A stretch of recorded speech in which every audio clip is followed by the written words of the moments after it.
Watchers. A novel by A.E.W. Mason. Chapter 1.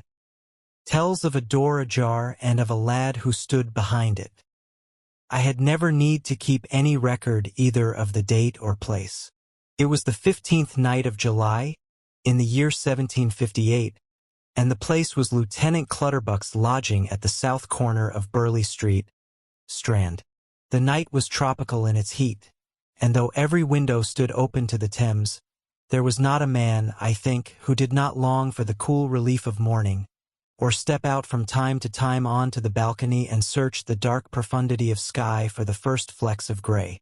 I cannot be positive about the entire disposition of the room, but certainly Lieutenant Clutterbuck was playing at 9 pins down the middle with half a dozen decanters and a couple of silver salvers, and Mr. MacFarlane, a young gentleman of a Scottish regiment, was practicing a game of his own.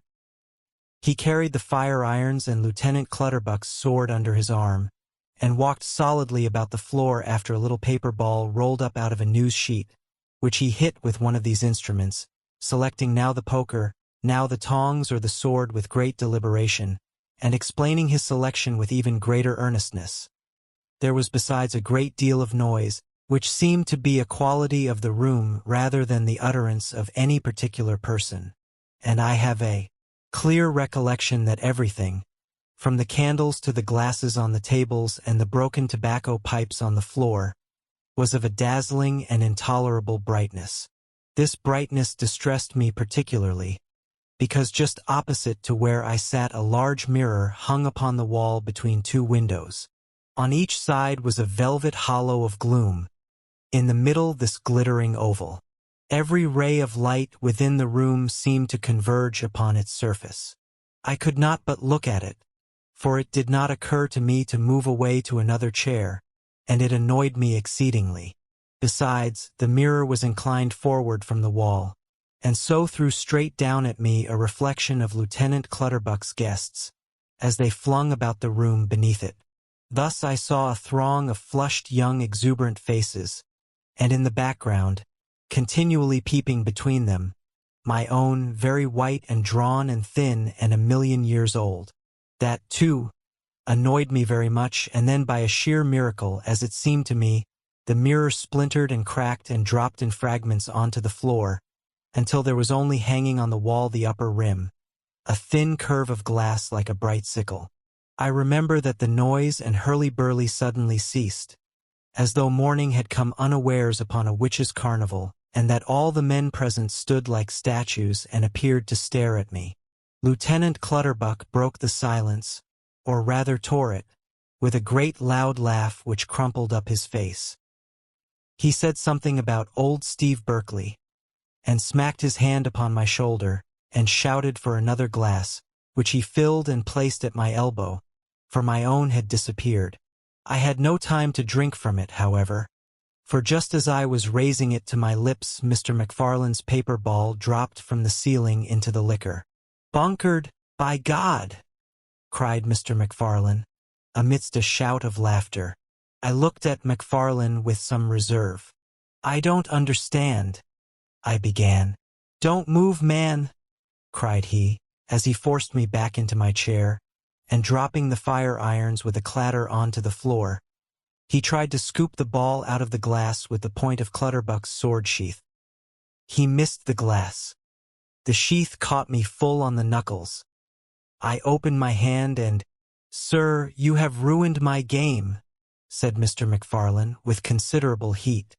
"And a good thing too," said I, "for a sillier game I never saw in all my life." "Gentlemen," cried Lieutenant Clutterbuck, though he did not articulate the word with his customary precision, but his intentions were undoubtedly pacific.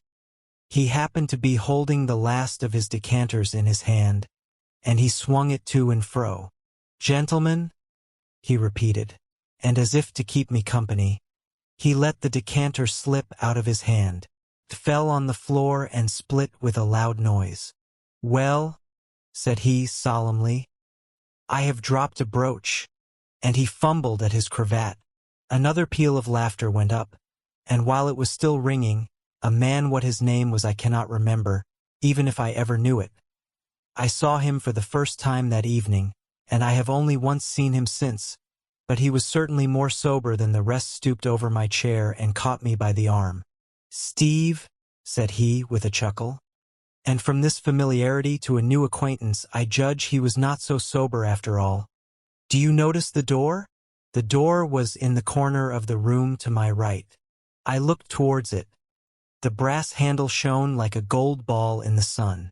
I looked back at my companion, and, shaking my arm free, I replied coldly, "I see it. It is a door, a mere door. But I do not notice it. It is not indeed noteworthy. It is unlatched," said my acquaintance, with another chuckle. "I suppose it is not the only door in the world in that predicament. But it was latched a moment ago," and with his forefinger he gently poked me in the ribs. "Then someone has turned the handle," said I, drawing myself away. "A most ingenious theory," said he, quite unabashed by my reserve. "And the truth, someone has turned the handle. Now who?" He winked with an extreme significance. "My dear sir, who?" I looked round the room. Mr. McFarlane had resumed his game. Two gentlemen in a corner through all the din were earnestly playing putt with the cards. They had, however, removed their wigs, and their shaven heads gleamed unpleasantly. Others by the window were vociferating the chorus of a drinking song. Lieutenant Clutterbuck alone was near to the door. I was on the point of pronouncing his name when he lurched towards it, and instantly the door was closed. "It was someone outside," said I. "Precisely. Steve, you are not so devoid of sense as your friends would have me believe," continued my companion. "Now, who will be Lieutenant Clutterbuck's timorous visitor?" He drew his watch from his fob.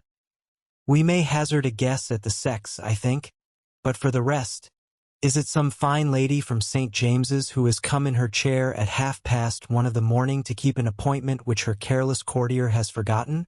"Hardly," I returned, "for your fine lady would hurry back to her chair with all the speed her petticoats allowed.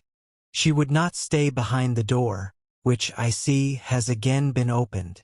The familiar stranger laid his hand upon my shoulder and held me back in my chair at arm's length from him. "They do you wrong, my dear Steve," said he gravely, "who say your brains are addled with drink. His tongue stumbled over a long word which I judged to be ratiocination. "Is admirable. Never was logician more precise. It is not a fine lady from St. James's. It will be a flower girl from Drury Lane, and may I be eternally as drunk as I am tonight, if we do not have her into the room." With that he crossed the room, and seizing the handle suddenly swung the door open. The next instant he stepped back. The door was in a line with the wall against which my chair was placed, and besides it opened towards me so that I could not see what it was that so amazed him. "Here's the strangest flower girl from Drury Lane that ever I saw," said he, and Lieutenant Clutterbuck, turning about, cried, "By all that's wonderful, it's Dick Parmita." And a lad of 15 years, with a red fisherman's bonnet upon his head and a blue jersey on his back, stepped hesitatingly into the room. "Well, Dick, what's the news from Scilly?" continued Clutterbuck. "And what's brought you to London? Have you come to see the king in his golden crown? Has Captain Hathaway lost his Diodorus Siculus and sent you to town to buy him another? Come, out with it." Dick shifted from one foot to another. He took his cap from his head and twisted it in his hands, and he looked from one to another of Lieutenant Clutterbuck's guests, who had now crowded about the lad and were plying him with questions. But he did not answer the questions. No doubt the noise and the lights, and the presence of these glittering gentlemen confused the lad, who was more used to the lonely beaches of the islands and the companionable murmurs of the sea. At last he plucked up the courage to say, with a glance of appeal to Lieutenant Clutterbuck, "I have news to tell, but I would sooner tell it to you alone. His appeal was received with a chorus of protestations. "And where are your manners, Dick?" cried Clutterbuck. "That you tell my friends flat to their faces they cannot keep a secret? Are we women?" asked Mr. McFarlane. "Out with your story," cried another.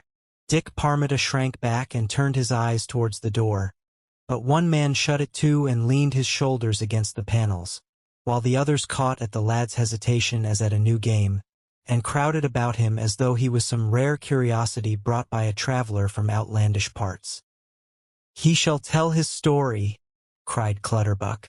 "It is 2 years since I was stationed at the Scilly Islands, 2 years since I dined in the mess-room of Star Castle with Captain Hathaway of His Majesty's Invalids, and was bored to death with his dissertations on Diodorus Siculus. 2 years. The boy must have news of consequence. There is no doubt trouble with the crayfish, or Adam Mayle has broken the head of the collector of the customs house. Adam Mayle is dead. He was struck down by paralysis and never moved till he died," interrupted Dick Parmiter. The news sobered Clutterbuck for an instant. "Dead?" said he, gaping at the boy. "Dead?" he repeated, and so flung back to his noise and laughter, though there was a ring of savagery in it very strange to his friends. "Well, more brandy will pay revenue, and fewer ships will come ashore, and very like there'll be quiet upon Tresco." "No," interrupted Parmiter again, and Clutterbuck turned upon him with a flush of rage. "Well, tell your story and have done with it." "To you?" said the boy, looking from one to other of the faces about him. "No, to all," cried Clutterbuck. The drink, and a certain anger of which we did not know the source, made him obstinate. "You shall tell it to us all or not at all. Bring that table forward, McFarlane. You shall stand on the table, Dick, like a preacher in his pulpit," he sneered, "and put all the fine gentlemen to shame with a story of the rustic virtues." The table was dragged from the corner into the middle of the room.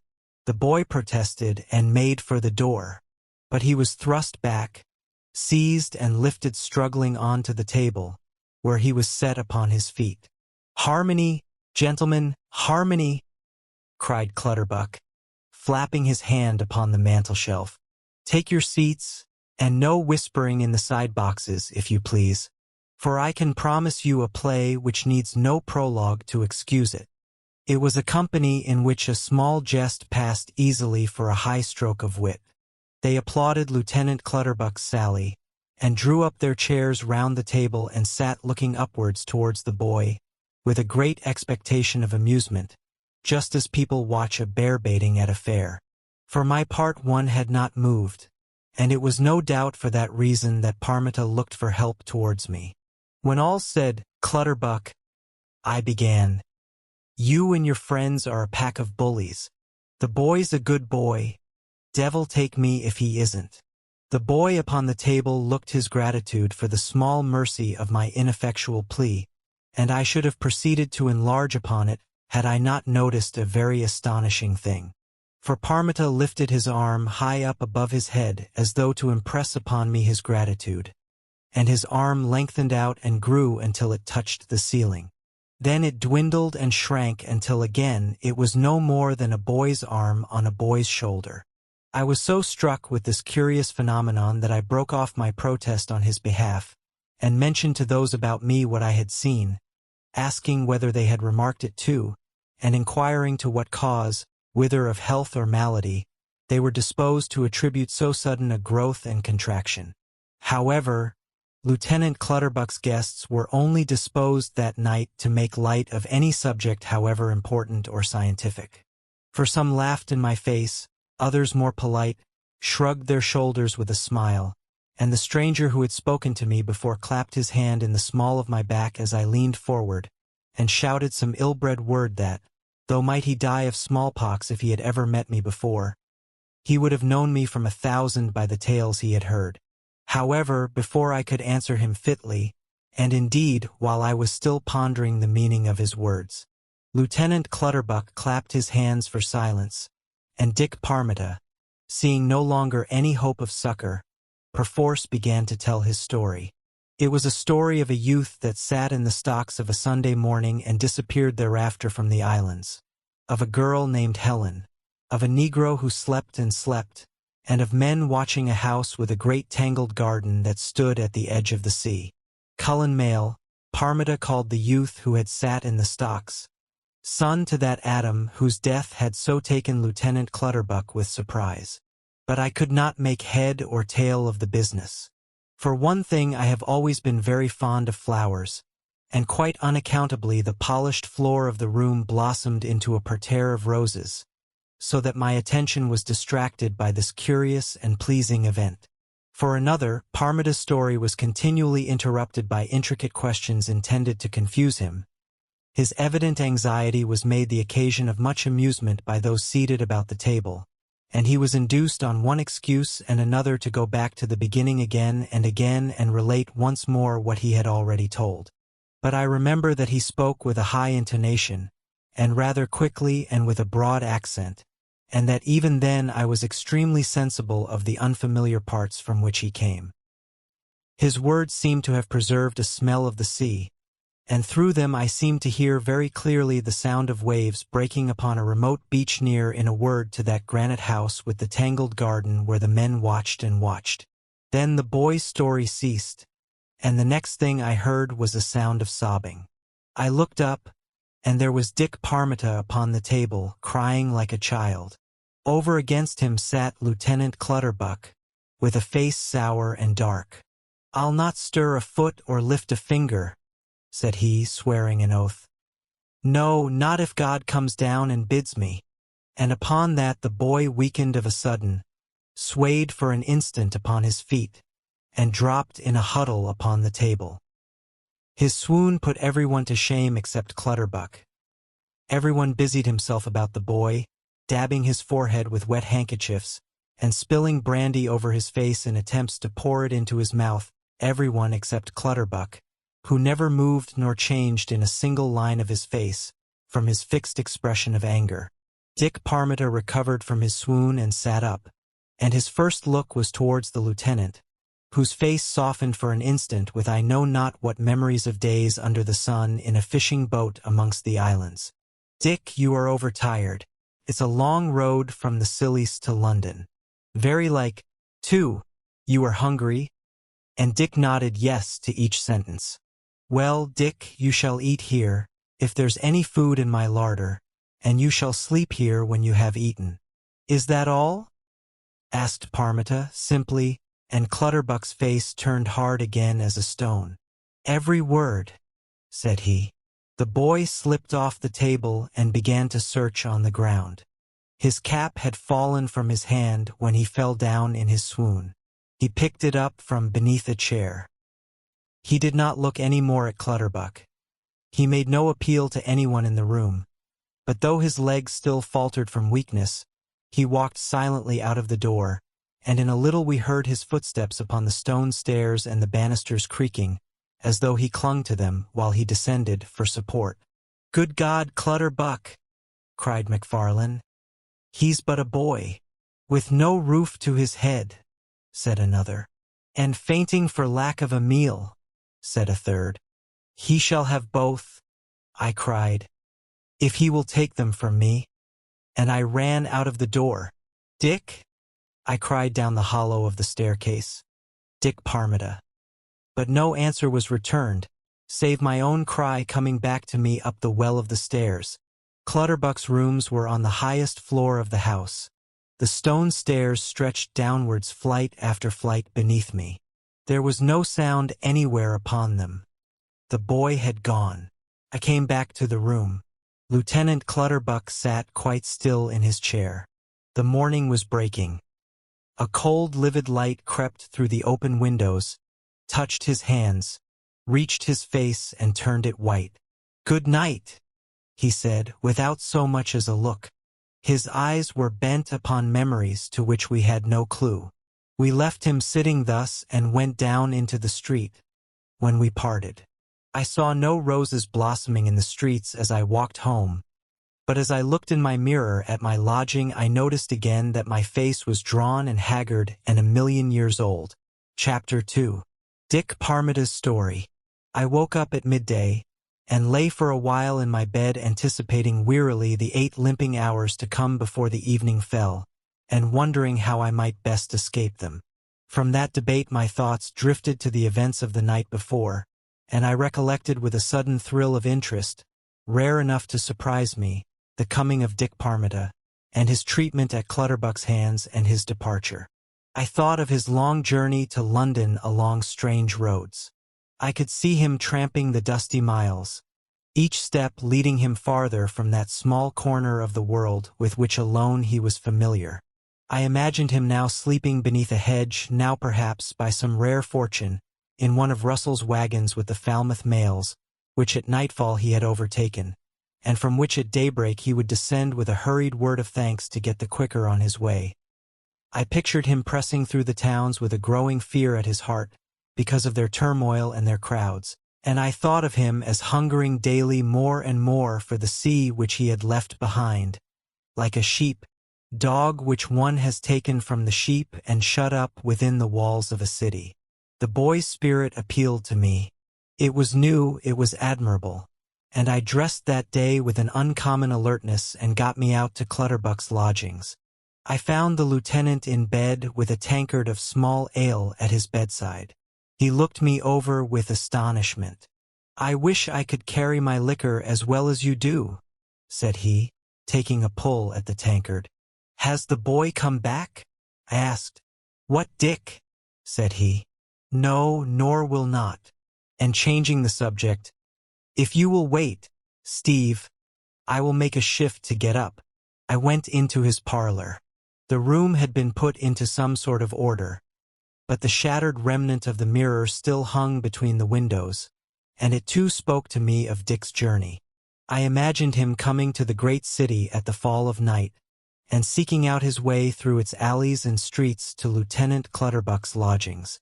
I could see him on the stairs pausing to listen to the confusion within the rooms, and in the passage opening and closing the door as he hesitated whether to go in or no. I became all at once very curious to know what the errand was which had pushed him so far from his home, and I cudgeled my brains to recollect his story. But I could remember only the youth Cullen Mayle, who had sat in the stocks on a Sunday morning, and the girl Helen, and a Negro who slept, and a house with a desolate tangled garden by the sea, and men watching the house. But what bound these people and the house in a common history? As to that I was entirely in the dark. "Steve," said Clutterbuck, I had not remarked his entrance. "You look glum as a November morning. Is it a sore head? Or is it the sight of your mischievous handiwork?" And he pointed to the mirror. "It's neither one nor the other," said I. "It's just the recollection of that boy fumbling under the table for his cap, and dragging himself silently out of the room, with all England to tramp and despair to sustain him." "That boy!" cried Clutterbuck, with great exasperation. "Curse you, Berkeley! That boy's a maggot, and has crept into your brains. We'll talk no more of him, if you please." He took a pack of cards from a corner cupboard, and, tossing them on the table, "Here, choose your game. I'll play what you will, and for what stakes you will, so long as you hold your tongue." It was plain that I should learn nothing by pressing my curiosity upon him. I must go another way to work. But chance and Lieutenant Clutterbuck served my turn without any provocation from myself. I chose the game of piquet, and Clutterbuck shuffled and cut the cards, whereupon I dealt them. Clutterbuck looked at his hand fretfully, and then cried out, "I have no hand for piquet, but I have very good putt cards." I glanced through the cards I held. "Make it putt, then," said I. "I will wager what you will my hand is the better." And Clutterbuck broke into a laugh and tossed his cards upon the table. "You have 2 kings and an ace," said he.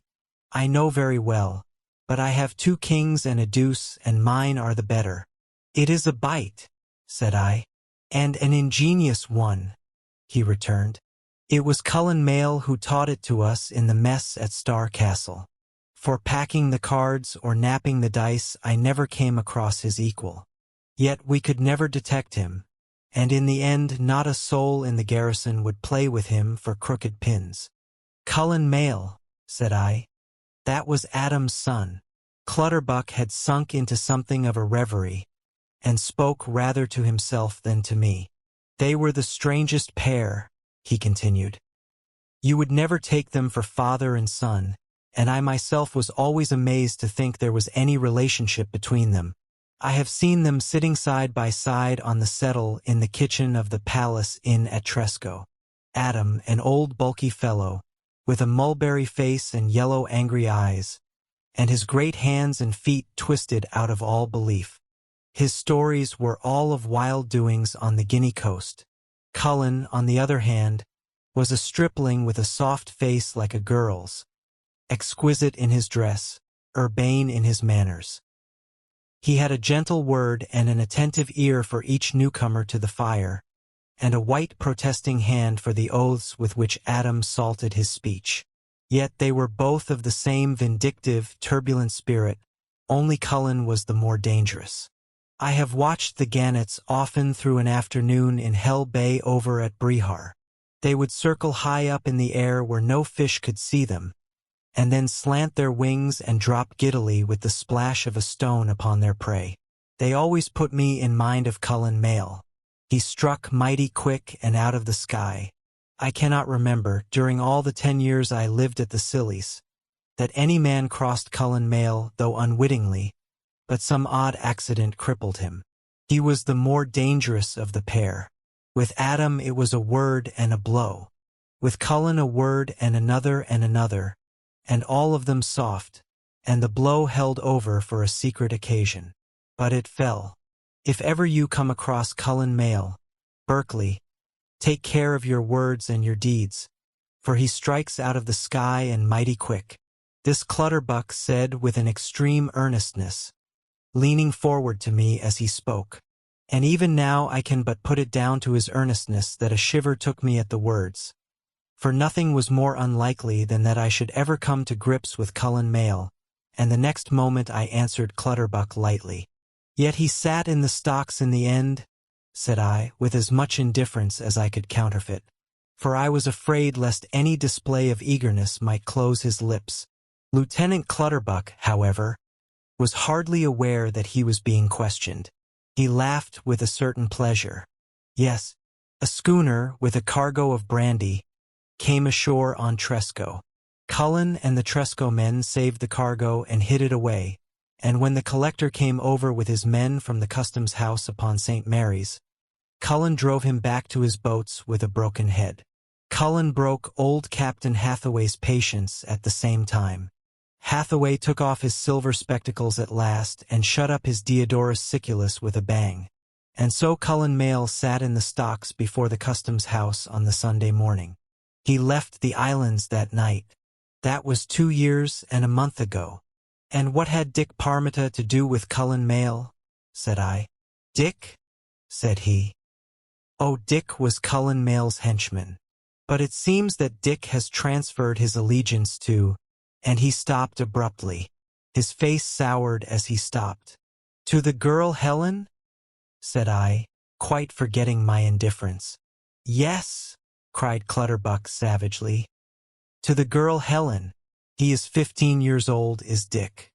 But at 15 years a lad is ripe to be one of Cupid's April fools. And after that he would say no more. His last words, however, and more than his words, the tone in which he spoke, had given me the first definite clue of the many for which my curiosity searched. It was certainly on behalf of the girl, whom I only knew as Helen, that Dick had undertaken his arduous errand, and it was no less certain that just for that reason Lieutenant Clutterbuck had refused to meddle in the matter. I recognized that I should get no advantage from persisting, but I kept close to his side that day, waiting upon opportunity. We dined together at Lockett's by Charing Cross. We walked together to the Cocoa Tree in St. James's Street, and passed an hour or so with a dice box. Clutterbuck was very silent for the most part. He handled the dice box with indifference, and, since he was never the man to keep his thoughts for any long time to himself, I had no doubt that sometime that day I should learn more. Indeed, very soon after we left the cocoa tree, I thought the whole truth was coming out. For he stopped in St. James's Park, close to the mall, which at that moment was quiet and deserted. We could hear a light wind rippling through the leaves of the poplars, and a faint rumble of carriages lurching over the stones of Pall Mall. "It is very like the sound of the sea on a still morning of summer," said he, looking at me with a vacant eye, and I wondered whether he was thinking of a tangled garden raised above a beach of sand, wherein, maybe, he had walked, and not alone on some such day as this 2 years ago. We crossed the water to the spring gardens at Vauxhall, where we supped. I was now fallen into as complete a silence and abstraction as Clutterbuck himself, for I was clean lost in conjectures. I knew something now of Adam Mayle and his son Cullen, but as to Helen I was in the dark. Was her name Mayle too? Was she wife to Cullen? The sight of Clutterbuck's ill humor inclined me to that conjecture. But I was wrong, for as the attendants were putting out the lights in the garden I ventured upon the question. To my surprise, Clutterbuck answered me with a smile. "Sure," said he, "you are the most pertinacious fellow. What's come to you, who were content to drink your liquor and sit on one side while the world went by? No, she was not wife to Cullen Mayle, nor sister. She was a waif of the sea. Adam Mayle picked her up from the rocks a long while since. It was the only action that could be counted to his credit since he came out of nowhere and leased the granite house of Tresco. A barque Venetian vessel, it was thought, from Marseilles in France, for a great deal of Castile soap, and almonds and oil was washed ashore afterwards, drove in a northwesterly gale on to the Golden Bar Reef. The reef runs out from St. Helens Island, opposite Adam Mayle's window. Adam put out his lugger and crossed the Sound. But before he could reach St. Helens the ship went down into 14 fathoms of water. He landed on St. Helens, however, and amongst the rocks where the reef joins the land he came across a sailor, who lay in the posture of death, and yet wailed like a hungry child. The sailor was dead, but within his jacket, buttoned up on his breast, was a child of 4 years or so.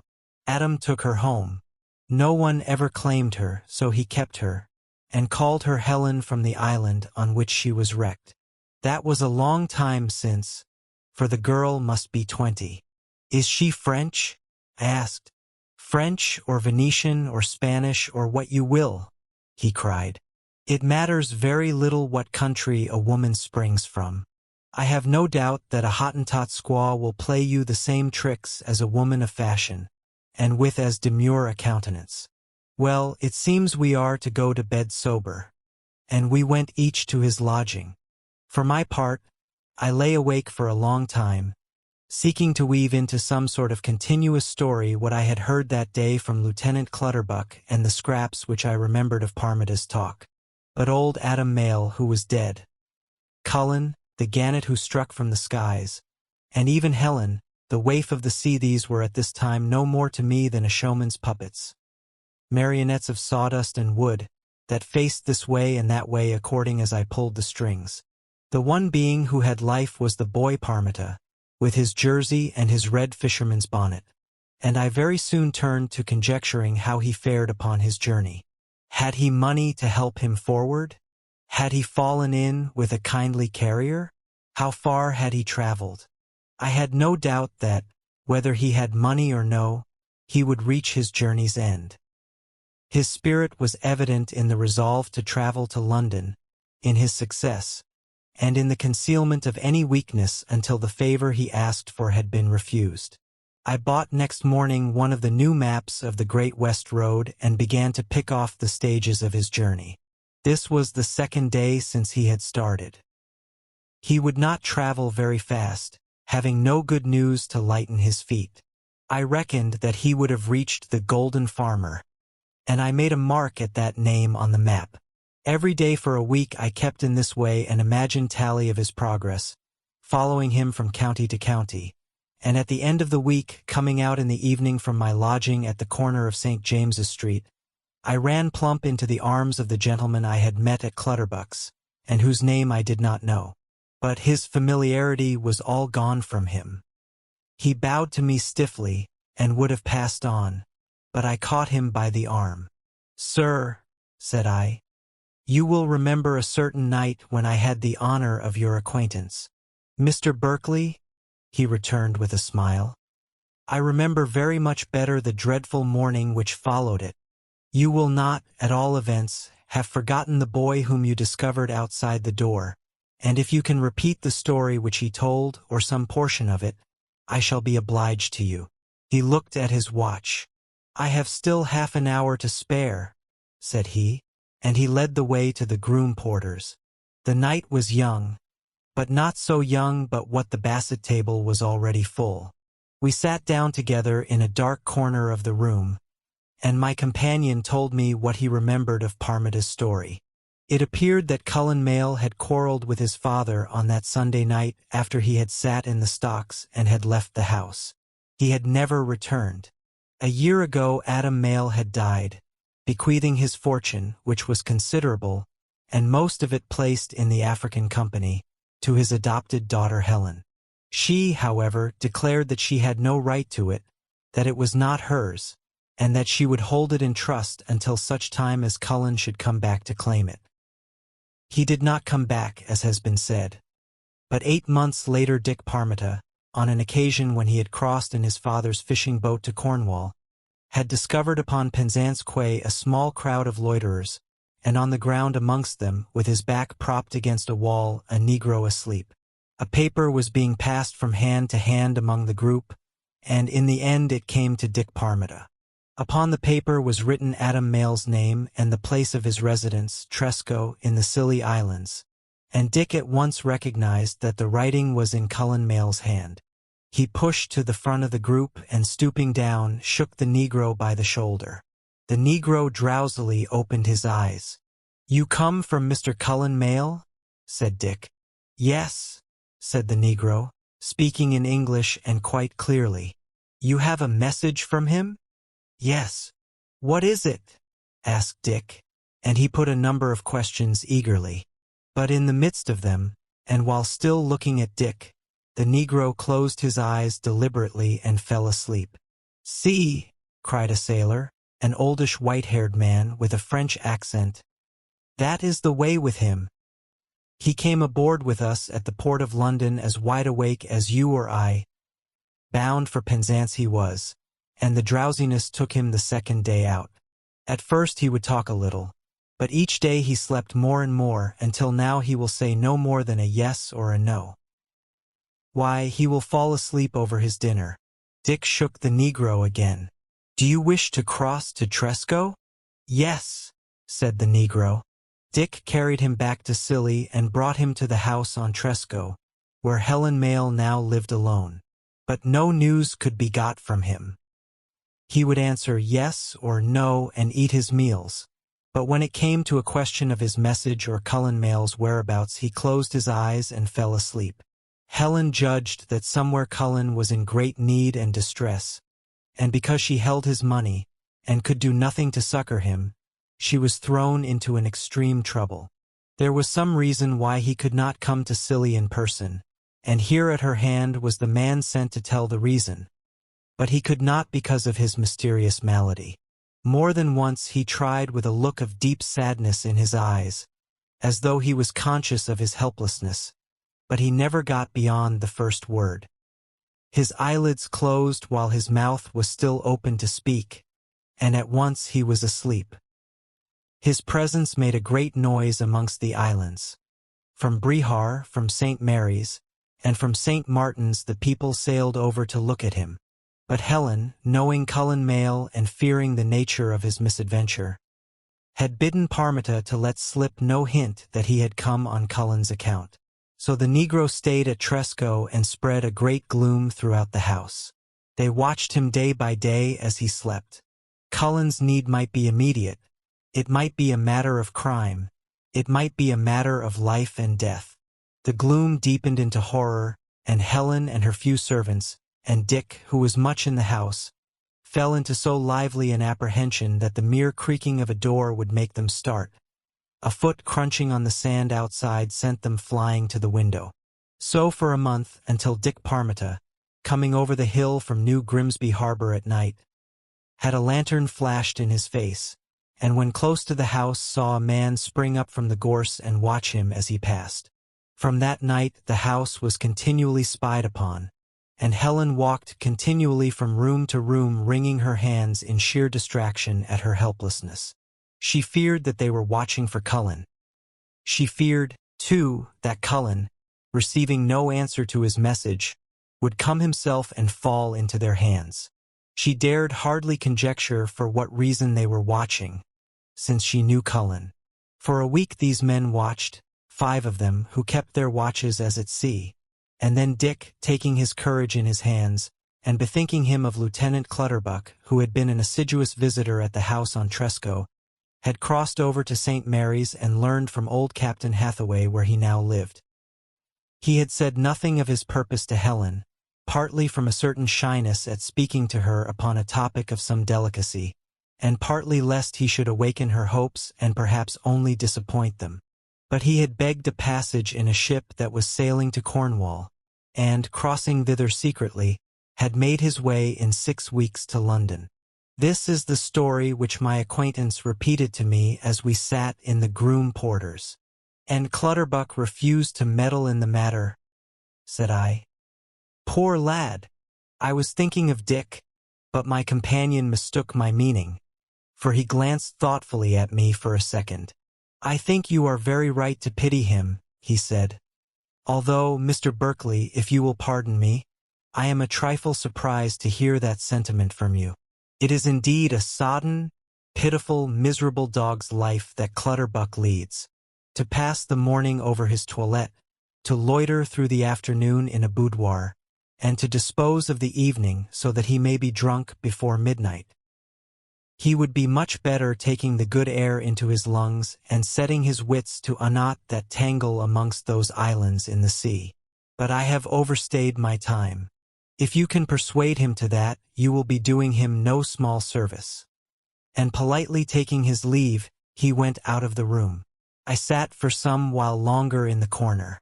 I could not pretend that he had spoken anything but truth, but I found his words none the less bitter on that account.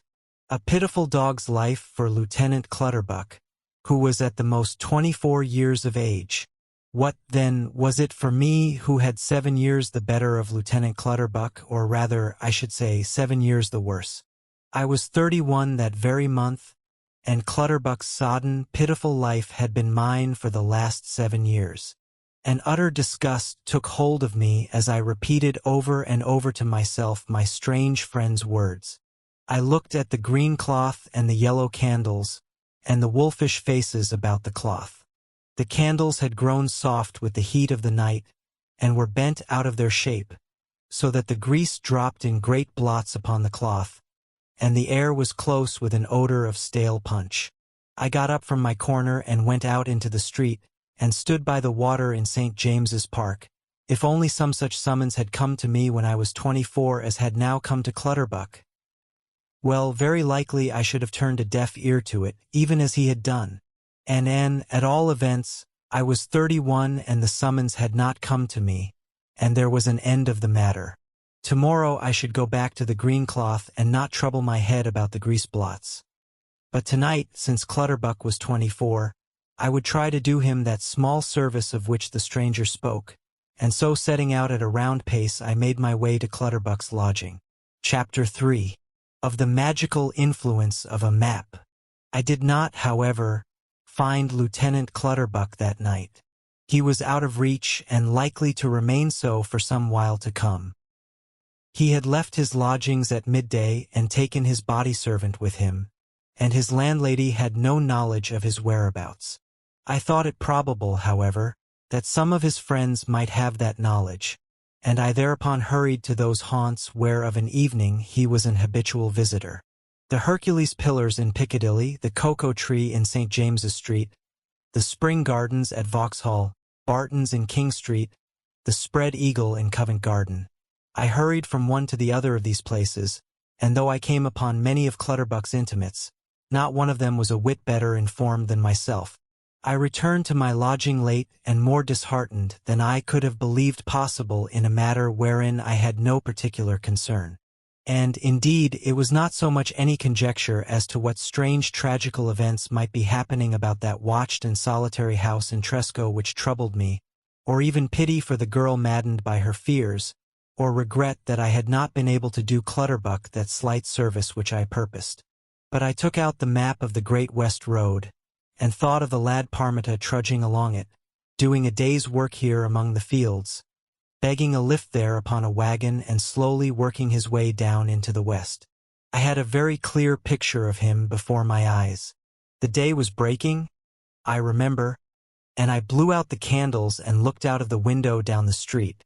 The pavement was more silent at that hour than those country roads on which he might now be walking, or that hedge under which he might be shaking the dew from off his clothes. For there the thrush would be calling to the blackbird with an infinite bustle and noise, and the fields of corn would be whispering to the fields of wheat. I came back again to my map, and while the light broadened, followed Parmita from the outset of his journey, through Knightsbridge, along the Thames, between the pine trees of Hampshire, past Whitchurch, and into the county of Devon. The road was unwound before my eyes like a tape. I saw it slant upwards to the brow of a hill, and dip into the cup of a valley. Here through a boskage of green the first saw a flash of silver where the river ran.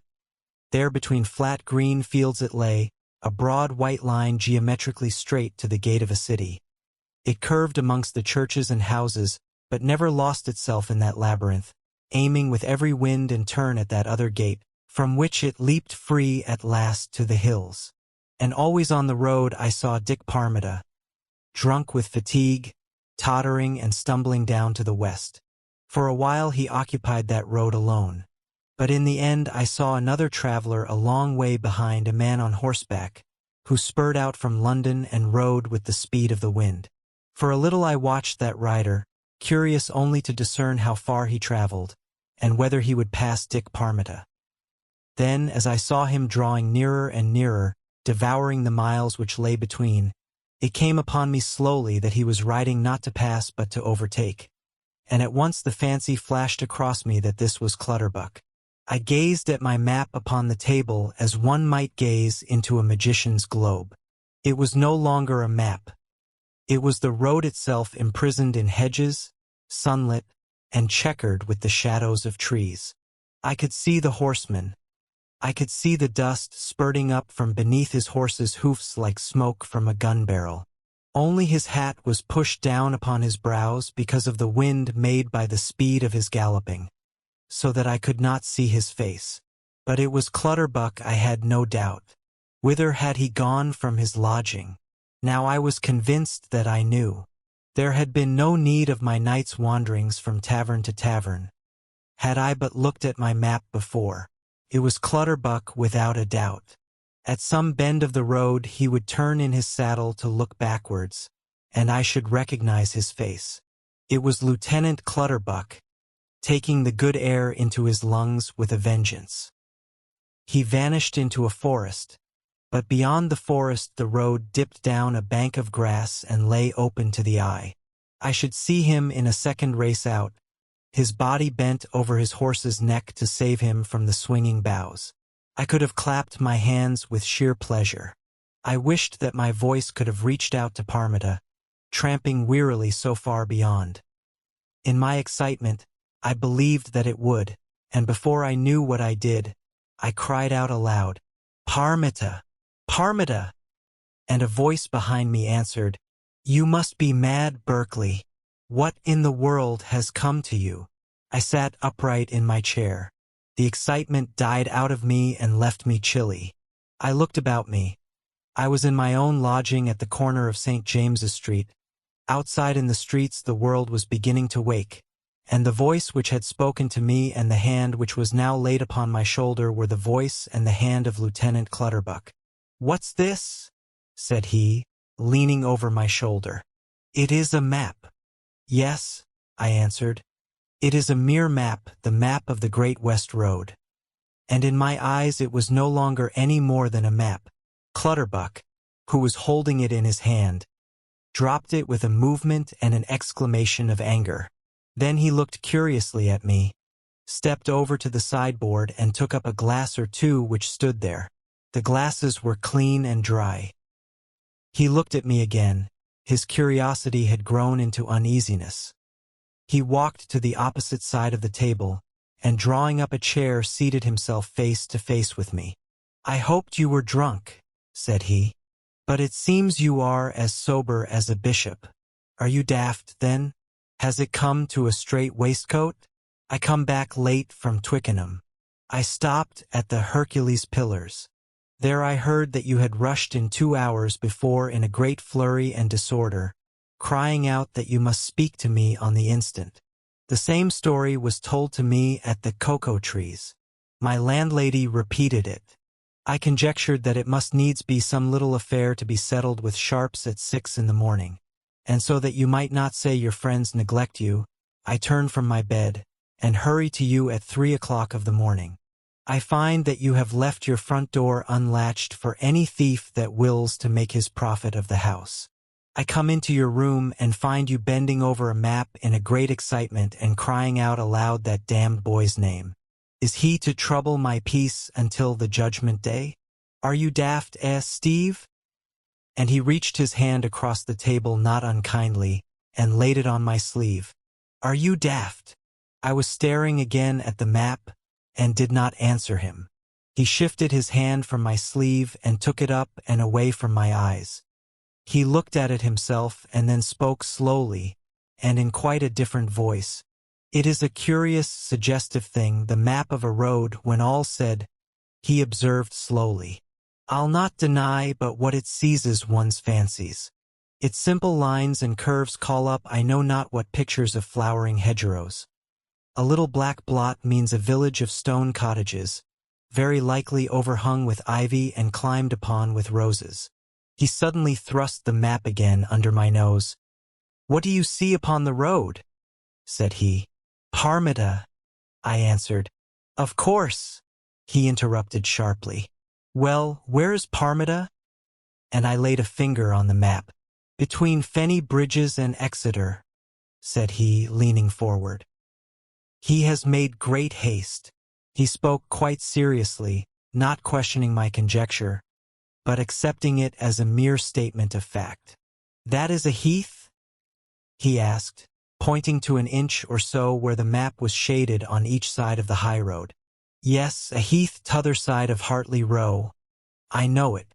There should be a mail coach there, and the horses out of the shafts, and 1 or 2 men in crape masks and a lady in a swoon, and the driver stretched in the middle of the road with a bullet through his crop." "I do not see that," I returned. "But here, beyond Axminster, well," he leaned yet further forward. "There is a forest here. Yes, I saw a man on horseback ride into it between the trees. He has not as yet emerged from it." "Who was he? Did you know him?" "I thought I did, but I could not see his face." Clutterbuck watched that forest eagerly, and with a queer suspense in his attitude and even in his breathing. Every now and then he raised his eyes to mine with a question in them. Each time I shook my head, and answered, "Not yet," and we both again stared at the map. Then Clutterbuck whispered quickly, "What if his horse had stumbled? What if he is lying there at the roadside beneath the tree?" He tore himself away from the contemplation of the map. "The thing's magical," he cried. "It has bewitched you, Steve, and by the Lord it has come near to bewitching me. I thought the horseman was yourself. Why don't you go?" said I, pointing to the map. Lieutenant Clutterbuck rose impatiently from his chair. "There must be an end of this. Once for all I will not go. There is no reason I should. There is reason why I should not. You do not know in what you are meddling. You were taken like a schoolboy by an old wife's tale of a lonely girl trapped in a net. You are too old for such follies." "I was too old a fortnight ago," I returned. "But, by the Lord, These last days I have grown young again, so young that I stopped suddenly. Not until this instant had the notion occurred to me, but it came now. It thrilled through me with a veritable shock. I leaned back in my chair and stared at Clutterbuck. He understood, for he in his turn stared at me. "The rider," said he breathlessly, tapping the map with his forefinger. "The man whose face you did not see." I nodded at him. "What if the face were mine?" said I. "You could never believe it." "I believe that I have even enough youth for that," I cried, and I bent over the map, trying again to fashion from its plain black and white my picture of the great high road, climbing and winding through a countryside rich with all the colors of the summer. But it was only a map of lines and curves, nor could I any longer discover the horseman who spurred along it, though I had now a particular reason to wish for a view of his face, or the wood into which he disappeared. "Well, has your cavalier galloped into the open yet?"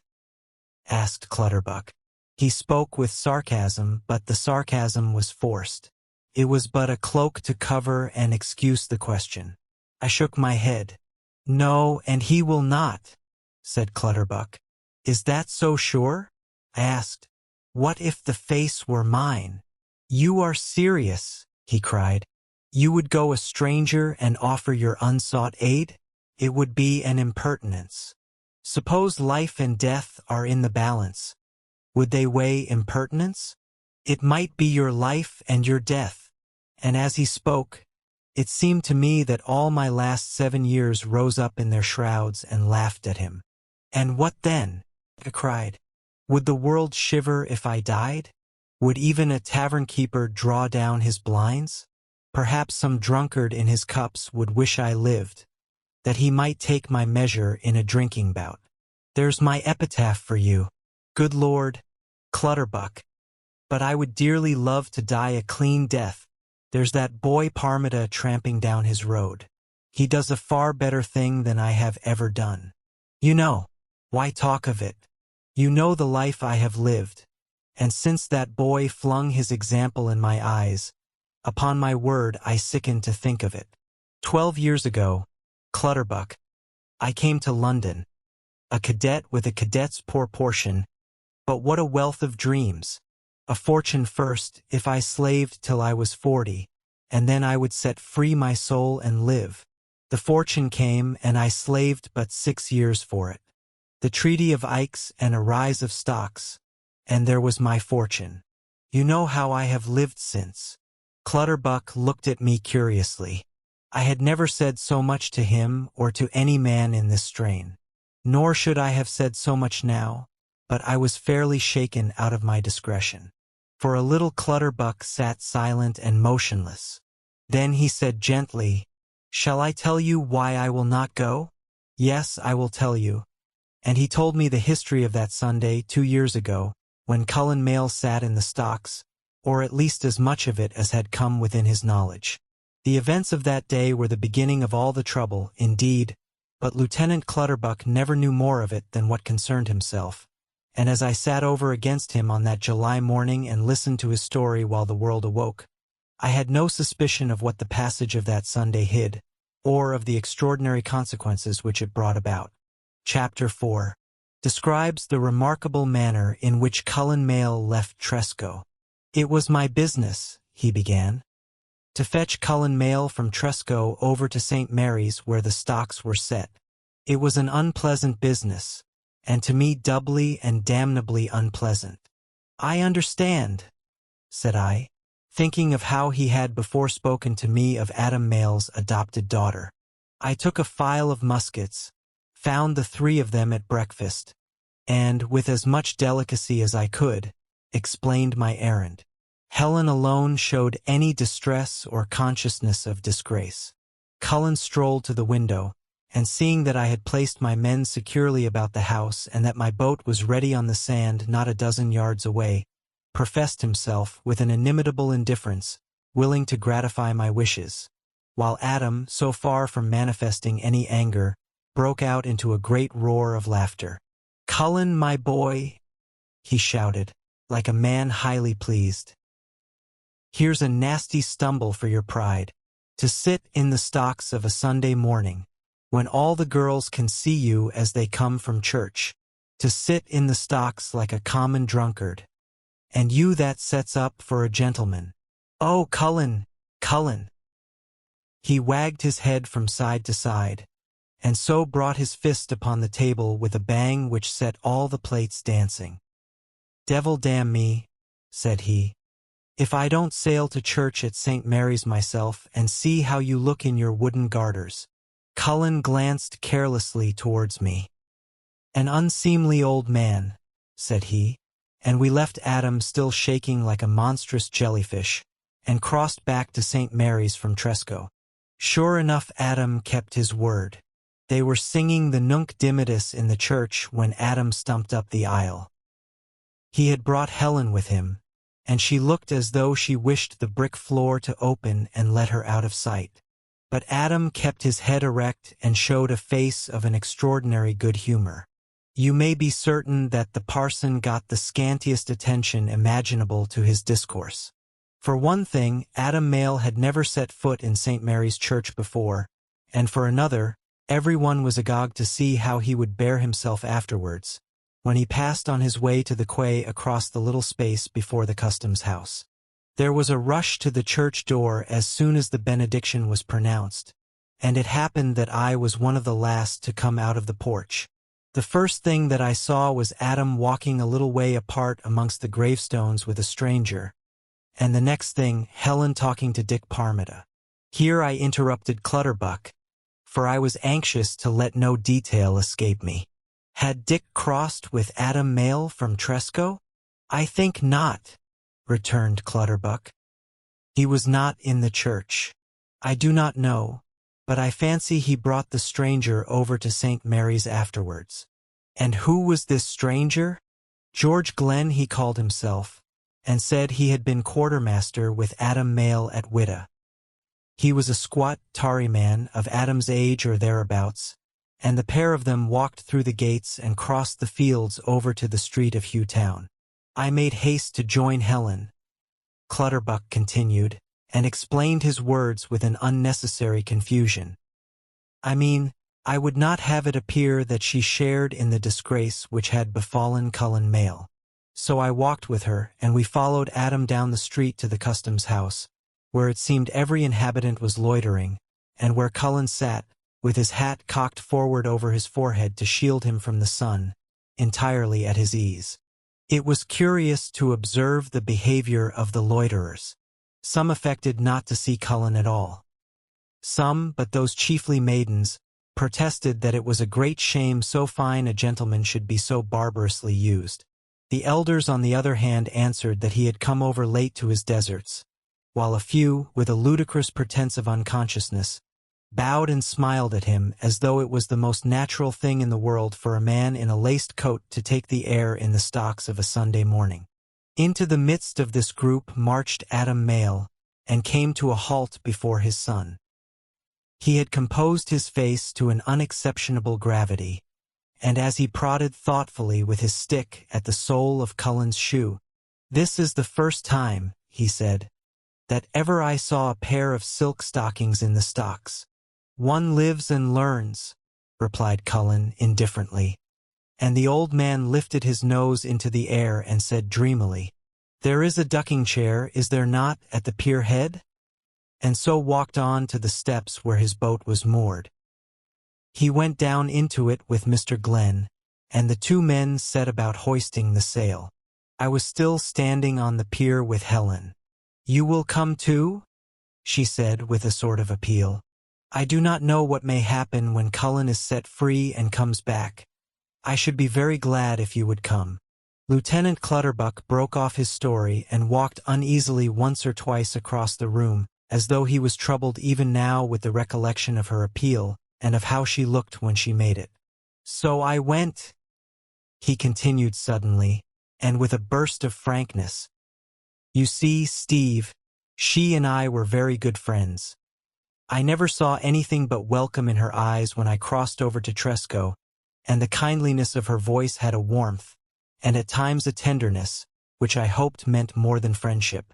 Indeed, I would have staked my life she was ignorant of duplicity, and with Cullen she seemed always at some pains to conceal a repugnance. Well, I was young, I suppose. I saw with the eyes of youth which see everything out of its due proportion. I crossed to Tresco, and while we were seated at dinner, about 2 hours later, Cullen Mayle strolled in and took his chair. Dick Parmita had waited for him at St. Mary's until such time as he was set free, and had brought him across the road. I cannot deny but what Cullen Mayle bore himself very suitably for the greater part of the time we were at table. Adam's blatant jests were enough to set any man's teeth on edge, yet Cullen made as though he did not hear a word of them, and talked politely upon indifferent topics to us and Mr. Glenn. Adam, however, was not to be silenced that way. His banter became coarse and vindictive. For one thing he had drunk a deal of liquor, and for another he was exasperated that he could not provoke his son. I forget what particular joke he roared out from the head of the table, but I saw Cullen stretch his arm out over the cloth. "I see what is amiss," he said wearily, and took away the brandy bottle from his father's elbow. He went to the window and, opening it, emptied the bottle onto the grass beneath the sill. Then he came back to his seat and said suavely to Mr. Glenn, "My father cannot get the better of his old habits. He is drunk very early on Sundays, an unregenerate old put of a fellow as ever I came across." The quarrel followed close upon the heels of that sentence, and occupied the afternoon and was renewed at supper. Adam very violent and blustering, Cullen very cool and composed, and only betraying his passion by the whiteness of his face. He used no oaths. He sat staring at his father with his dark, sleepy eyes, and languidly accused him of every crime in the Newgate calendar, with a great deal of detail as to time and place, and adding any horrible detail which came into his mind. The old man was routed at the last. About the middle of supper he got up from his chair, and going up the stairs shut himself into a room which he had fitted up as a cabin, and where he was used to sit of an evening. We were all, as you may guess, inexpressibly relieved when Adam left the parlor, for here it seemed was the quarrel ended. We counted, however, without Cullen. He looked for a moment or two at his father's empty chair, and stood up in his turn. "Here's an old rogue for you," he said in a gentle voice. "He has no more manners than a nasty pig. I'll teach him some," and he followed his father up the stairs and into the cabin above. What was said between them we never heard, but we gathered at the foot of the stairs in the hall and listened to their voices. The old man bellowed as though he was in pain, and shook the windows with his noise. Cullen's voice came to us only as a smooth, continuous murmur. For half an hour perhaps we stood thus in the hall. Interference would have only made matters worse, and I own that this half hour was not wholly unpleasant to me. Helen, in a word, was afraid, and more than once her hand was laid upon my coat sleeve, and, touching it, ceased to tremble. She turned to me, it seemed, in that half hour of fear. I was fool enough to think it. At length we heard a door opening. Cullen negligently came down the stairs. Adam rushed out after him as far as the head of the stairs, where he stopped. "Open the door, one of you," he bawled. "Kick him out, Clutterbuck, and we'll see what damned muck heap his fine manners will lead him to." The outcry brought the servants scurrying into the hall. Adam repeated his order, and one of the servants threw open the door. "Will you fetch me my boots?" said Cullen, and sitting down in a chair he kicked off his shoes. Then he pulled on his boots deliberately, stood up and felt in his pockets. From one pocket he drew out 5 guineas, from a second 2, from a third 4.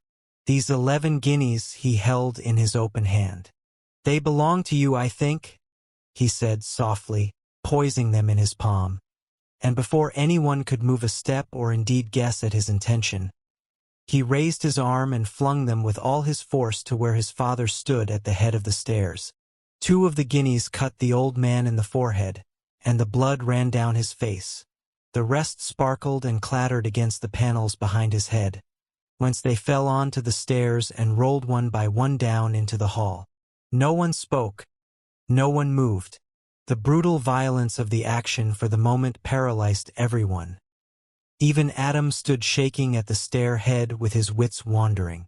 One by one the guineas rolled down the staircase, leaping from step to step, rattling as they leaped, and for a long time it seemed, one word and sang in a corner as it span round and settled down upon the boards. And when the coin had ceased to spin, still no one moved, no one spoke.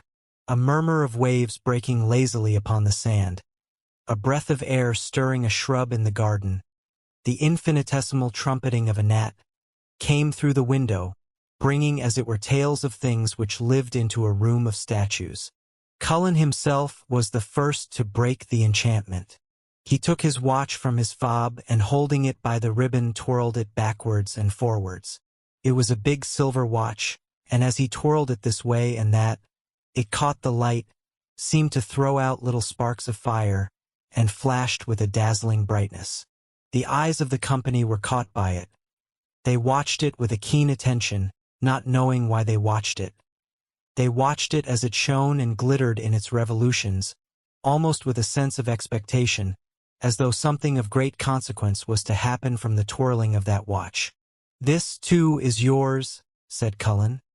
"But it was no doubt some dead sailorman's before you stole it." And ceasing to twirl the watch he held it steady by the ribbon. Then he looked round the hall and saw Helen staring at the watch with a queer intentness. I remember that her hand was at that moment resting upon my sleeve, and I felt it grow more rigid. I looked at her. Her face was set, her eyes fixed upon Cullen and his glittering watch. I spoke to her. She did not answer, she did not hear. Clutterbuck interrupted his story and sat moodily lost in his recollections, and when he resumed it was with great bitterness. "I think," he continued, "that when Cullen spoke, he spoke with no other end than to provoke his father yet more. You must know that the old man had just one tender spot in his heart. Cullen could have no other aim but to set his heel on that. I will come back for you, Helen," he said, bending his eyes upon her and making as if there was much love between them, and to everybody's surprise Helen lifted her eyes slowly from the watch until they met Cullen's, and kept them there. She did not answer him in words. There was no need she should. Every line of her body expressed obedience. Even Cullen was puzzled by her demeanor. Boy and girl, maid and youth, they had lived side by side in the house with indifference upon his part and all the appearance of aversion upon hers. Yet here was she subdued in an instant at the prospect of his departure. It seemed that the mere thought that Cullen was henceforth an outcast tore her secret live and warm from her heart. Cullen was plainly puzzled, as I say, but he was not the man to miss an advantage in the gratification of his malice. He shot one triumphant look at his father and spoke again to Helen. "You will wait for me?" Her eyes never wavered from his. "Yes," she answered. "It was a humiliating moment for me, as you may imagine. It must have been more humiliating for Adam." With a hand upon the rail, he lumbered heavily down a couple of the stairs. "No!" he cried, with a dreadful oath and in a voice which was strangely moved. "But I say yes," said Cullen very quietly. The smile had gone from his face. A new excitement kindled it. He was pitting his will against his father's. I saw him suddenly draw himself erect. "Or, better still, you shall come with me now," he cried. He reached out his arm straight from the shoulder towards her. "Come, come with me now." His voice rang out dominant like the clang of a trumpet, and to the consternation of us all, Helen crossed the floor towards him. I tried to detain her. "Helen," I cried, "you do not know what you are doing. He will drag you into the gutter." "Lieutenant Clutterbuck," said Cullen, "you are very red in the face. You cannot expect she will listen to you, for you do not look well when you are red in the face." I paid no heed to his jibes. Helen! I cried again. She paid no more heed to my prayers. What will you do? Where will you go? I asked. We shall go to London, answered Cullen, where we shall do very well, and further to the best of our means Lieutenant Clutterbuck's advancement. Humiliation and grief had overset my judgment, or I should not have argued at this moment with Cullen Mayle. I flung out at him hotly and like a boy. When you are doing very well in London, Cullen Mayle, Lieutenant Clutterbuck will not be so far behind you. He will indeed be close upon my heels, returned Cullen as pleasantly as possible, for most likely he will be carrying my valise.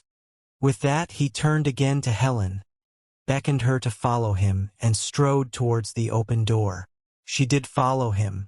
Cullen was already in the doorway. In another second she would have crossed the threshold. But with a surprising agility A.E.W. Mayle jumped down the stairs, ran across the hall, and caught the girl in his arms.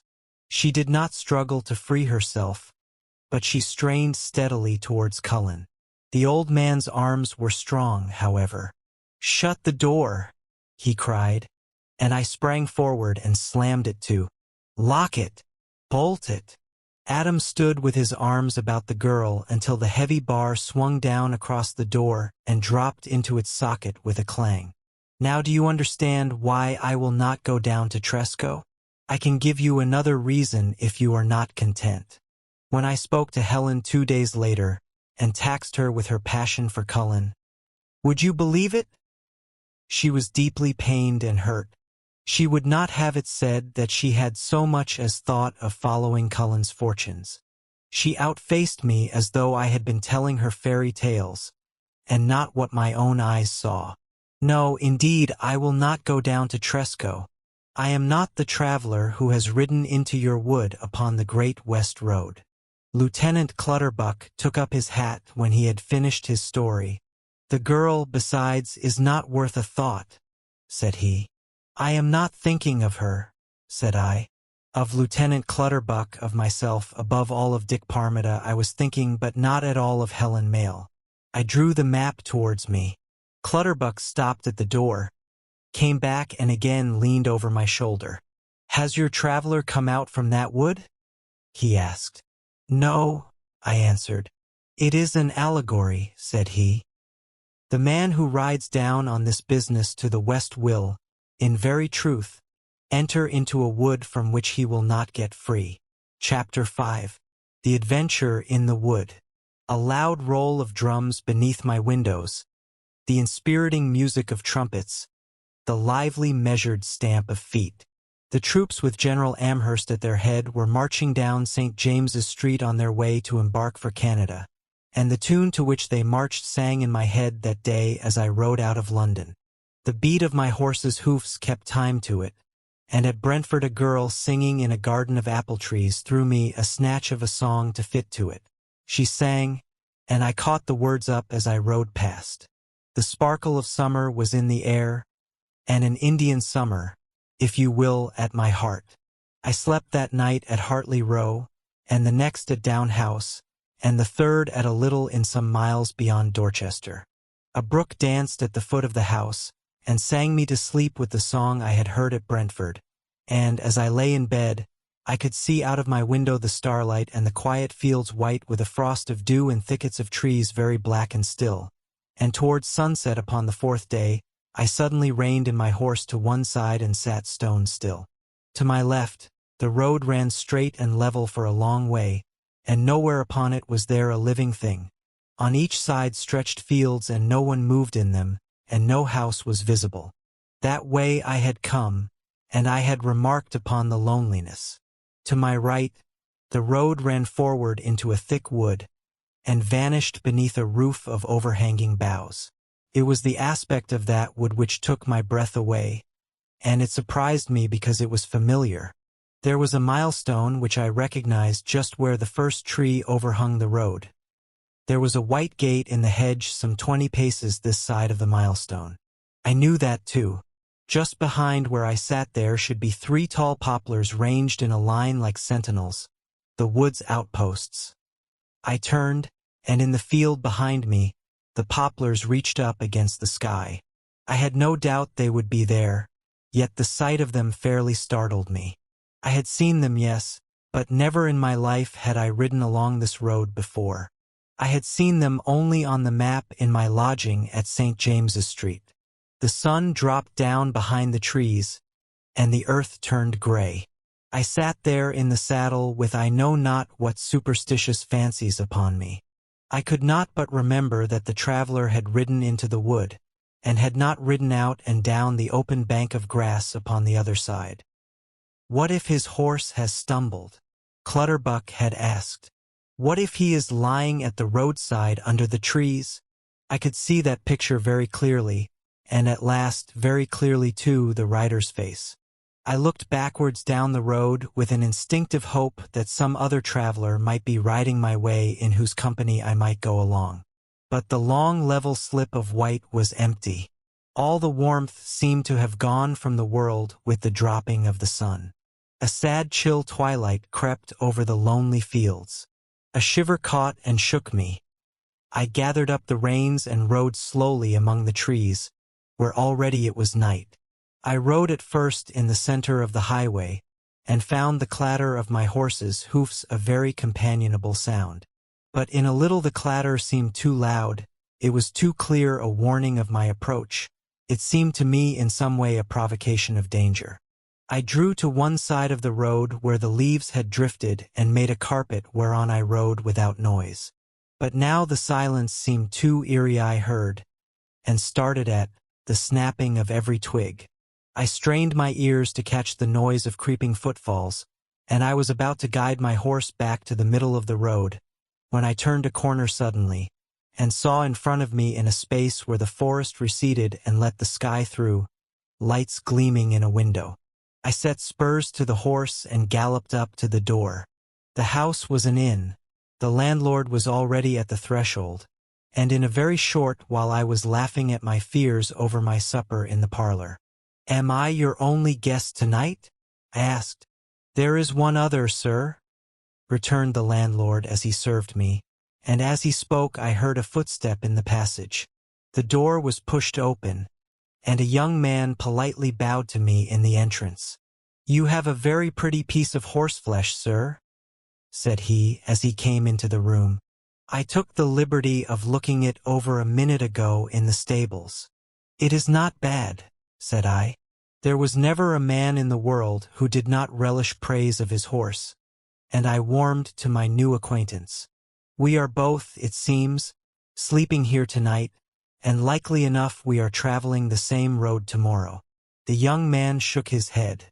"I could wish indeed," said he, "that we might be fellow travelers, but though it may well be we follow the same road, we do not, alas, travel in the same way." And he showed me his boots, which were thickly covered with dust. "My horse fell some half a dozen miles from here and snapped a leg. I must needs walk tomorrow so far as where I trust to procure another, that is to say," he continued, "if I do not have to keep my bed, for I have taken a devilish chill this evening." And drawing up his chair to the empty fireplace, he crouched over an imaginary fire and shivered. Now since he sat in this attitude, I could not but notice his boots, and I fell to wondering what in the world he had done with his spurs.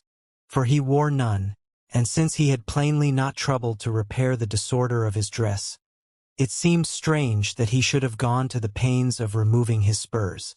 However, I was soon diverted from this speculation by the distress into which Mr. Featherstone's cold threw him. Featherstone was his name, as he was polite enough to tell me in the intervals of coughing, and I told him mine in return. At last his malady so increased that he called for the landlord, and bidding him light a great fire in his bedroom, said he must needs go to bed. "I trust, however," he continued politely to me, "that you, Mr. Berkeley, will prove a Samaritan and keep me company for a while, for I shall not sleep, upon my word I shall not sleep a wink." And he was so positive in his assurances that, though I was myself sufficiently tired, I thought it no more than kindness to fall in with his wishes. Accordingly I followed him into his bedroom, where he lay in a great canopied bed, with a big fire blazing upon the hearth, and a bottle of rum with a couple of glasses upon a table at the bedside. "It is an ague," said he, "which I caught upon the Gambia River, and from which I have ever since suffered many inconveniences." He poured out the rum into the glasses, and wished me with great politeness all prosperity. It was no doubt, also, because he had voyaged on the Gambia River that he suffered no inconvenience from the heat of the room. But what with the hot August night, and the blazing fire, and the closed window, I became at once so drowsy that I could hardly keep my eyes open, and I wished him good night. "But you will not go," said he. "We are but this moment acquainted, and tomorrow we shall wave a farewell each to the other. Let us, Mr. Berkeley, make something of the meanwhile, I beg you." I answered him that I did not wish to appear churlish, but that I should most certainly appear so if I fell asleep while we talked, which, in spite of myself, I was very likely to do. "But I have a bottle of salts here," said he, with a laugh, as he reached out of bed and fumbled with his coat. "I have a bottle of salts here which will infallibly persuade you from any thought of sleep." And he drew out from the pocket of his coat a pack of cards. "Well, what do you say?" he continued, as I did not move. "It is some while since I handled a card," said I slowly. "A game of piquet," he suggested. "It is a good game," said I. He flipped the edges of the cards with his thumb. I drew nearer to the bed. "Well, one game then," said I. "To be sure," said he, shuffling the cards. "And the stakes must be low. I hate a gambler myself." He cut the cards. I sat down on the bedside and dealt them. "It is your elder," said I. He looked disconsolately at his hand. "Upon my word," said he. "Deuce take me if I know what to discard. I have no hand for piquet at all, though as luck will have it I have very good putt cards." I glanced through my hand. "I have better putt cards than you," said I. "It is not likely," he returned. "I'll make a wager of it," I cried. "Your horse," said he, leaning up on his elbow. He spoke a trifle too eagerly. He sprang up on his elbow a trifle too quickly. I looked again through my hand, and I laid the cards down on the counterpane. "No," said I quietly. "It is very likely you are right. I have 2 trays and an ace, but you may have 2 trays and a deuce." "Why, this is purely magical," he exclaimed, with the most natural burst of laughter imaginable. "2 trays and a deuce. Those are indeed the cards I hold." He fell back again in the bed, and we played our single game of piquet. He won the game. Indeed, he could not but win it, for I paid no attention whatever to the cards which I held, or to how I should draw, or, and this perhaps was my most important omission, to how Mr. Featherstone shuffled and dealt. The truth is, I had suddenly become very curious about Mr. Featherstone. I had recalled his great politeness of manner.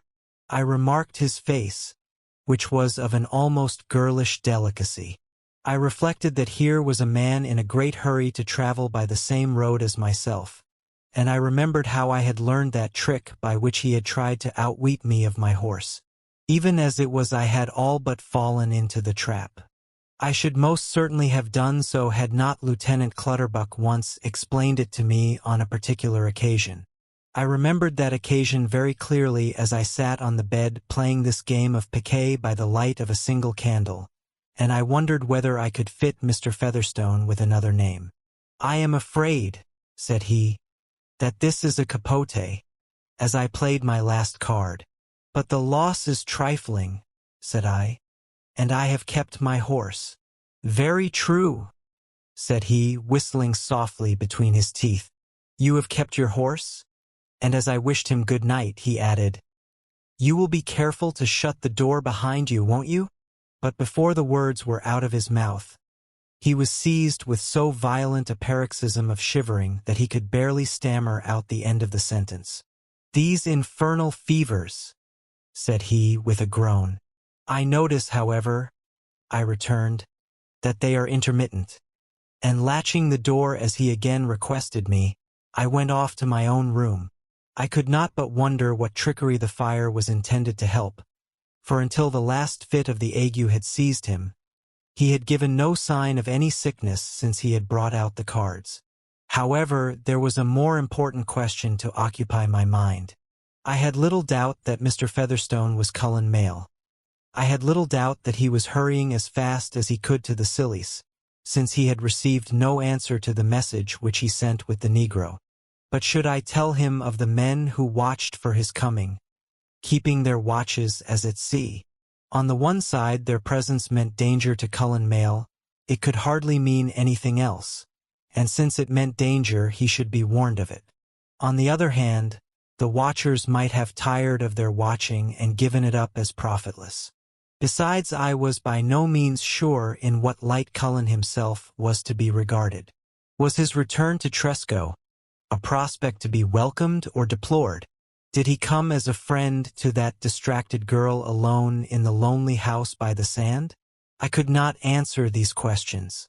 I knew Cullen to be a knave. I knew that the girl cared for him, and these two items made the sum of my knowledge. I turned over in my bed and fell asleep, thinking that my course might be clear to me in the morning.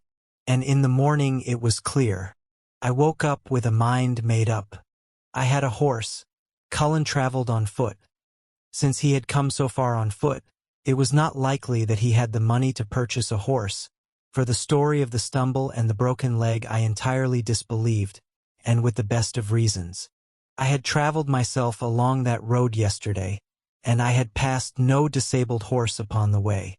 I had therefore the advantage of Cullen. I would journey on without saying a word to him of my destination. I would on arriving take counsel with Dick Parmita and Helen Mayle and seek to fathom the trouble. I should still have time to cross back to the mainland and hinder Cullen from attempting the passage. Thus I planned to do, but the plan was never put to the test of action. For while I was still dressing, a loud hubbub and confusion filled the house. I opened my door. The noise came from the direction of Cullen's room. I hastily slipped on my coat and ran down the passage. I could hear Cullen's voice very loud above the rest, a woman or two protesting with a shrill indignation, and the landlord trying to make all smooth, though what the bother was about I could not distinguish. It seemed that the whole household was gathered in the room, though Mr. Featherstone still lay abed. The moment that I appeared in the doorway, "Ah, here's a witness," he cried. "Mr. Berkeley, you were the last to leave me last night. You closed the door behind you? I was particular to ask you to close the door." "I remember that very well," said I, "for I was wondering how in the world you could put up with the door closed and a blazing fire." "There!" cried Featherstone, turning to the landlord. "You hear? Mr. Berkeley is a gentleman beyond reproach. He shut the door behind him, and this morning I find it wide open and my breeches gone. There is a thief, sir, in your inn, and we travelers must go on our way without breeches. It is the most inconsiderate theft that ever I heard of." "As for the breeches, sir," began the landlord. "I don't care a button for them," cried Featherstone. "But there was money in the breeches pockets, 15 guineas in gold, and a couple of bills on Mr. Nossiter, the banker at Exeter." "The bills can be stopped," said the landlord. "We are but 18 miles from Exeter. But how am I to travel those miles? Do you expect me to walk there in my shirt tails? No, I stay here in bed until my breeches are found, and burn me if I don't eat up everything in the house." And immediately he began to roar out for food. "I will have chops at once, and there's a great sirloin of beef, and bring me a tankard of small ale." Then he turned again to me and said pathetically, "It is not the breeches I mind, though to be sure I shall cut a ridiculous figure on the highroad. No, nor the money, though I have not a stiver left. But I woke up this morning in the sweetest good humor, and here am I in a violent passion at 9 o'clock in the morning, and my whole day spoilt. It is so discouraging." And he lay back upon the pillow as though he would have wept. The landlord offered him his Sunday breeches. They were of red cloth, and a belted earl might wear them without shame. But not without discomfort, grumbled Mr. Featherstone, contemplating the landlord, who was of a large figure. They will hang about me in swathes like a petticoat. And as for the 15 guineas, said I, my purse is to that amount at your disposal. That is a very gentlemanly offer, Mr. Berkeley, said he, from one stranger to another, but I have a horror of borrowing. I cannot accept your munificence. No, I will walk in my host's red cloth breeches as far as Rockbeer, which to be sure is no more than 12 miles, quite penniless, but when I reach my friends, upon my word, I will make such a noise about this inn as will close its doors, strike me dead and stiff if don't. His threat had its effect. The landlord, after the usual protestations that such an incident had never occurred before, that he had searched the house even to the servants' boxes, and that he could make neither head nor tail of the business, wound up his harangue with an offer of 5 guineas. It is all I have in the house, sir, said he, and of course I shall charge you neither for food nor lodging. Of course not, said Mr. Featherstone indignantly. Well, I must make the best of it. But oh, I woke up with so happy a disposition towards the world. And dismissing the women, he got up and dressed. The landlord fetched the 5 guineas and his red cloth breeches, which Featherstone drew on. Was ever a man so vilely travestied? He said. Sure, I shall be taken for a Hollander. That is hard for a person of some elegance. And he tied his cravat and went grumbling from the room. This is a great misfortune, sir, for me, said my host. I have lived honest all my days. There is no one in the house who would steal. On that I would stake my life. I can make nothing of it. Mr. Featherstone is quite recovered from his ague, said I slowly. I crossed over to the empty fireplace, heaped with the white ashes of the logs which had blazed there the night before. The fire no doubt did him some benefit. That is precisely what I was thinking, said I, and I knelt down on the hearthrug and poked amongst the ashes with the shovel. Suddenly, the landlord uttered an exclamation and threw up the window. I heard the clatter of a horse's hoofs upon the road. I got up from my knees and rushed to the window. As I leaned out, Mr. Featherstone rode underneath, and he rode my horse. Stop! I shouted out. Mr. Berkeley? He cried, airily waving his hand as he rode by. You may hold very good putt cards, but you haven't kept your horse. You damned thief! I yelled, and he turned in his saddle and put out his tongue. It is, if you think of it, a form of repartee to which there is no reply.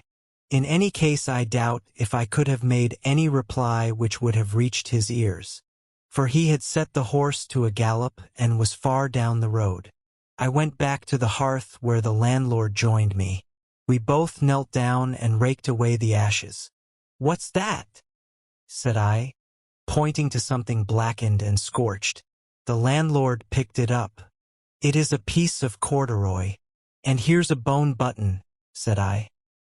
The ague was a sham, the fire a device to rob you. He came here without a penny piece and burnt his breeches last night. He has robbed you, he has robbed me, and he will reach the Scilly Islands first. How far is it to Rockbeer? 12 miles. I must walk those 12 miles? Yes.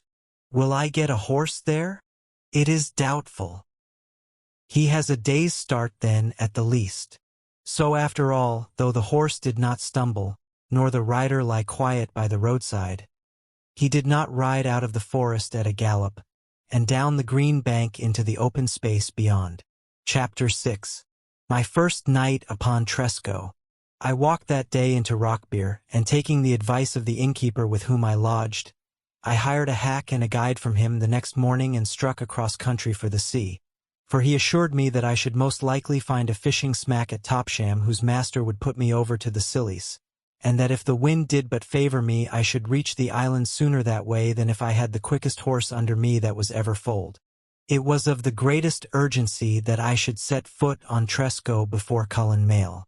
I had to risk something to achieve that object, and I risked the wind. It was in the northeast when I started from Rockbeer and suited my purpose finely if it did but hold, so that I much regretted I was not already on the sea, and rode in a perpetual fear lest it should change its quarter. I came to Huntington CLWST that night, and to Topsham the next day, where I was fortunate enough to find a boat of some 30 tons, and to come to an agreement with its master. He had his crew ready to his hand. He occupied the morning in provisioning the smack, and we stood out of the harbor in the evening, and with a steady wind on our quarter made a good run to the start point. Shortly after we passed the start, the wind veered round into the north, which did us no great harm, since these boats sail their best on a reach. We reached then with a soldier's breeze, as the saying is, out to the Eddystone Rock and the Lizard Point. It was directly after we had sighted the Lizard that the wind began to fall light, and when we were just off the point it failed us altogether. I remember that night as well as any other period in the course of these incidents.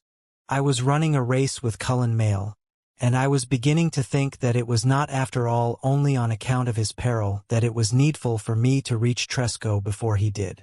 These last 2 days I had been entirely occupied with the stimulation of that race and the inspiriting companionship of the sea.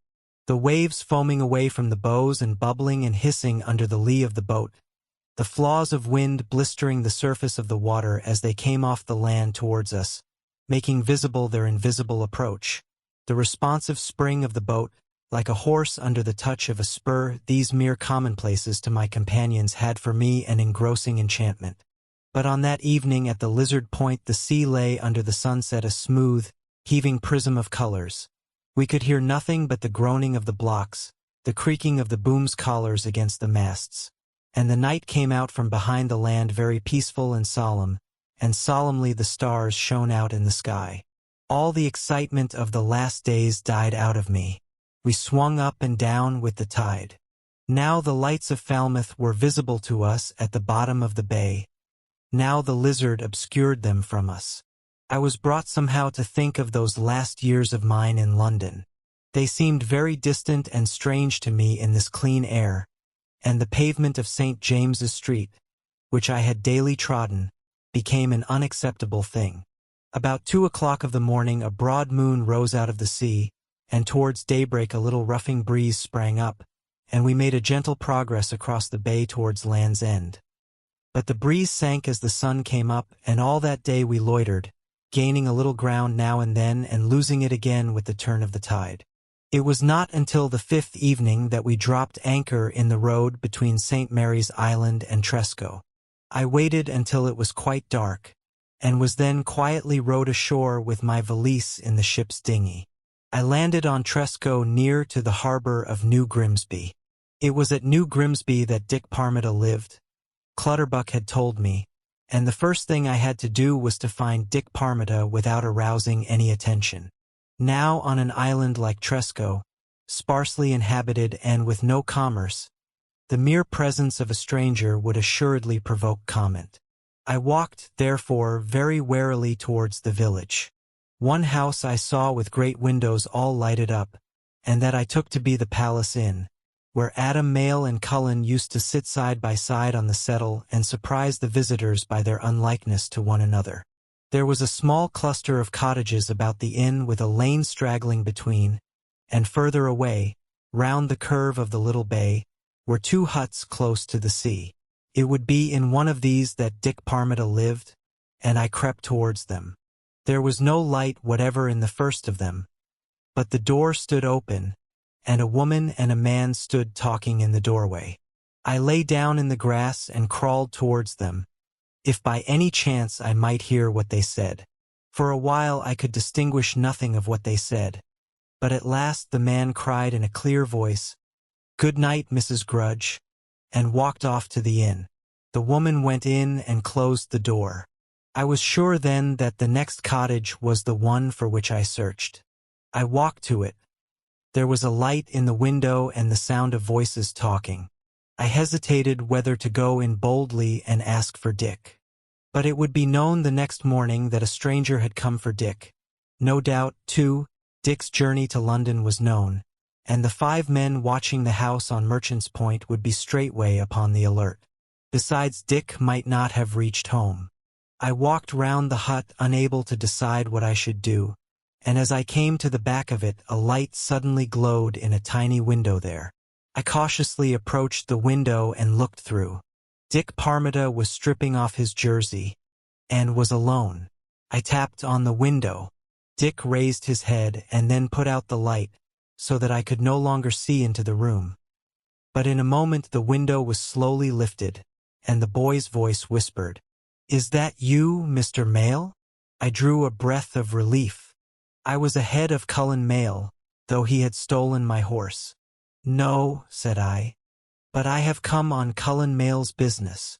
The boy leaned out of the window and peered into my face. But voices were raised in the room beyond this cupboard, and a woman's voice cried out, "Dick! Dick!" "That's Mother," said Dick to me. "Wait, I will come out to you."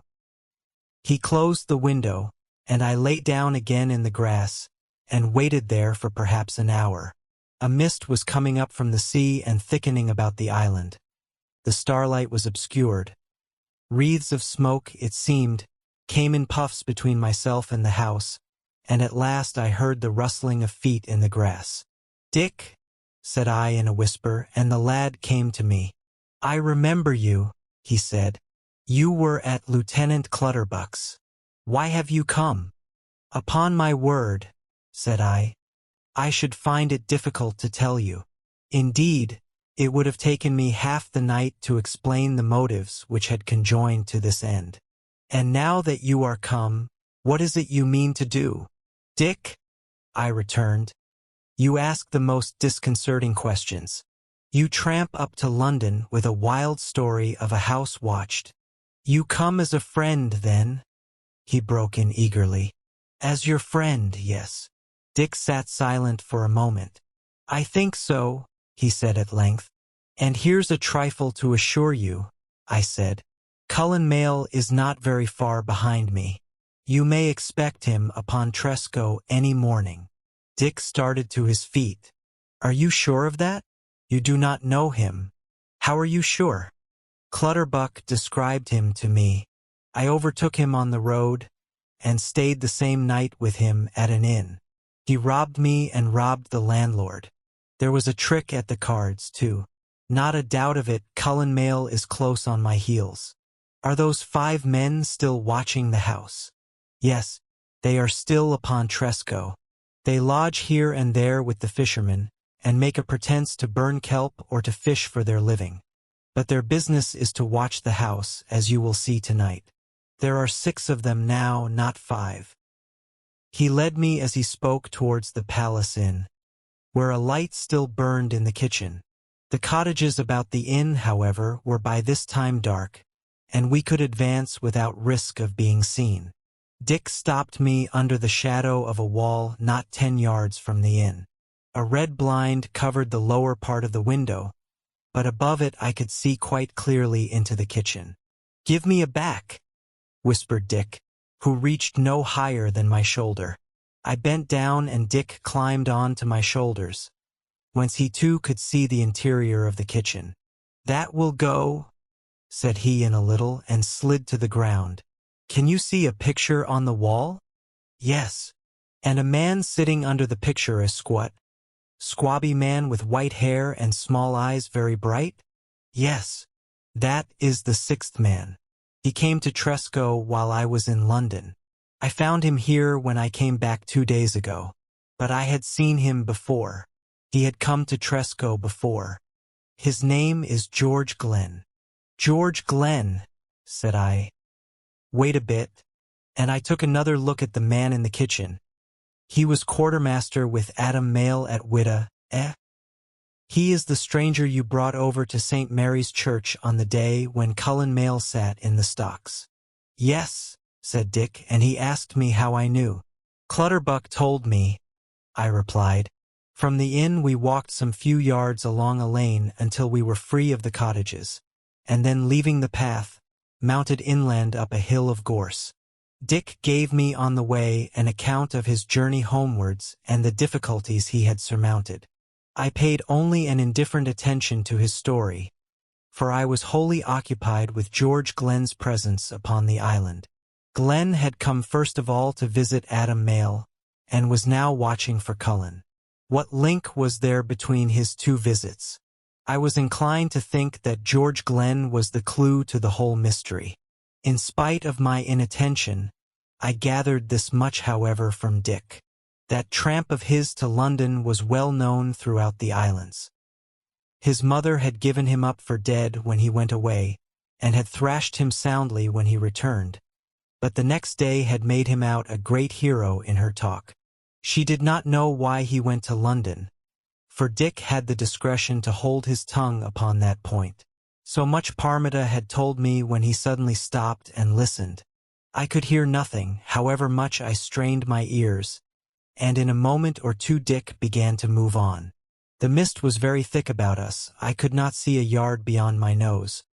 But we were now going downhill, so that I knew we had crossed the ridge of the island and were descending towards the harbor of New Grimsby and the house under Merchant's Rock.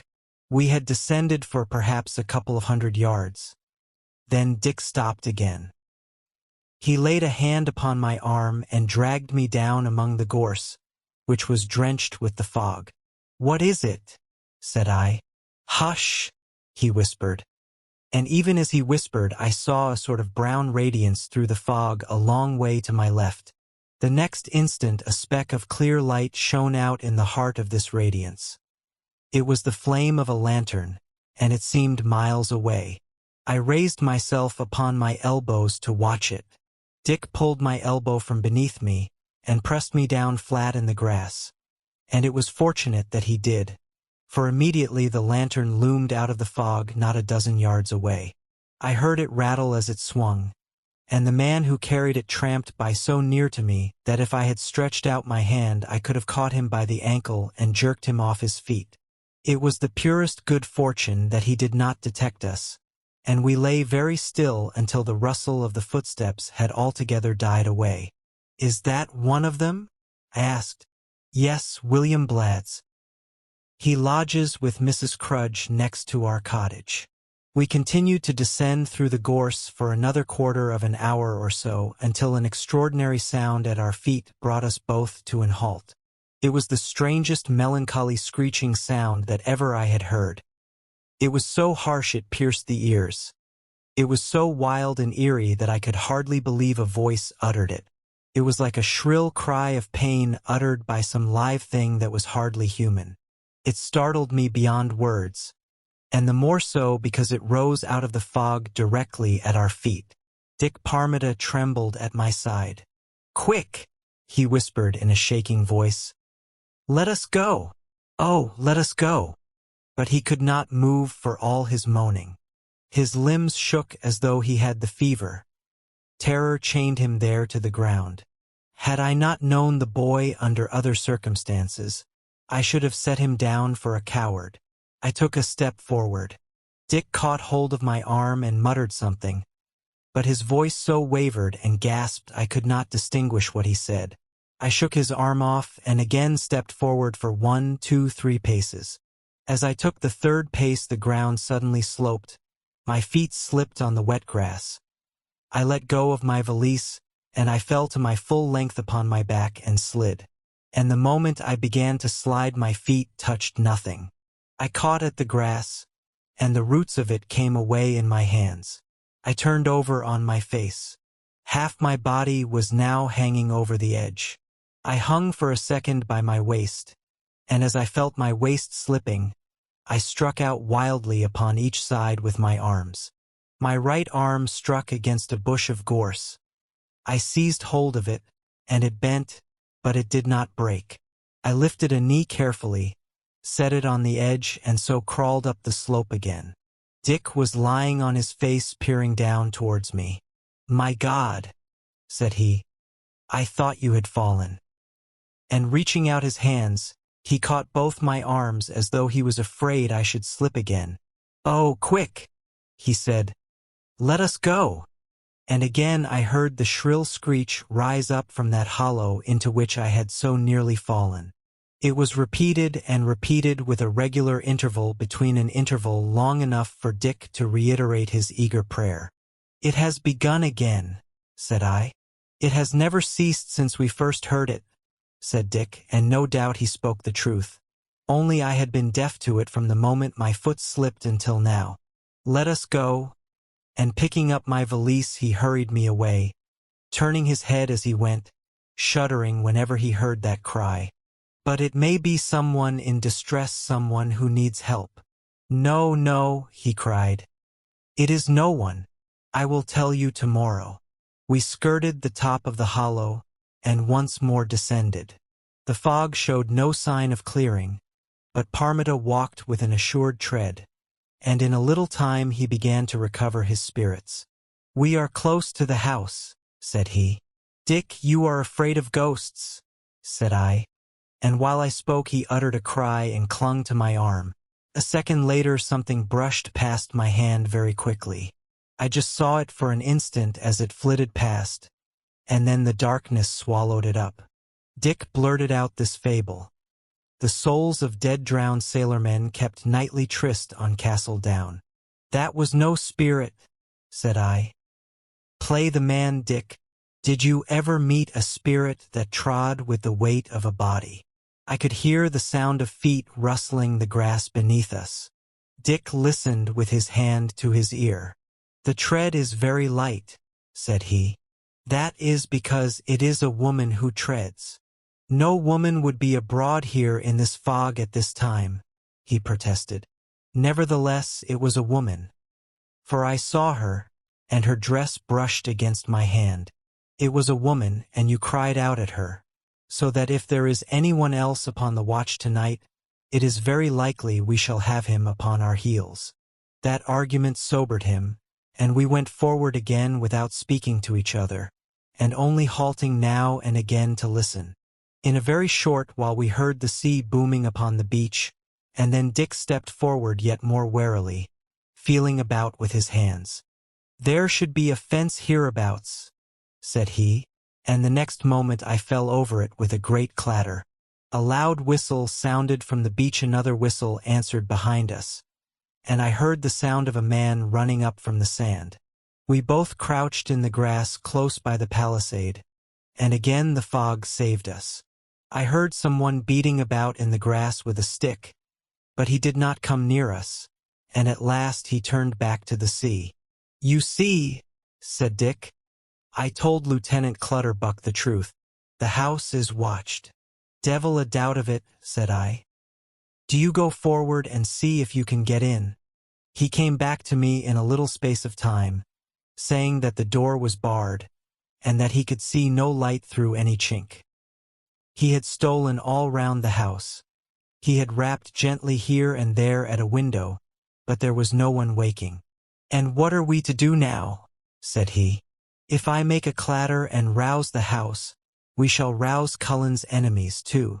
It would not be wise to put them on the alert, the more particularly since Cullen Mail may be here tomorrow. I will go back to the Palace Inn, sleep the night there, and come over here boldly in the morning."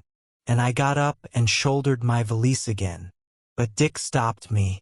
"I have a better plan than that," said he. "For George Glenn is staying at the Palace Inn. What if you slept in the house here tonight? I can come over early tomorrow and tell Miss Helen who you are, and why you have come. But how am I to get into the house, without you rouse the household? There is a window. It is the window of Cullen Mail's room. You could get through it with my help." It seemed in many ways the best plan that could be thought of, but certain words of Clutterbuck's that my meddling at all in the matter would be nothing but an impertinence came back very forcibly to me. But I heard Dick Parmita speaking, and the thought slipped instantly from my mind. "I helped Cullen Mail through the window, the night his father drove him from the house," said he. "And, what's that you say?" I asked eagerly. "The night that Cullen Mail was driven from the house, he climbed back into his room." "Yes. Tell me about it and be quick," said I. I had my own reason for urging him, and I listened with all my attention to every word he spoke. He told me the sequel of the story which Clutterbuck had related in my lodging at St. James's Street. "I was waiting for him outside here on the beach," said he, "and when the door was closed behind him, he came straight towards me. 'And where am I to sleep tonight, Dick?' said he. I told him that he could have my bed over at New Grimsby, but he refused it. 'I'm damned if I sleep in a rat hole,' he said, 'when by putting my pride in my pocket I can sleep in my own bed,' and with my help he clambered on to an outhouse and so back into his own room." "When did he leave the island, then?" I asked. "The next morning? But no one saw him go." "No," answered Dick.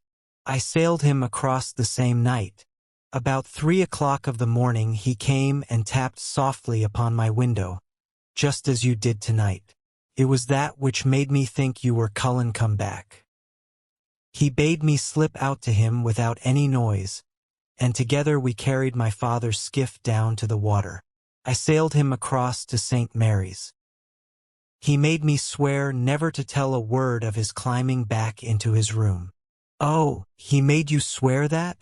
"Yes, he said he would rip my heart out if I broke my oath. Well, I've kept it till tonight. No one knows but you. I got back to Tresco before my father had stirred." "And Cullen?" "A bark put out from St. Mary's to Cornwall with the first of the ebb in the morning. I suppose he persuaded the captain to take him. Parmita's story set me thinking, and I climbed over the palisade after him without further objection. He came to a wall of planks. Dick set himself firmly against it and bent his shoulders. 'This is an outhouse,' said he.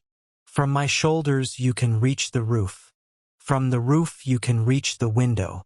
You can force the catch of the window with a knife.'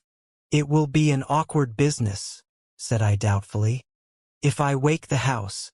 'There is no fear of that,' answered Dick. 'With any other window I would not say no. The other rooms are separated only by a thin paneling of wood, and at one end of the house you can almost hear a mouse scamper at the other. Mr. Cullen's room, however, is a room built on. Its inner wall is the outer wall of the house. It is the one room where you could talk secrets and run no risk of being overheard.' 'Very well,' said I slowly, for this speech too set me thinking. 'I will risk it. Come over early tomorrow, Dick. I shall cut an awkward figure without you do.' And getting on to his shoulder, I clambered up on to the roof of the outhouse. He handed my valise to me. I pushed back the catch of the window with the blade of my knife, lifted it, threw my leg over the sill and silently drew myself into the room. The room was very dark, but my eyes were now accustomed to the gloom. I could dimly discern a great four-poster bed. I shut the window without noise, set my valise in a corner, drew off my boots and lay down upon the bed. Chapter 7 tells of an extraordinary incident in Cullen Mayle's bedroom. I was very tired, but in spite of my fatigue it was some while before I fell asleep. Parmita had thrown a new light upon the business tonight, and by the help of that light I arrayed afresh my scanty knowledge. The strangeness of my position, besides, kept me in some excitement. Here was I quietly abed in a house where I knew no one. Clutterbuck might well talk about impertinence, and I could not but wonder what in the world I should find to say if Dick was late in the morning. Finally, there was the adventure of that night. I felt myself again slipping down the wet grass and dangling over the precipice. I heard again that unearthly screeching which had so frightened Dick and perplexed me. It perplexed me still. I could not for a moment entertain Dick's supposition of a spirit. This was the middle of the 18th century, you will understand, and I had come fresh from London. Ghosts and bogies might do very well for the island of Tresco, but Mr. Berkeley was not to be terrified with any such old wives' stories, and so Mr. Berkeley fell asleep. At what precise hour the thing happened I do not know.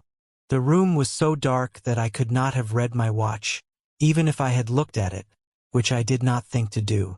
But at some time during that night I woke up quite suddenly with a clear sense that I had been waked up.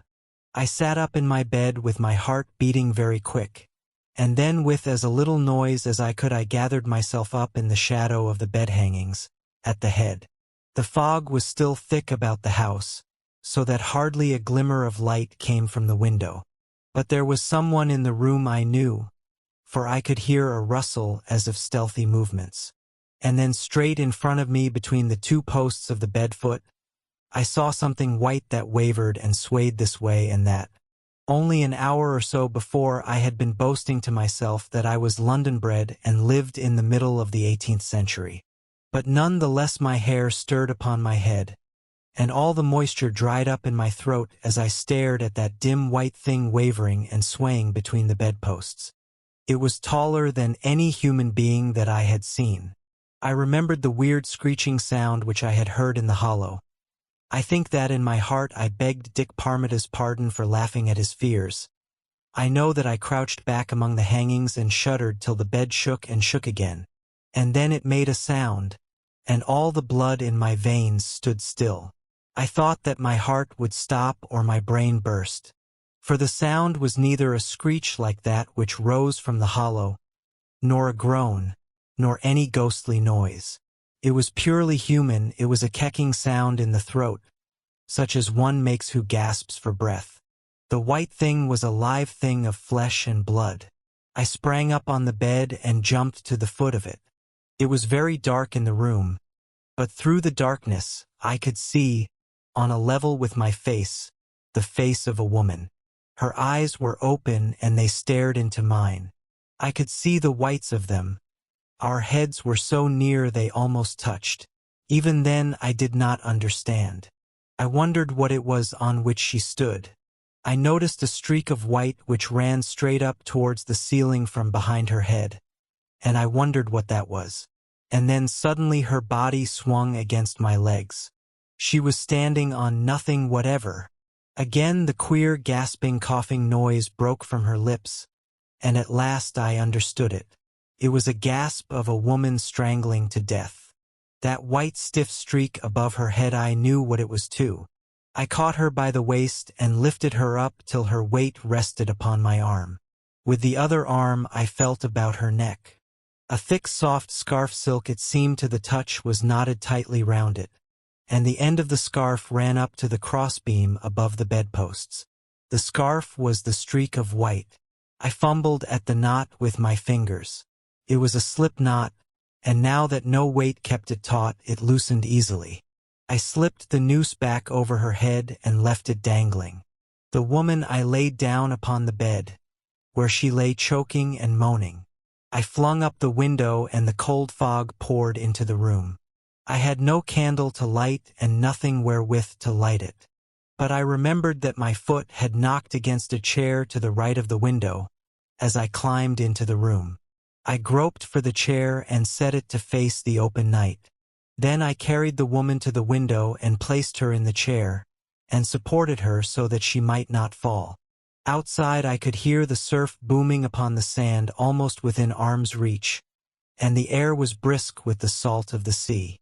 Such light as there was glimmered upon the woman's face. I saw that she was young, little more than a girl indeed, with hair and eyes of an extreme blackness. She was of a slight figure, as I knew from the ease with which I carried her, but tall. I could not doubt who it was. For one thing, the white dress she wore was of some fine soft fabric, and even in that light it was easy to see that she was beautiful. I held her thus with the cold salt air blowing upon her face, and in a little she began to recover. She moved her hands upon her lap, and finally lifted one and held her throat with it. "Very likely there will be some water in the room," said I. "If you are safe, if you will not fall, I will look for it." "Thank you," she murmured. My presence occasioned her no surprise, and this I thought was no more than natural at the moment. I took my arm from her waist and groped about the room for the water jug. I found it at last and a glass beside it. These I carried back to the window. The girl was still seated on the chair, but she had changed her attitude. She had leaned her arms upon the sill and her head upon her arms. I poured out the water from the jug into the tumbler. She did not raise her head. I spoke to her. She did not answer me. A horrible fear turned me cold. I knelt down by her side, and setting down the water gently lifted her head. She did not resist but sank back with a natural movement into my arms. Her eyes were closed, but she was breathing. I could feel her breath upon my cheek, and it came steadily and regular. I cannot describe my astonishment. She was in a deep sleep. I pondered for a moment what I should do.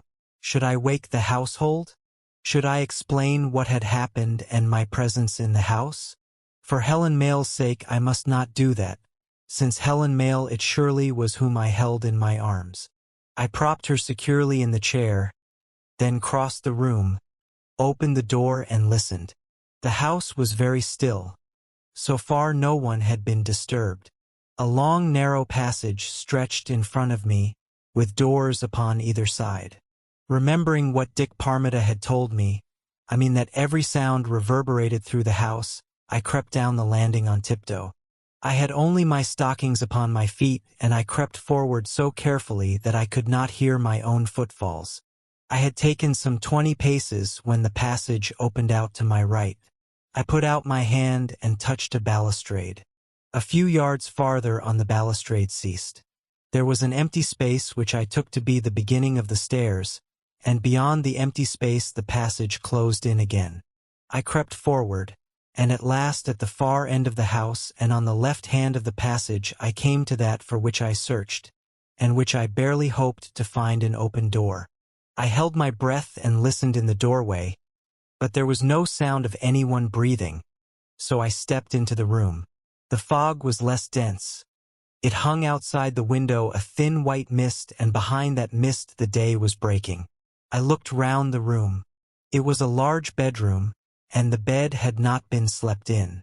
A glance at the toilette with its dainty knickknacks of silver proved to me that it was a woman's bedroom.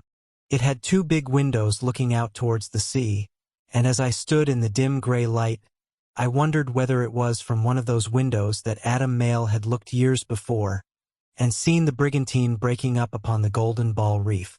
But the light was broadening with the passage of every minute.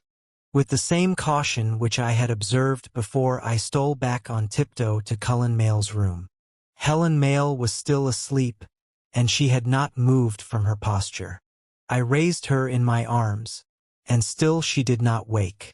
I carried her down the passage, through the open door, and laid her on the bed.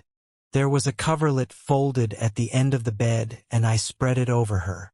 She nestled down beneath it, and her lips smiled very prettily, and she uttered a little purring murmur of content.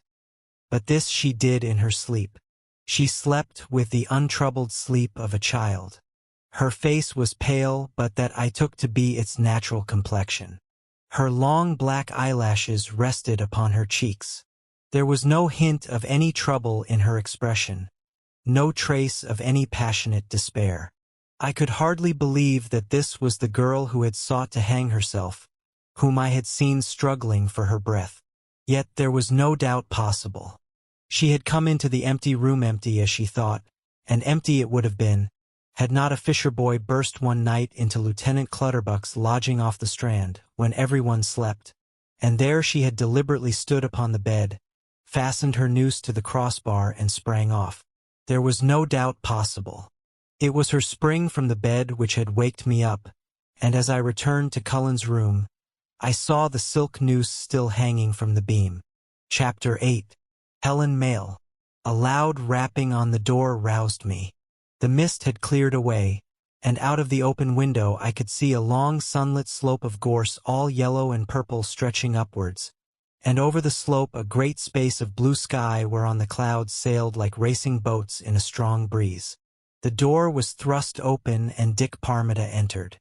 "You keep London hours, sir?" said he, standing at the foot of the bed, and he happened to raise his eyes. "What's that?" he asked. That was the silk scarf still dangling from the crossbar, and the sight of it brought back to me in a flash my adventure of the night. With the clear sunlight filling the room and the bright wind chasing the clouds over the sky, I could hardly believe that it had really occurred. But the silk scarf hung between the posts. My God! I cried out. What if I had never waked up? There would have been the sunlight and the wind in the sky as now, but, facing me, no longer swaying, but still inert, horrible, I should have seen, and I clapped my hands over my face. So distinct was this unspeakable vision to me, and cried out again. What if I had not waked up? You have not waked up very early, said Dick, looking at me curiously, and recovering my self-possession I hastened to explain. I have had dreams, Dick. The strange room. I am barely awake yet. It appeared that I was not the only one to keep London hours that morning.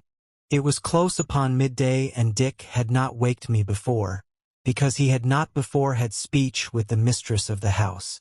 Helen Mayle had risen late, but she knew now of my presence in the house and what had brought me, and was waiting to offer me her thanks. In spite of this news that she was waiting, I made my toilette very slowly. It would be the most awkward, embarrassing meeting imaginable.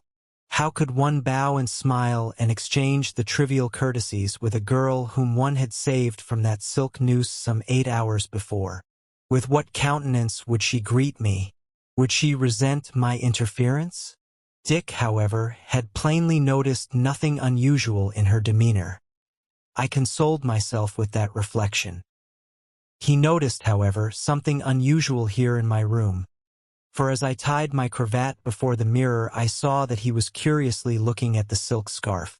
Perhaps you have seen it before, said I without turning round. Dick started, then he colored. I was wondering why it hung there, said he. It is curious, said I calmly, and I stood upon the bed and with some trouble, for the knots were stiff, I took it down and thrust it into the pocket of my coat. It is yours? Cried Dick. One silk scarf is very like another, said I, and he colored again and was silent. His silence was fortunate, since if he had asked to what end I had hung it above my bed, I should have been hard put to it for an answer. I am ready, said I, and we walked along the passage to the balustrade, and the head of the stairs where I had crept on tiptoe during the night. I noticed certain marks, a few dents, a few scratches on the panels of the wall at the head of the stairs, and I was glad to notice them, for they reminded me of the business upon which I had come and of certain conjectures which Dick had suggested to my mind. It was at the head of the stairs that Adam Mayle had stood when he drove out his son. The marks, no doubt, were the marks of that handful of guineas which Cullen had flung to splatter and sparkle against the wall behind his father's head. I was glad to notice them, as I say, for the tragical incident in which I had borne a share that night had driven Cullen Mayle's predicament entirely from my thoughts. I saw the flutter of a dress at the foot of the stairs, and a face looked up to mine. It was the face which I had seen on a level with mine in the black gloom of the night, and as I saw it now in the clear light of day, I stopped amazed. It wore no expression of embarrassment, no plea for silence. She met me with a grateful welcome in her eyes, as for one who had come unexpectedly to do her a service, and perhaps a hint of curiosity as to why I should have come at all. Dick has told me of you, she said, as she held out her hand. You are very kind. Until this morning I did not even know the reason of Dick's journey to London. I was not aware that he had paid a visit to Lieutenant Clutterbuck. There was a trifle of awkwardness in her voice as she pronounced his name. I could not help feeling and no doubt expressing some awkwardness as I heard it. Lieutenant Clutterbuck had not hesitated to accuse her of duplicity. I at all events could not but acknowledge that she was excellently versed in the woman's arts of concealment. There was thus a moment's silence before I answered. You will accept me, I hope, as Lieutenant Clutterbuck's proxy. We had no right, she returned, to expect any service from Lieutenant Clutterbuck, much less from, and she hesitated and stopped abruptly.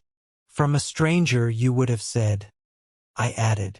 We shall count you a stranger no longer, she said, with a frank smile, and that I might not be outdone in politeness, I said, "If Dick had lacked discretion and told you all that he might have told, you would understand that the obligation is upon my side.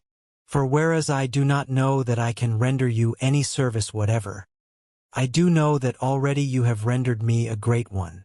"That is very prettily said," she returned, as she walked into the parlor. "Truth at times," I answered lightly as I followed her, "can be as pretty as the most ingenious lie." So that first awkward meeting was past. I took my cue from her reticence, but without her success. I could not imitate her complete unconsciousness. It seemed she had no troubles. She sat at the table in a flow of the highest spirits. Smiles came readily to her lips, and her eyes laughed in unison. She was pale, and the pallor was the more marked on account of her dark hair and eyes, but the blood came and went in her cheeks, and gave to her an infinite variety of expression. I could hardly believe that this voice, which was now lively with contentment, was the voice which had uttered that kecking sound in the night, or that the eyes which now sparkled and flashed were the eyes which had stared at me through the gloom. No doubt I looked at her with more curiosity than was convenient. At all events, she said, with a laugh, "I would give much to know what picture Dick painted of me. For if I may judge from your looks, Mr. Berkeley, the likeness is very unlike to the original." I felt my cheeks grow hot, and cast about for a reason to excuse my curiosity. Her own words suggested the reason. "Dick told me," I said, "of a woman in great distress and perplexity, whose house was watched, who dreaded why it was watched. And you find a woman on the top of her spirits?" She broke in, and was silent for a little, looking at the cloth. "And very likely," she continued slowly, "you are disposed to think that you have been misled and persuaded hither for no more than a trivial purpose." "No," I protested. "No such thought occurred to me." And in my anxiety to free myself from the suspicion of this imputation, I broke through that compact of silence upon which we seemed silently to have agreed. "I have no reason for pride, God knows, but indeed, madam, I am not so utterly despicable as to regret that I came to Tresco and crept into your house last night. Already, suppose there was nothing more for me to do but to wish you a good morning and betake myself back to town. Already I have every reason to be glad that I came, for if I had not come—" and I stopped. Helen Mayle listened to me with some surprise of manner at the earnestness with which I spoke, and when I stopped so abruptly, she blushed and her eyes again sought the table. "Yes," she said quietly, "Mr. Berkeley, you have guessed the reason of my good spirits. If you had not come, a woman in great distress and perplexity would be wandering restlessly about the house, as she did yesterday." Her eyes were still fixed upon the table, or she must have remarked my astonishment, and the pretense would at once and for all have been torn away from between us. I leaned back in my chair. It was as much as I could do to stifle an exclamation. If I had not come, a woman's spirit might be wandering today restlessly from room to room, but the woman I had the silk scarf in my coat pocket to assure me she would not. "The distress and perplexity," she continued, "are not done with, but today a hand has been stretched to me out of the dark, and I must think to some good end. It could not be otherwise." And she lifted her eyes to mine. I did not doubt their sincerity. "And shall I tell you?" she continued with a frank smile. "I am glad, though I hardly know why I am glad, that the man who stretched out his hand was quite unknown to me and himself knew nothing of me, and had not so much as seen my face. He helps a woman, not one woman. I am more grateful for that. I take it to be of good augury." And she held her hand to me. I took the hand. I was tempted to let her remain in her misapprehension. But sooner or later she would learn the truth, and it seemed to me best that she should learn something of it from me. "Madam," I said, "I should account myself happy if I could honestly agree, but I fear it was not on a woman's account that I traveled down to Tresco. Dick, I think, had something to do with it, but chiefly I came to do myself a service." "Well?" she answered as she rose and crossed to the window that may be. You are here at all events, in the house that is watched. And then she suddenly called me to her side. Look, said she, but keep well behind the curtain. I looked across the water to a brown pile of rocks which was named Norwithel, and beyond Norwithel over St. Helens Pool to the island of St. Helens. Do you see? She asked. I saw the bare rock, the purple heather of St. Helens, to the right a wide shining beach of Teen, and to the left stretching out into the sea from the end of St. Helens a low ridge of rocks like a paved causeway. I pointed to that causeway. That is the Golden Ball Reef, said I. Yes, she answered. Dick told you the story. You would not see the reef, but that the tide is low. But it is not that I wanted to show you. See! And she stretched out her hand towards the rock pile of Norwithel. I looked there again, and at last I saw a man moving on the rocks close by the sea. He is cutting the weed, said I. That is the pretense, said she. But so long as he stays there no one can enter this house without he knows. No one can go out without he knows. Unless one goes in or out by the door I used. That door is within view of the castle down. There will be some man smoking his pipe, stretched on the grass of the castle down. You have never spoken to them? Yes, they wanted nothing of me. They only watch. I know for whom they watch. I could learn nothing by questioning them. Have you asked Captain Hathaway's help? Helen smiled. No. What could he do? They do no one any hurt. They stand out of my way when I pass. And besides I am afraid. I do not know. If these men were questioned closely by someone in authority, what story might they have to tell, and what part in that story does Cullen play? I hesitated for a few moments whether to risk the words which were on my lips. I made an effort and spoke them. You will pardon the question. I have once met Cullen Mayle, and is he worth all this anxiety? He had a strange upbringing in this house. There is much to excuse him in the eyes of anyone. And for myself I cannot forget that all which people say is mine, is more rightly his. She spoke very gently about Cullen, as I had indeed expected that she would, but with sufficient firmness to prove to me that it was not worth while to continue upon this strain. And the Negro? I asked. He has not spoken? For answer she led me up the stairs, and into a room which opened upon the landing. The Negro lay in bed and asleep. The flesh had shriveled off his bones. His face was thin and peaked, and plainly his days were numbered. Helen leaned over the bed, spoke to him, and pressed upon his shoulder. The Negro opened his eyes. Never in my life had I seen anything so melancholy as their expression. The conviction of his helplessness was written upon them, and I think too an appeal for forgiveness that he had not discharged his mission. Speak to him, said Helen. Perhaps a stranger's voice may rouse him if only to speak 2 words. I spoke to him as she bade me. A look of intelligence came into the Negro's face. I put a question to him. Why does George Glenn watch for Cullen Mayle? And before I had completed the sentence his eyelids closed languidly over his eyes and he was asleep.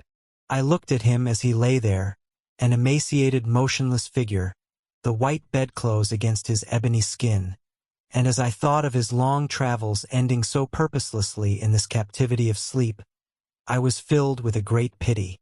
Helen uttered a moan. She turned towards me wringing her hands. And there's our secret, she cried. The secret which we must know and which this poor Negro burns to tell, and it's locked up within him.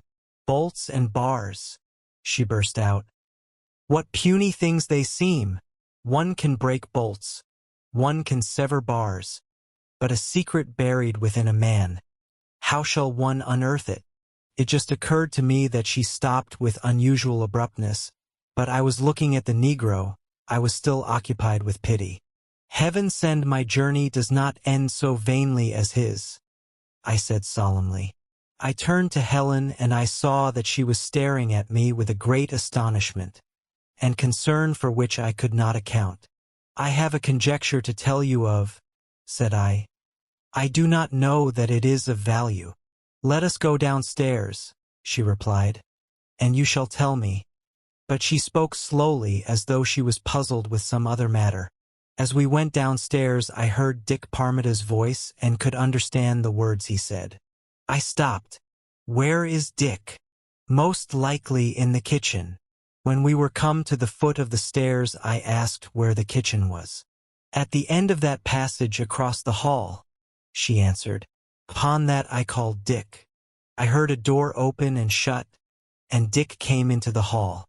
"The kitchen door was closed," said I. "I do not know but what my conjecture may have some value after all." Helen Mayle walked into the parlor. Dick followed her. As I crossed the hall my coat caught on the back of a chair.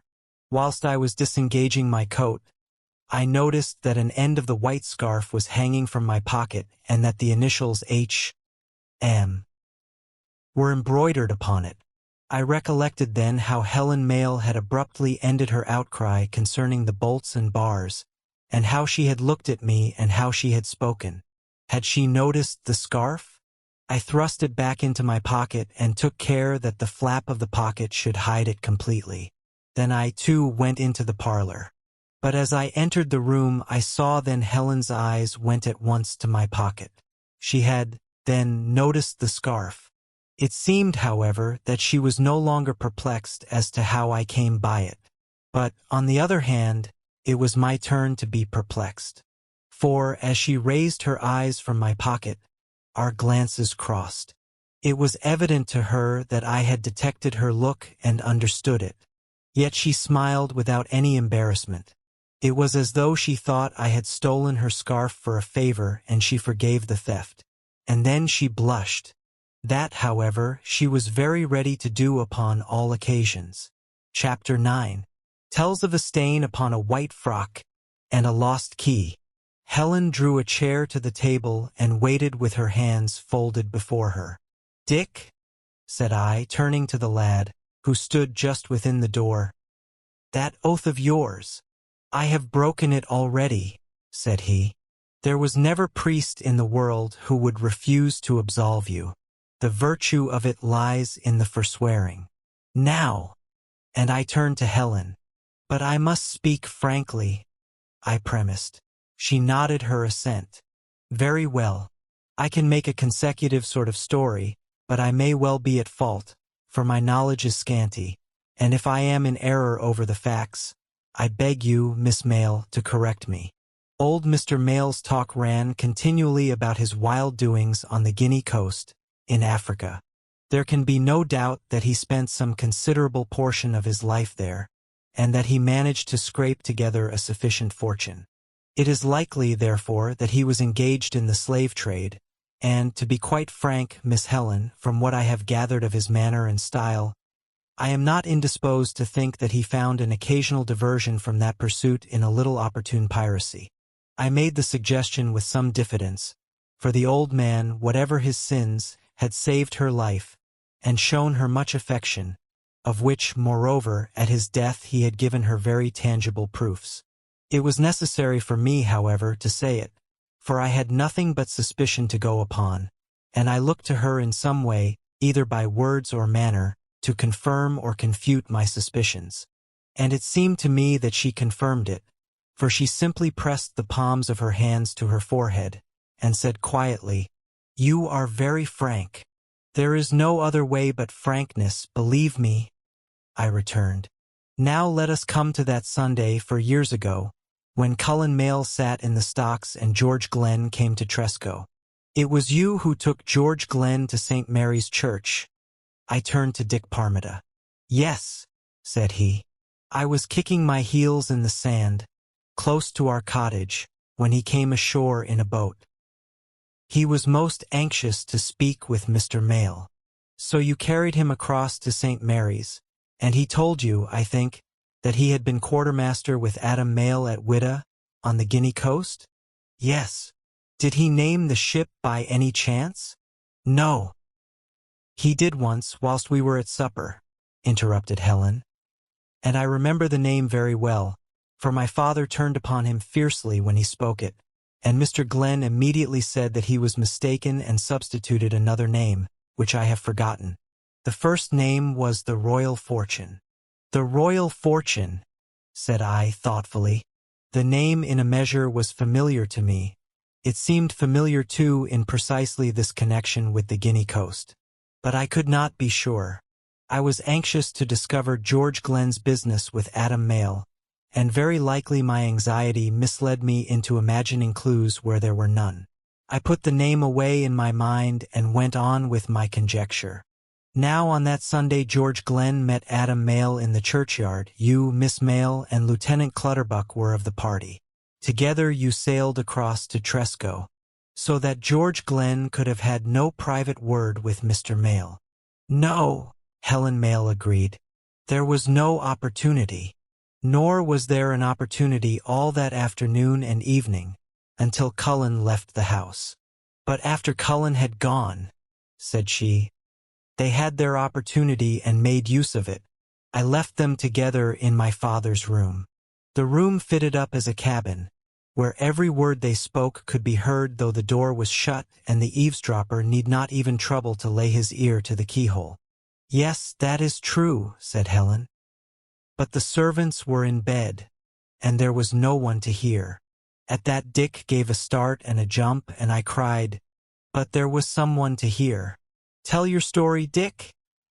And Dick told how Cullen Mayle had climbed through the window, and how some hours after he had waked him up and sworn him to secrecy. Now, do you see? I continued. Why should Cullen Mayle have sworn Dick here to silence unless he had discovered some sort of secret which might prove of value to himself, unless he had overheard George Glenn talking to Adam Mayle? And there's this besides. Where has Cullen Mayle been these last 2 years? I can tell you that. You can? Said Helen. She was leaning across the table, her face all lighted up with excitement. Yes, there's the Negro above stairs for one thing, Cullen's servant. For another, I met Cullen Mayle on the road as I was traveling here. He counterfeited an ague, which he told me he had caught on the Guinea coast. The ague was counterfeit, but very likely he has been on the Guinea coast. Of course, cried Dick. Not a doubt of it, said Helen. So this is my theory. George Glenn came to enlist Adam Mayle's help and Adam Mayle's money in some voyage to Africa. Cullen Mayle overheard it and got the start of George Glenn. So here's George Glenn back again upon Tresco and watching for Cullen Mayle. See, cried Helen suddenly. Did I not tell you you were sent here to a good end? But we are not out of the wood yet, I protested. We have to discover what it was that Glenn proposed to Mr. Mayle. How shall we do that? How? Repeated Helen, and she looked to me confidently for the answer. I can think of but one way, said I. To go boldly to George Glenn and make terms with him. Would he speak, do you think? Most likely not, I answered, and so in spite of my fine conjecture, we did not seem to have come any nearer to an issue. We were both of us silent for some while. The very confidence which Helen displayed stung me into an activity of thought. Helen herself was sunk in an abstraction, and in that abstraction she spoke. You are hurt, she said. My right hand was resting upon the table. It was cut in 1 or 2 places, and covered with scratches. It is nothing, said I. I slipped on the hill yesterday night and cut it with the gorse. And again we fell to silence. What I am thinking is this, she said at length. You overtook Cullen upon the road, and you reached the islands last night. At any moment, then, we may expect his coming. Why, that's true, said I, springing up to my feet. And if Dick will sail me across to St. Mary's, we'll make a shift to stop him. Helen Mayle rose at that moment from her seat. She was wearing a white frock, and upon one side of it I noticed for the first time a red smear or two, as though she had brushed against paint or blood. I looked at my hand scratched and torn by the gorse bush. It would have been bleeding at the time when a woman, coming swiftly past us in the fog, brushed against it. The woman was certainly hurrying in the direction of this house. "You have told me everything, I suppose?" I said. "Everything at all events that it concerns me to know." "Everything," she replied. "We crossed that afternoon to St. Mary's. There was no sign of Cullen Mayle at Hewtown. No one had seen him or heard of his coming. He had not landed upon St. Mary's. I thought it possible that he might not have touched St. Mary's at all, but rowed ashore to Tresco even as I had done. But no ship had put into the road that day but one which brought Castile soap from Marseilles. We sailed back to Tresco, and ran the boat's nose into the sand not 20 yards from the door of the house on Merchant's Point. A man, an oldish, white-haired man, loitering upon the beach, very civilly helped us to run the boat up out of the water. We thanked him, and he touched his hat and answered with something of a French accent, which surprised me. But as we walked up to the house, "That's one of the 5, Dick explained. "He came on the boat with the Negro to Penzance. Peter Torchu he is called, and he was loitering there on purpose to get a straight look at you." "Well," said I, "it is at all events known that I am here," and going into the house I found Helen Mayle eagerly waiting for our return. I told her that Cullen Mayle could not by any means have yet reached the Scillies, and that we had left word with the harbour master upon St. Mary's to detain him if he landed, at which she expressed great relief. "And since it is known I am here," I added, "it will be more suitable if I carry my valise over to New Grimsby and seek a bed at the Palace Inn. I shall besides make the acquaintance of Mr. George Glenn. It is evident that he and his fellows intend no hurt to you, so that you may sleep in peace." "No," said she bravely enough, "I am not afraid for myself." "And you will do that?" "What?" she asked. "Sleep in peace," said I, and putting my hand into my pocket as if by accident, I let her see again the corner of her white scarf. Her face flushed a little as she saw it. "Oh, yes," she answered, and to my surprise with the easiest laugh imaginable. "I shall sleep in peace. You need have no fear." I could not understand her. What a passion of despair it must have needed to string her to that act of death last night. Yet today she could even allude to it with a laugh. I was lost in perplexity, but I had this one sure thing to comfort me.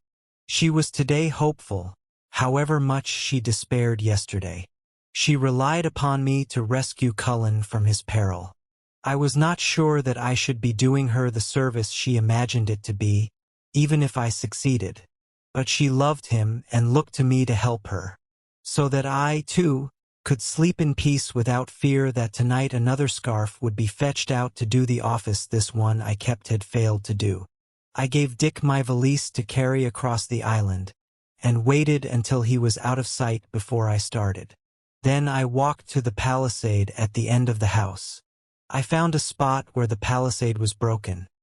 The splintered wood was fresh and clean. It was I who had broken the palisade last night. From that point I marched straight up the hill through the gorse, and when I had walked for about 20 minutes I stopped and looked about me. I struck away to my left, and after a little I stopped again. I marched up and down that hill, to the right, to the left, for perhaps the space of an hour, and at last I came upon that for which I searched a steep slope where the grass was crushed, and underneath that slope a sheer descent. On the brink of the precipice, for that I judged it to be, I saw a broken gorse bush. I lay down on my face and carefully crawled down the slope. The roots of the gorse bush still held firmly in the ground. I clutched it in my left hand, dug the nails of my right through the grass into the soil, and leaned over. My precipice was no more than a hollow some 20 feet deep, and had I slipped yesterday night, I should not have fallen even those 20 feet. For a sort of low barn was built in the hollow, with its back leaning against the perpendicular wall. I should have dropped perhaps 10 feet on to the roof of this barn. I drew myself up the hill again and sat down. The evening was very quiet and still. I was near to the summit of the island. Over my left shoulder I could see the sun setting far away in the Atlantic, and the waves rippling gold. Beneath me was the house, a long one-storied building of granite, on the horn of a tiny bay.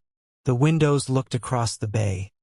Behind the house stretched that tangled garden, and at the end of the garden rose the Merchant's Rock. As it stood thus in the evening light, with the smoke curling from its chimneys, and the sea murmuring at its door, it seemed quite impossible to believe that any story of turmoil and strife and tragedy could have locality there. That old buccaneer Adam Mayle, and his soft-voiced son Cullen, whom he had turned adrift, seemed the figures of a dream, and my adventure in Cullen's room a hideous nightmare. And yet, even as I looked, footsteps brushed through the grass behind me, and turning I saw a sailor with a brass telescope under one arm and a black patch over one eye, who politely passed me the time of day and went by. He was a big man, with a great beard and hair sprouting from his ears and nostrils. He was another of the five, no doubt, and though he went by he did not pass out of sight. I waited, hoping that he would go, for I had a great desire to examine the barn beneath me more closely. It was from the barn that the unearthly screeching had risen which had so terrified Dick Parmita. It was between the barn and the house that a girl had brushed against my wounded hand and taken a stain of blood upon her dress. The hollow was only a break in the steep slope of the hill. The barn could easily be approached by descending the hill to the right or the left, and then turning in. I was anxious to do it, to try the door, to enter the barn, but I dared not, for the sailor was within sight, and I had no wish to arouse any suspicions. Helen had told me everything, she had said everything which it concerned me to know. But had she? I found myself asking, as I got to my feet and crossed the hill down towards New Grimsby. The sun had set by this time, a cool twilight took the color from the gorse, and numberless small winged things flew and sung about one's face. All round a gray sea went down to a gray sky, and sea and sky were merged, and at my feet the lights began to twinkle in the little fishing village by the sea. I hired a bed at the Palace Inn, bade them prepare me supper, and then walked on to Parmita's cottage for my valise. There was a great hubbub going on within. Dick's voice was explaining, and a woman's shrill voice overtopped his explanation. The cause of his offense was twofold. He had not been near the cottage all day, so that it was thought he had run away again, and the key of the cottage was gone. It had not been seen since yesterday, and Dick had been accused of purloining it.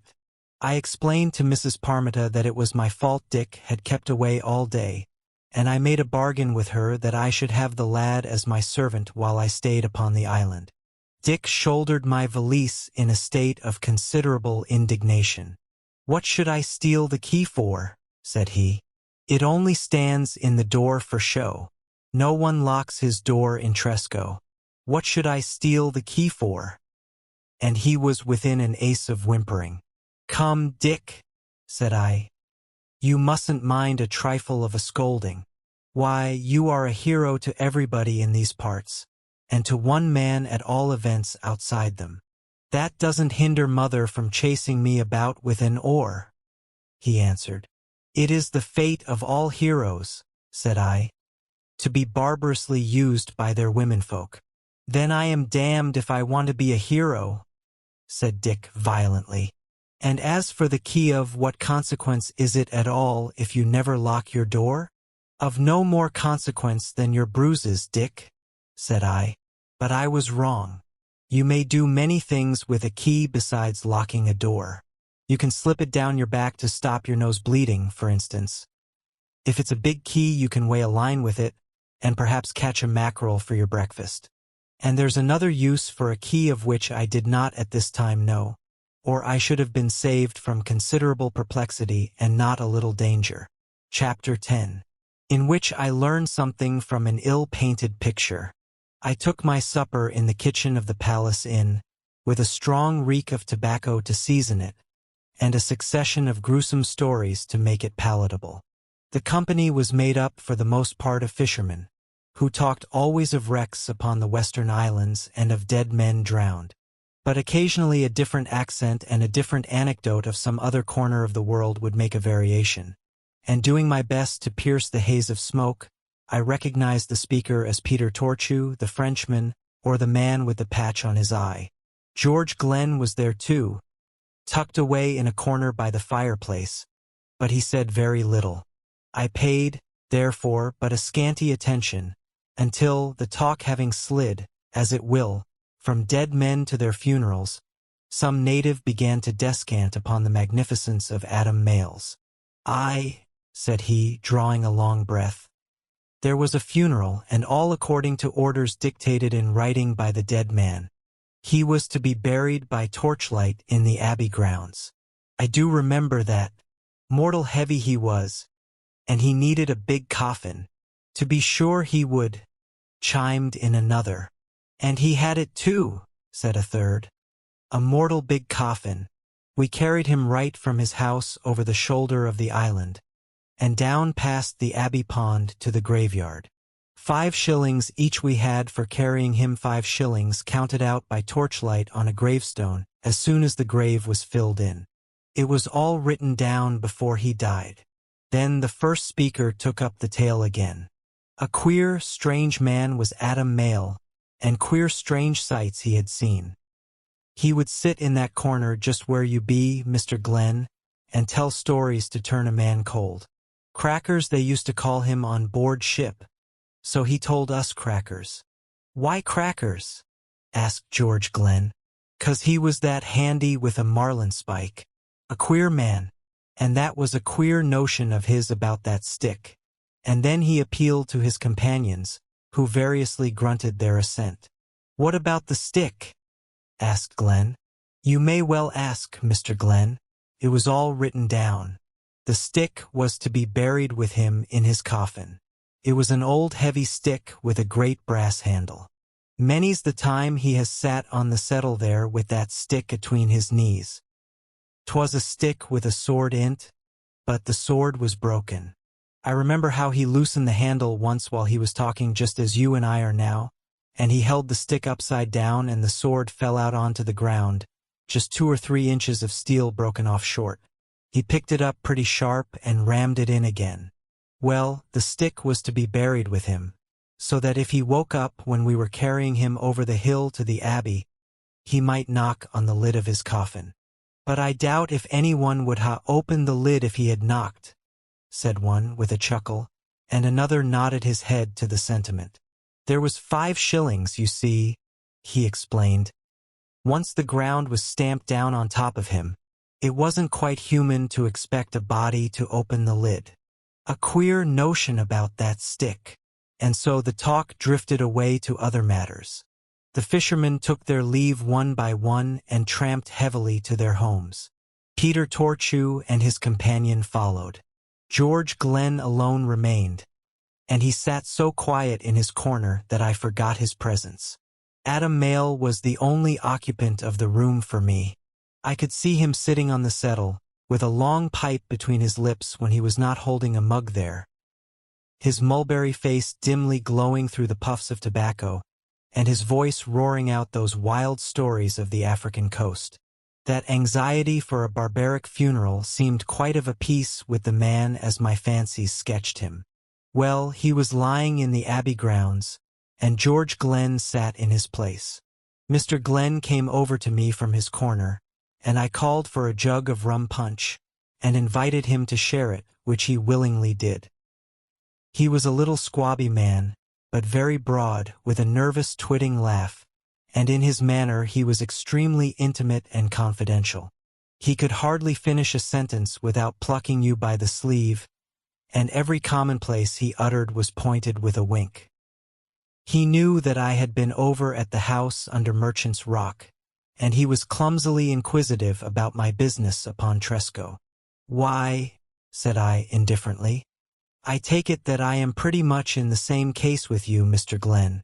At that his jaw dropped a little, and he stared at me utterly discountenanced that I should be so plain with him. As for me, said he in a little, it is plain enough, and when you say, and here he twitched my sleeve as he leaned across the table, Here's old George Glenn, that battered about the world in ships for 50 years, and has come to his moorings in a snug harbor where rum's cheap, being smuggled or stole, says you. Well, I am not denying you may be right. And here he winked prodigiously. And that's just what I said, I returned. For here have I battered about London, that's worse than the sea, and ages a man twice as fast. Mr. Glenn interrupted me with some astonishment, and, I thought, a little alarm. Why, says she, this is no place for the likes of you, a crazy tumbledown of a tavern. All very well for tarry sailor folk that's never seen nothing better than forecastle. But you'll sicken of it in a week. Sure, you have not dropped your anchor here. We'll call it a kedge, Mr. Glenn, said I. A kedge, you say, answered Mr. Glenn with a titter. And a kedge will make it. It's a handy thing to get on board in a hurry. He spoke with a wheedling politeness, but very likely a threat underlay his words. I thought it wise to take no notice of them, but rising from my seat, I wished him good night. And there the conversation would have ended but for a couple of pictures upon the wall which caught my eye. One was the ordinary picture which you may come upon in 100 alehouses by the sea. The sailor leaving his cottage for a voyage, his wife and children clinging about his knees, and in the distance an impossible ship unfurling her sails upon an impossible ocean. The second, however, it was which caught my attention. It was the picture of a sailor's return. His wife and children danced before him. He was clad in magnificent garments, and to prove the prosperity of his voyage, he carried in his hand a number of gold watches and chains. And the artist, whether it was that he had a sense of humor or that he merely doubted his talents, instead of painting the watches, had cut holes in the canvas and inserted little discs of bright metal. This is a new way of painting pictures, Mr. Glenn, said I. Mr. Glenn's taste in pictures was crude, and for these he expressed a quite sentimental admiration. But, I objected, the artist is guilty of a libel, for he makes the sailor out to be a sneak thief. Mr. Glenn became indignant. Because he comes home with wealth untold? He asked grandly. No, but because he comes home with watches, said I. Whereupon Mr. Glenn was at some pains to explain to me that the watches were merely symbolical. And the picture's true, he added, and fell to pinching my arm. There's many a landsman laughs. But sailors, you says you, comes home with watches in there, and's more than they can old and sets up for gentlefolk, says you. Like old Adam Mayle, I adds, said I, and Mr. Glenn dropped my arm and stood a little way off blinking at me. You knew Adam? He said in a fierce sort of way. No, I answered. But you know of him? Yes, said I slowly. I know of him, but not as much as you do, Mr. Glenn, who were quartermaster with him at Witta on the ship Royal Fortune. I spoke at random, wondering how he would take the words, and they had more effect than I had even hoped for. His face turned all of a mottled color. He banged his fist upon the table and uttered a horrible oath, calling upon God to slay him if he had ever set foot on the deck of a ship named the Royal Fortune. And when you says you, he added, sidling up to me, Old George never seed a Royal Fortune, says you. Why, you're saying what's right and fair, and I thanks you, sir. I thanks you with a true sailor's ert, at which he would have wrung my hand. But I had no hand ready for him. I barely heard his words. Witta the Guinea coast, the ship Royal Fortune. The truth came so suddenly upon me that I had not the wit to keep silence. I could have bitten off my tongue the next moment. As it was, I caught most of the sentence back, but the beginning of it jumped from my mouth. At last I know. I began and stopped. What?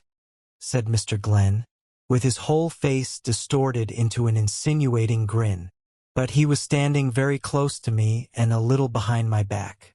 That my father thrashed me over 20 years ago, said I, clapping my hand to my coat tails and springing away from him. And you have never forgotten it, said he. On the contrary, said I have only just remembered it. Mr. Glenn moved away from the table and walked towards the door. Thus he disclosed the table to me, and I laughed very contentedly. Mr. Glenn immediately turned. He had reached the door, and he stood in the doorway biting shreds of skin from his thumb. "You are in good spirits," said he rather surlily. "I was never in better," said I. The motions of inanimate bodies are invariably instructive. I was very willing he should think me half-witted. He went grumbling up the stairs. I turned me again to the picture of the sailor's return. Witta the Guinea coast, the ship Royal Fortune. It may have been in some part the man's eagerness to deny all knowledge of the ship. It was, no doubt, in some part the picture of those gold watches, which awakened my memories. Watches of just such gold were dangling for sale on a peddler's stall when first I heard of the ship Royal Fortune. The whole scene came back to me most vividly, the marketplace of an old country town upon a fair day, the carts, the crowds, the merry-go-rounds, the peddler's stall with the sham gold watches, and close by the stall a ragged hawker singing a ballad of the Royal Fortune, and selling copies of the ballad A ballad to which was added the last confessions of 4 men hung for piracy at Cape Coast Castle within the flood marks. It was well over 20 years since that day, but I remembered it now with a startling distinctness. There was a rough woodcut upon the title page of the ballad representing 4 men hanging in chains upon 4 gibbets. I had bought one that afternoon, and my father had taken it from me and thrashed me soundly for reading it. But I had read it. My memory was quickened now to an almost supernatural clearness. I could almost turn over the pages in my mind and read it again. All 4 men, one of them was named Ashplant. A second, Moody, went to the gallows without any sign of penitence. There was a third so grossly stupid, yes, his name was Hardy, so stupid that during his last moments he could think of nothing more important than the executioners tying his wrists behind his back. And his last words were before they swung him off to the effect that he had seen many men hanged, but none with their hands tied in this way. The fourth, I could not recall his name, but he swore very heartily, saying that he would rather go to hell than to heaven, since he would find no pirates in heaven to keep him company, and that he would give Roberts a salute of 13 guns at entrance. There was the story of a sea fight, too, besides the ballad and the confessions, and it all cost no more than a penny. What a well-spent penny! The fourth man's name, by the by, was Sutton. But the sea fight, it was fought not many miles from Witta between His Majesty's ship Swallow and the Royal Fortune. For the Royal Fortune was sailed by Captain Bartholomew Roberts, the famous pirate who was killed in this very encounter. How did George Glenn or Adam Mayle or Peter Torchew, for he alone of Glenn's assistance was of an age to have shipped on the Royal Fortune, escape? I did not care a button. I had my thumb on George Glenn, and was very well content. There was no doubt I had my thumb on the insinuating George. There was Adam Mayle's fortune in the first place. There was Adam's look when George Glenn let slip the name of the ship when he first came to Tresco. There was Glenn's consternation this evening when I repeated it to him, and there was something more than his convincing than his consternation, a table knife. He had come very close to me when I mentioned the Royal Fortune, and he had stood a little behind me against the table at which I had eaten my supper. I had eaten that supper at the opposite side of the table, and how should a table knife have crawled across the table and be now lying so handily on this nearer edge unless George had doubts of my discretion? Yes, I had my thumb upon him, and as I went upstairs to bed I wondered whether after all Helen would be justified of her confidence in believing that I had been sent to Tresco to some good end. Her face was very present to me that night. There was much in her which I could not understand. There was something, too, to trouble one. There were concealments. It almost seemed there was a trace of effrontery such as Lieutenant Clutterbuck had spoken of. But tonight I was conscious chiefly that she set her faith in me and my endeavors. Does the reed always break if you lean upon it? What if a miracle happened and the reed grew strong because anyone leaned upon it? I kept that trustful face of hers as I had seen it in the sunlight, long before my eyes in the darkness of the room. But it changed, as I knew and feared it would. It changed to that appalling face which had stared at me out of the dark. I tried to drive that picture of her from my thoughts. But I could not until a door creaked gently. I sat up in my bed with a thought of that knife handy on the table edge to the grasp of George Glenn. I heard a scuffle of shoeless feet draw towards my door, and I remembered that I had no weapon, not even a knife. The feet stopped at my door, and I seemed to hear the sound of breathing. The moon had already sunk, but the night was clear, and I watched the white door and the white woodwork of the door frame. The door was in the wall on my right. It was about midway between the head and the foot of my bed, and it opened inwards and down towards the foot, so that I should easily see it opening. But suddenly I heard the stair boards creaking. Whoever it was then had merely stopped to listen at my door. I fell back on my bed with a relief so great as to surprise me. I was surprised, too, to find myself cold with sweat. I determined to buy myself a knife in the morning, for there was the girl over at Merchant's Point who looked to me. I had thus again a picture of her in the sunlight. And then I began to wonder at that stealthy descent of the stairs.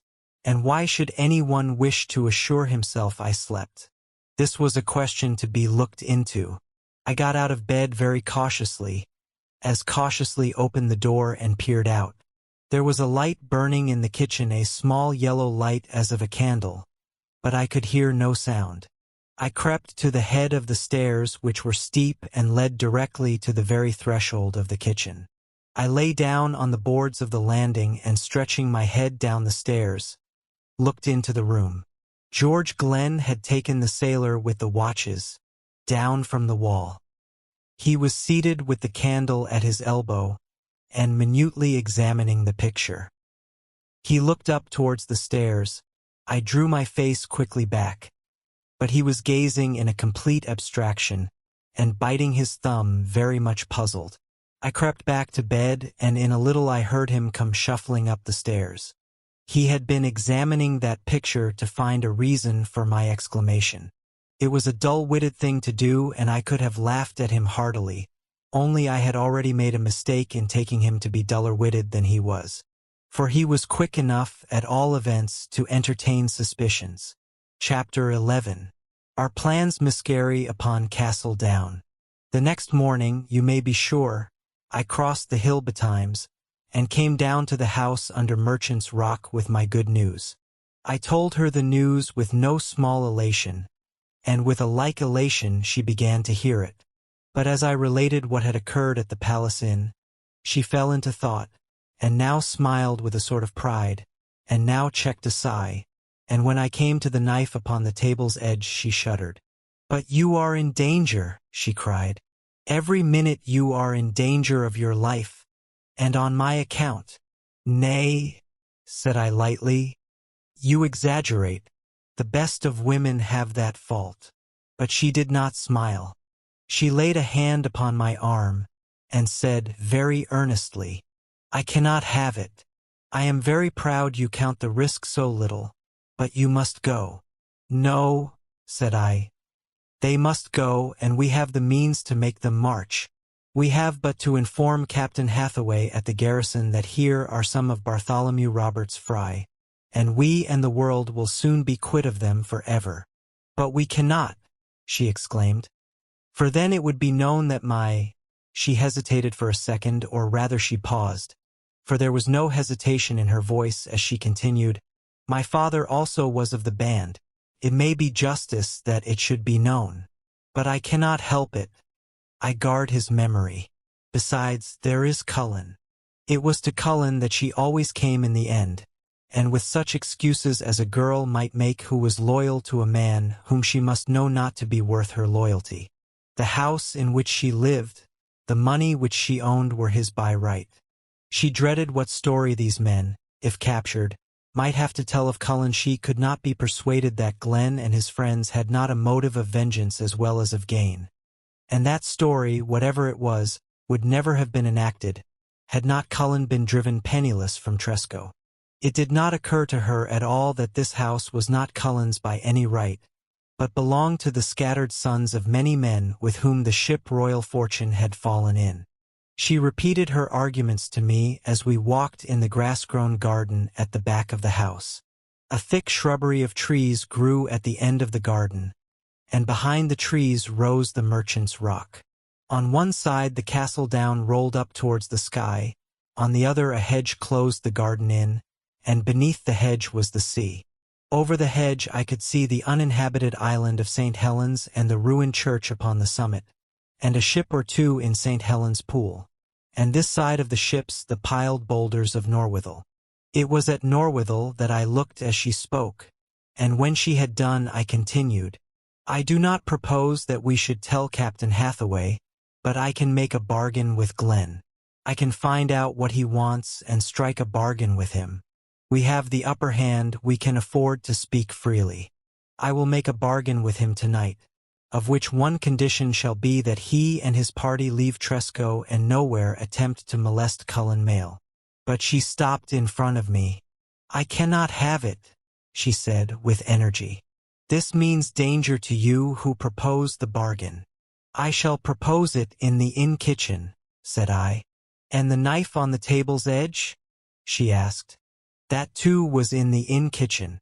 "Oh no, no!" she cried in a voice of great trouble.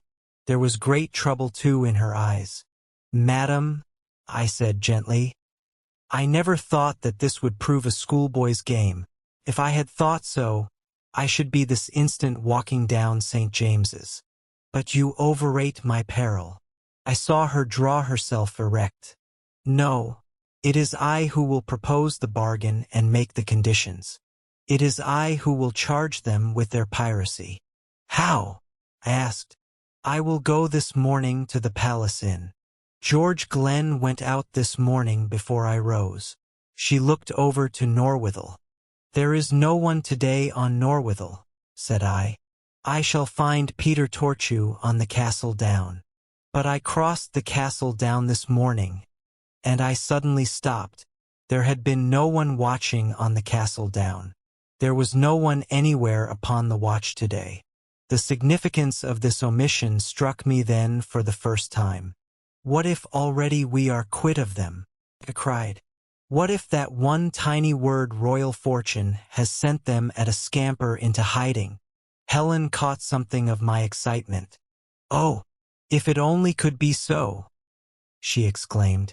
"Most like it is so," I returned. "No man cutting or weed upon Norwithel. No man lounging on the Castle Down. It must be so." And we shook hands upon that likelihood as though it was a certainty. We started guiltily apart the next moment, for a servant came into the garden with word that Dick Parmita had sailed round in a boat from New Grimsby, and was waiting for me.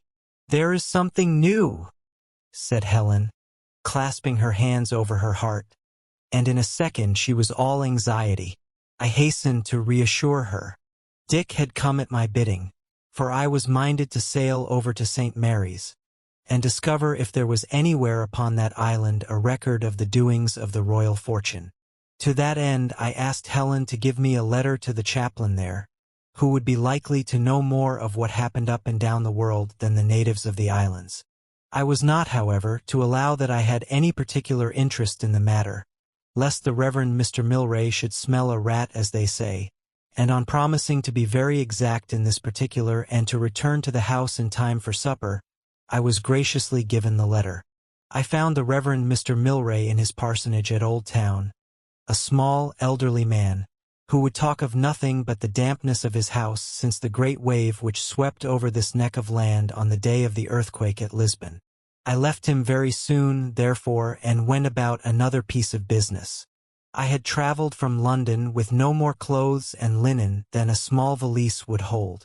On setting out, I had not considered, indeed, that I should be thrown much into the company of a lady, but only that I was journeying into a rough company of fisherfolk. Yesterday, however, it had occurred to me that I must make some addition to my wardrobe, and the necessity was yet more apparent today. I was pleased, therefore, to find that Hugh Town was of greater importance than I had thought it to be. It is much shrunk and dwindled now, but then ships from all quarters of the world were continually putting in there, so that they made a trade by themselves, and there was always for sale a great store of things which had been salved from wrecks. I was able, therefore, to fit myself out very properly. I sailed back to the Palace Inn, dressed with some care, and walked over to sup at Merchant's Rock little later perhaps. Helen Mayle was standing in the hall by the foot of the stairs. I saw her face against the dark panels as I entered, and it looked very white and strained with fear. "There is no news of Cullen at St. Mary's?" I said, to lighten her fears, and she showed an extravagant relief, before, indeed, she could barely have heard the words. Her face colored brightly, and then she began to laugh. Finally she dropped me a curtsy. "Shall I lend you some hair powder?" she asked whimsically. And when we were seated at table, "How old are you?" "I was 30 and more a month ago," said I. "But I think that I am now only 22. "As much as that?" said she with a laugh, and grew serious in an instant. "What did you discover at St. Mary's besides a milliner?" "Nothing," said I, "except that the Reverend Milray suffers from the rheumatics." She remained in the same variable disposition during the whole of that supper, at one moment buoyant on a crest of light-heartedness and her eyes sparkling like stars, at another sunk into despondency and her white brows all wrinkled with frowns. But when supper was over she went to a cabinet, and taking from it a violin, said, "Now I will play to you," and she did out in that tangled garden over the sea. The violin came to the Scillies in a ship that was wrecked upon the Stevel Rock one Christmas. "But the violin will tell you," she said with a smile. "My father bought it at St. Mary's and gave it to me, and an old pilot now dead taught me." And she swept the bow across the strings, and the music trembled across the water, through the lucent night, up to the stars, a voice vibrating with infinite wisdom and infinite passion. It seemed to me that I had at last got the truth of her. All my guesses, my suspicions of something like duplicity, even my recollection of our first meeting were swept out of my mind. She sat, her white face gleaming strangely solemn under her black wealth of hair, her white hand flashing backwards and forwards, and she made the violin speak. It spoke of all things, things most sad and things most joyous. It spoke with complete knowledge of the heights and the depths. It woke new, vague, uncomprehended hungers in one's heart. It called and called till all one's most sacred memories rose up, as it were from graves, to answer the summons. It told me, I know, all my life, from my childhood in the country to the day when I set out with my cadet's portion to London. It sang with almost a paean of those first arduous years, set them to a march, and then with a great pity told of those 8 wasted years that followed, years littered with cards, stained with drink. Years in which, and there was the humiliation of it, my fellow drunkards, my fellow gamblers had all been younger than myself, years in which I grew 1,000,000 years old. That violin told it all out to me, until I twisted in my chair through sheer shame, and I looked up and the girl's eyes were fixed upon me. What it was that compelled me to speak I could never tell, unless it was the violin. But as she looked at me, and as that violin sobbed out its notes, I cried in a passionate excuse. "You asked me how old I was. Do you know I never was young? I never had the chance of youth. When the chance came, I had forgotten what youth can do. That accounts, surely, for those 8 years. I was tired then, and I was never young. Until tonight," she said quietly, and the music quickened. I suppose that she was right, for I had never spoken so intimately to anyone, whether man or woman, and I cursed myself for a fool, as one does when one is first betrayed into speaking of one's secret self. She took the violin from her shoulder, and the glory of the music died off the sea, but lingered for a little faintly upon the hills. I rose up to go, and Helen drew a breath and shivered. "This afternoon," said I, "a brig went out from the islands through Crow Sound, bound for Milford. I'll wager the 5 were on it. But if not, there's the palace kitchen. Speak when there are others by. not within hearing, but within reach. You will? Promise me. I promised readily enough, thinking that I could keep the promise, and she walked back with me through the house to the door. There is a little porch at the door, for wooden beams and a slate roof on the top, and half a dozen stone steps from the porch to the garden. Helen Mayle stood in the porch, with her violin still in her hand. She wished me good night when I was at the bottom of the steps, but a little afterwards, when I had passed through the gateway of the palisade and had begun to ascend the hill, she drew the bow sharply across one of the strings and sent a little chirp of music after me, which came to my ears with an extraordinarily friendly sound. The air was still hereabouts, though from the motion of the clouds there was some wind in the sky, and the chirp came very clear and pretty. It was a few minutes short of 10 when I left the house, and I set off at a good pace, for I was anxious to keep my promise and make my bargain with George Glenn, quietly in a corner before the fishing folk had gone home to bed. A young moon hung above the crest of the hill, a few white clouds were gathering towards it, and the gorse at my feet was black as ink. I walked upwards then steadily. I had walked for perhaps a quarter of an hour, when I heard a low, soft whistle. It came to me quite as clearly as the chirp of the violin, but it had not the same friendly sound. It sounded very lonesome. It set my heart jumping. It brought me to a stop, for I had heard precisely that whistle on one occasion before, on the night when I first crossed this hill with Dick Parmita down to Merchant's Rock. The whistle had sounded from below me and from no great distance away. I turned and looked down the slope, but I could see no one. It was very lonely and very still. Whoever had whistled lay crouched on the gorse. And then the whistle sounded again, but this time it came from above me, higher up the slope. Immediately I dropped to the ground. The gorse which hid them from me might well hide me from them. A few paces above me the gorse seemed thicker than it was where I lay. I crawled laboriously, flat upon my face, till I reached this patch. I forced myself into it, holding my face well down to keep the thorns out of my eyes, until the bushes were so close I could crawl no further. Then I lay still as a mouse, holding my breath, listening with every nerve. I had eluded them before in just this way, but I got little comfort from that reflection. There had been a fog on that night, whereas tonight it was clear. Moreover, they had a more urgent reason now for persevering in their search. I possessed some dangerous knowledge about them, as they were aware knowledge, too dangerous. Knowledge which would harden into a weapon in my hand if I reached the palace alive. I lay very still, and in a little I heard the brushing of their feet through the grass. They were closing down from above, they were closing up from below, but they did not speak or so much as whisper.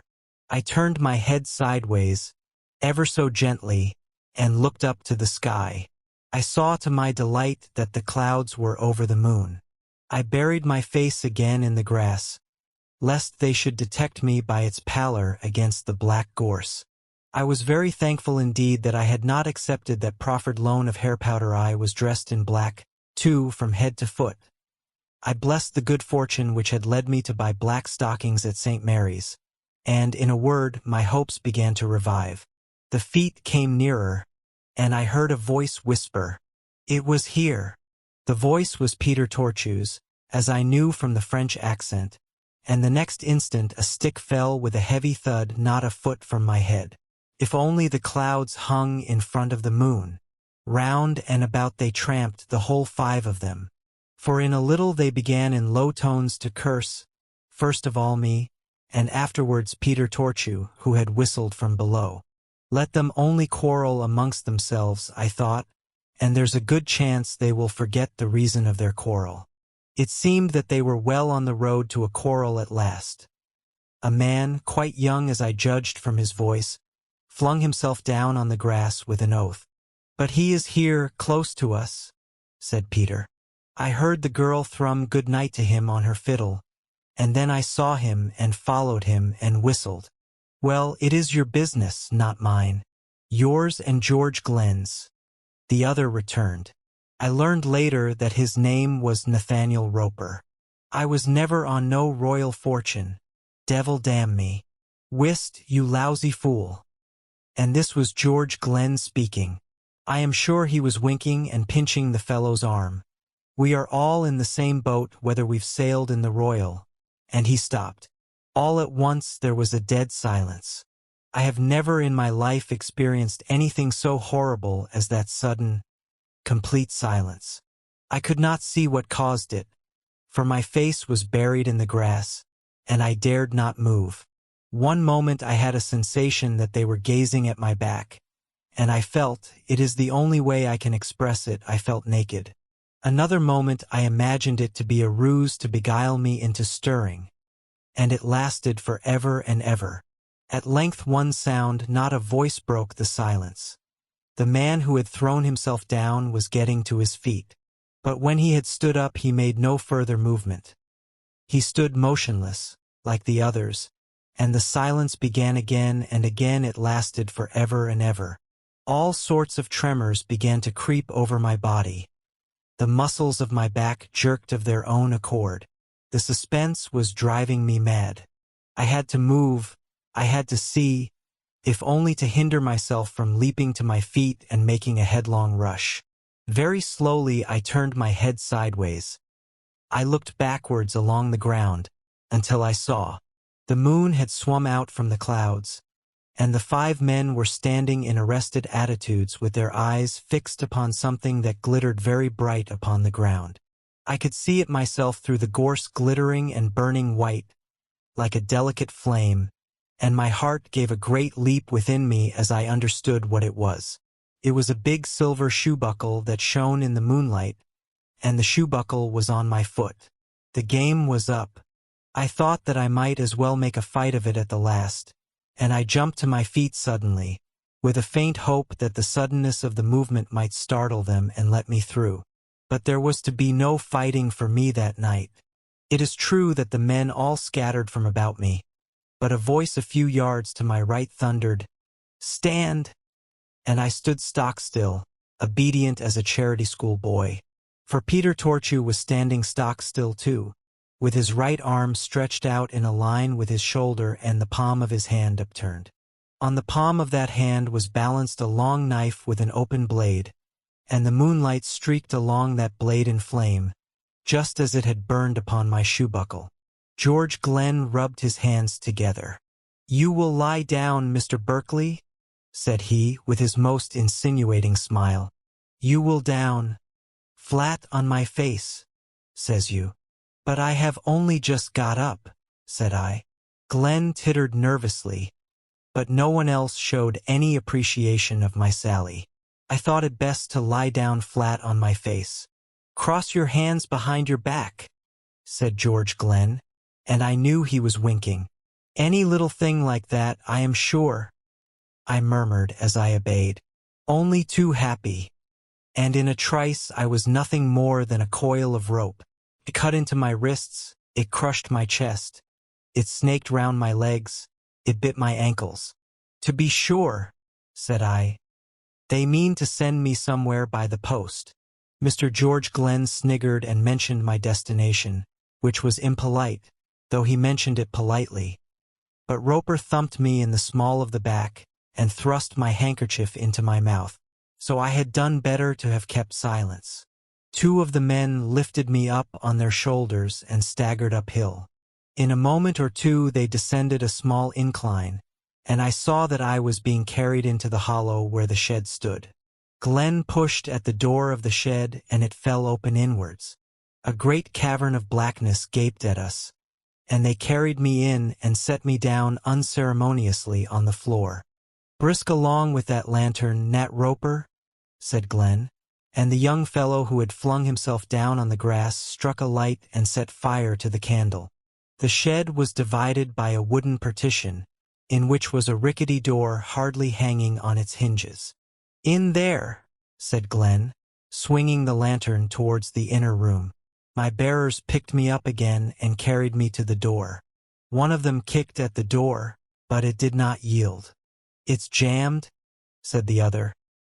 "There's something twixt it and the floor, and raising a great sea boot, he kicked with all his might. I heard a metallic clinking, as though a piece of iron was hopping across the stone floor, and the door flew open. They carried me into the inner room and set me down against the partition. There was no furniture of any sort, not even a bucket to sit upon.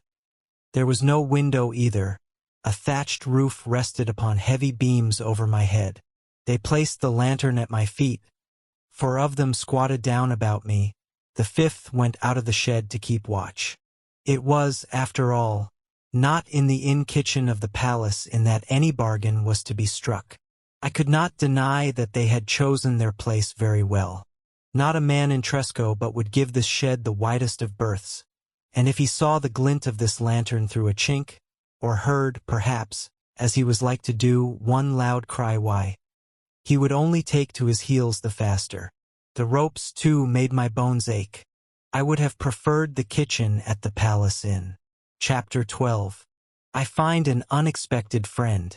Glenn bade Roper take the handkerchief from my mouth, and when that was done his creased face smiled at me over the lantern. "About the royal fortune?" he said smoothly. Peter Torchu nodded, and absently cleaned the blade of his knife upon the thighs of his breeches. There was no reply for me to make, and I waited. "You were over to St. Mary's today?" "Yes." "What did you do there?" "I bought a pair of silk stockings and some linen." George Glenn sniggered like a man that leaves off a serious conversation to laugh politely at a bad joke. "But it's true," I cried. "Did you speak of the royal fortune?" "No, and as luck would have it, I had not even to the Reverend Mr. Milray." "Not to a living soul?" "No." "Did you go up to Star Castle?" "No." "Did you speak to Captain Hathaway?" "No." "There's poor old George," you said. "Old George Glenn," says you. "What was quartermaster with Captain Roberts on the Royal?" "No," I cried. "Did you mention Peter Torchu?" said the Frenchman. "No." "Would you be sitting here if I had?" "There would be a company of soldiers scouring the island for you." "That's reasonable," said Torchu, and the rest echoed his words. In a little there was silence. Torchu set to work again with his knife. It flashed backwards and forwards, red with the candle light as though it ran blood. It shone in my eyes and dazzled me, and somehow there came back to me a recollection of that hot night in Clutterbuck's rooms when everything had glittered with an intolerable brightness, and Dick Parmita had been set upon the table to tell his story. I was vaguely wondering what they were all doing at this moment in London, Clutterbuck, Macfarlane, and the rest, when the questions began again. "You came back from St. Mary's to New Grimsby?" "Yes." "Did you tell Parmita?" "No." "From St. Mary's you crossed the island to Merchant's Point?" "Yes." "Did you tell the girl?" Here a lie was obviously needful, and I did not scruple to tell it. "No." Peter Torchu leaned forward to me with a shrewd glance in his keen eyes.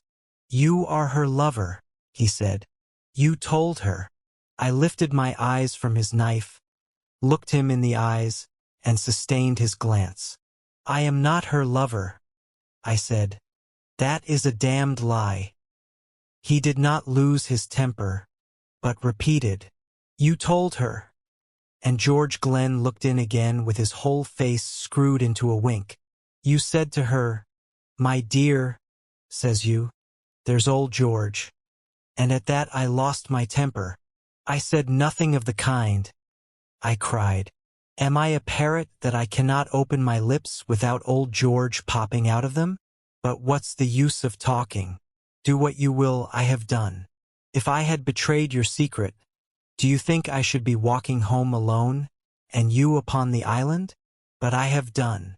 I had a bargain to strike with you. I thought to find you all at the inn, but I have done. To tell the truth, I had no longer any hope of life." Glenn, for all his winks and smiles, would stop short of no cruelty. Peter Torchu quietly polished his knife upon his thigh.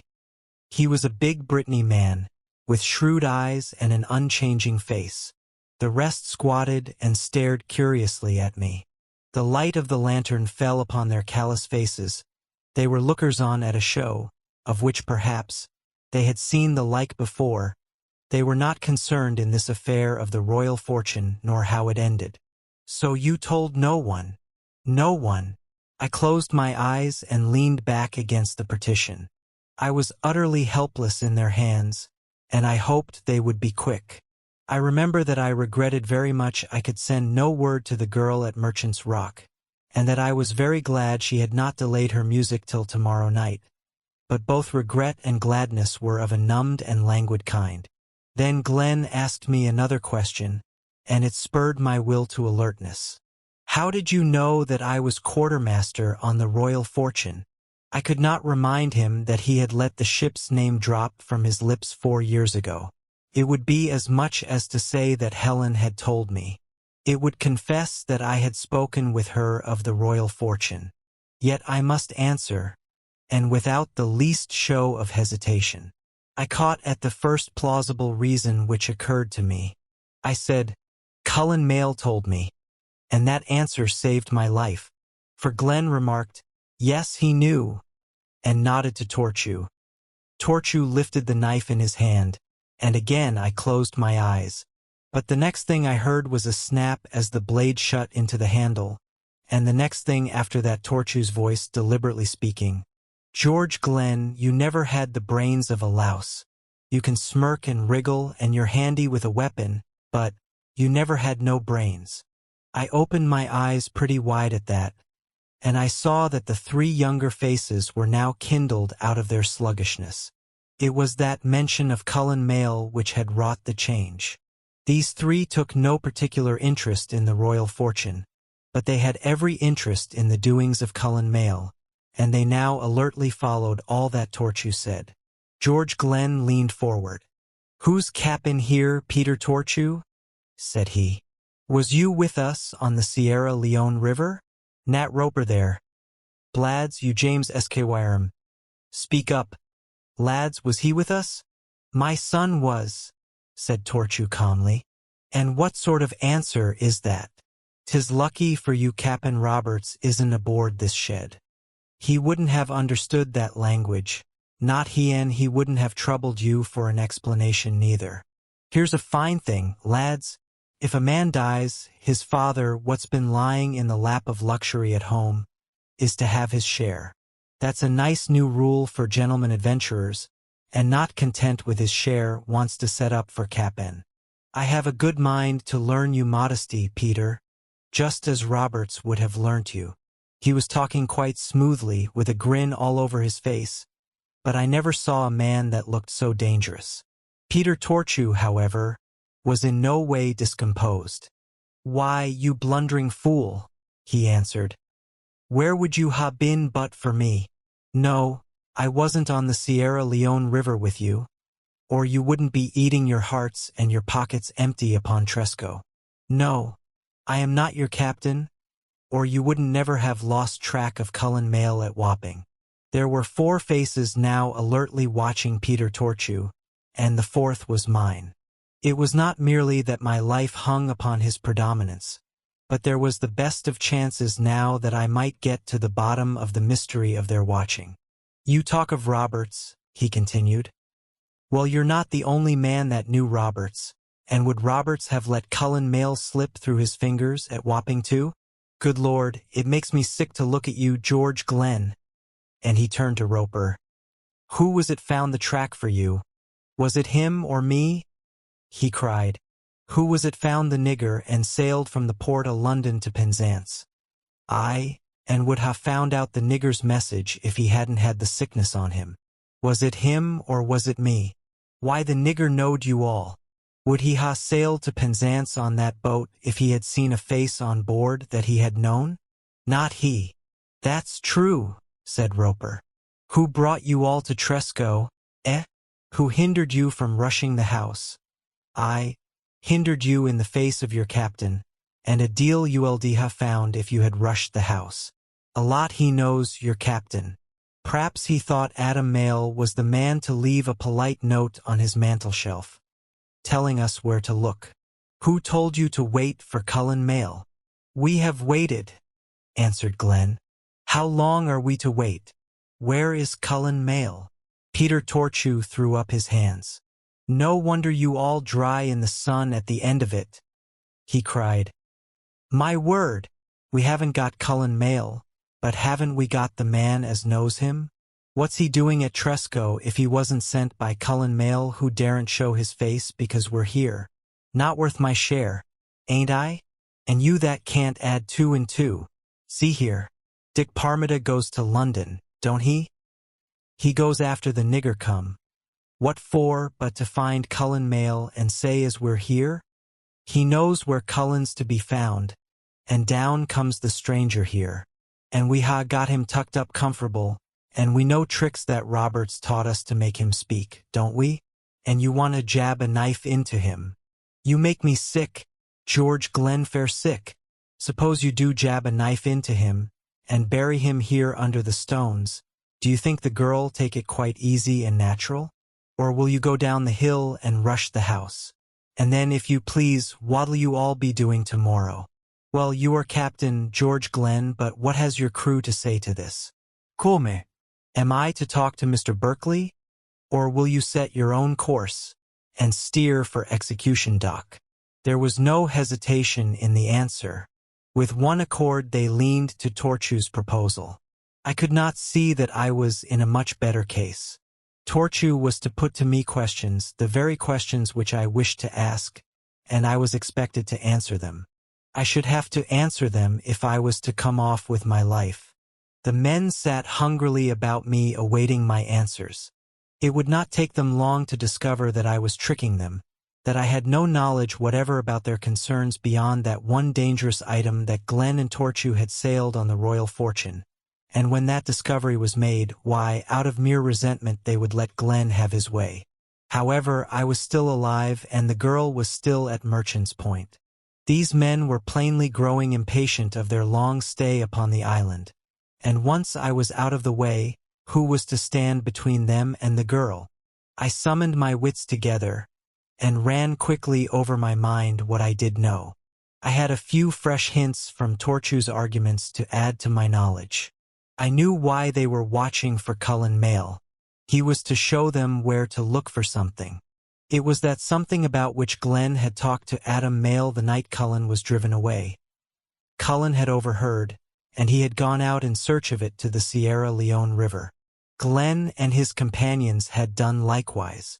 It was in some degree apparent now what that something was, namely, treasure of some sort from the Royal Fortune, and buried on the banks of the Sierra Leone River. They had not found it, and their presence here and certain words told me why. Adam Mayle had been first with them. So much I could venture to think of. For the rest I must wait upon the questions. And, fortunately for me, Glenn was a man of much garrulity. You spoke of a bargain, said Torchew. What do you propose? Halves? Said I, as bold as brass. There was an outcry against the proposal, and it mightily relieved me, for it proved to me I was right. It was treasure they were after, but of what kind? I had now to puzzle my brains over that. Was it specie? Hardly, I thought, for Adam Mayle would not have hidden money upon Tresco. Was it a treasure of jewels, then? Halves? Said George Glenn with a titter. A very good proposal, Mr. Berkeley, by daylight, with a company of soldiers within call. Jewels, I thought. Yes, jewels that might be recognized, jewels that Adam Mayle would keep hidden to himself so long as there was no pressing need to dispose of them. As it is, continued Glenn, we take all, but we give you your life. That's a fair offer.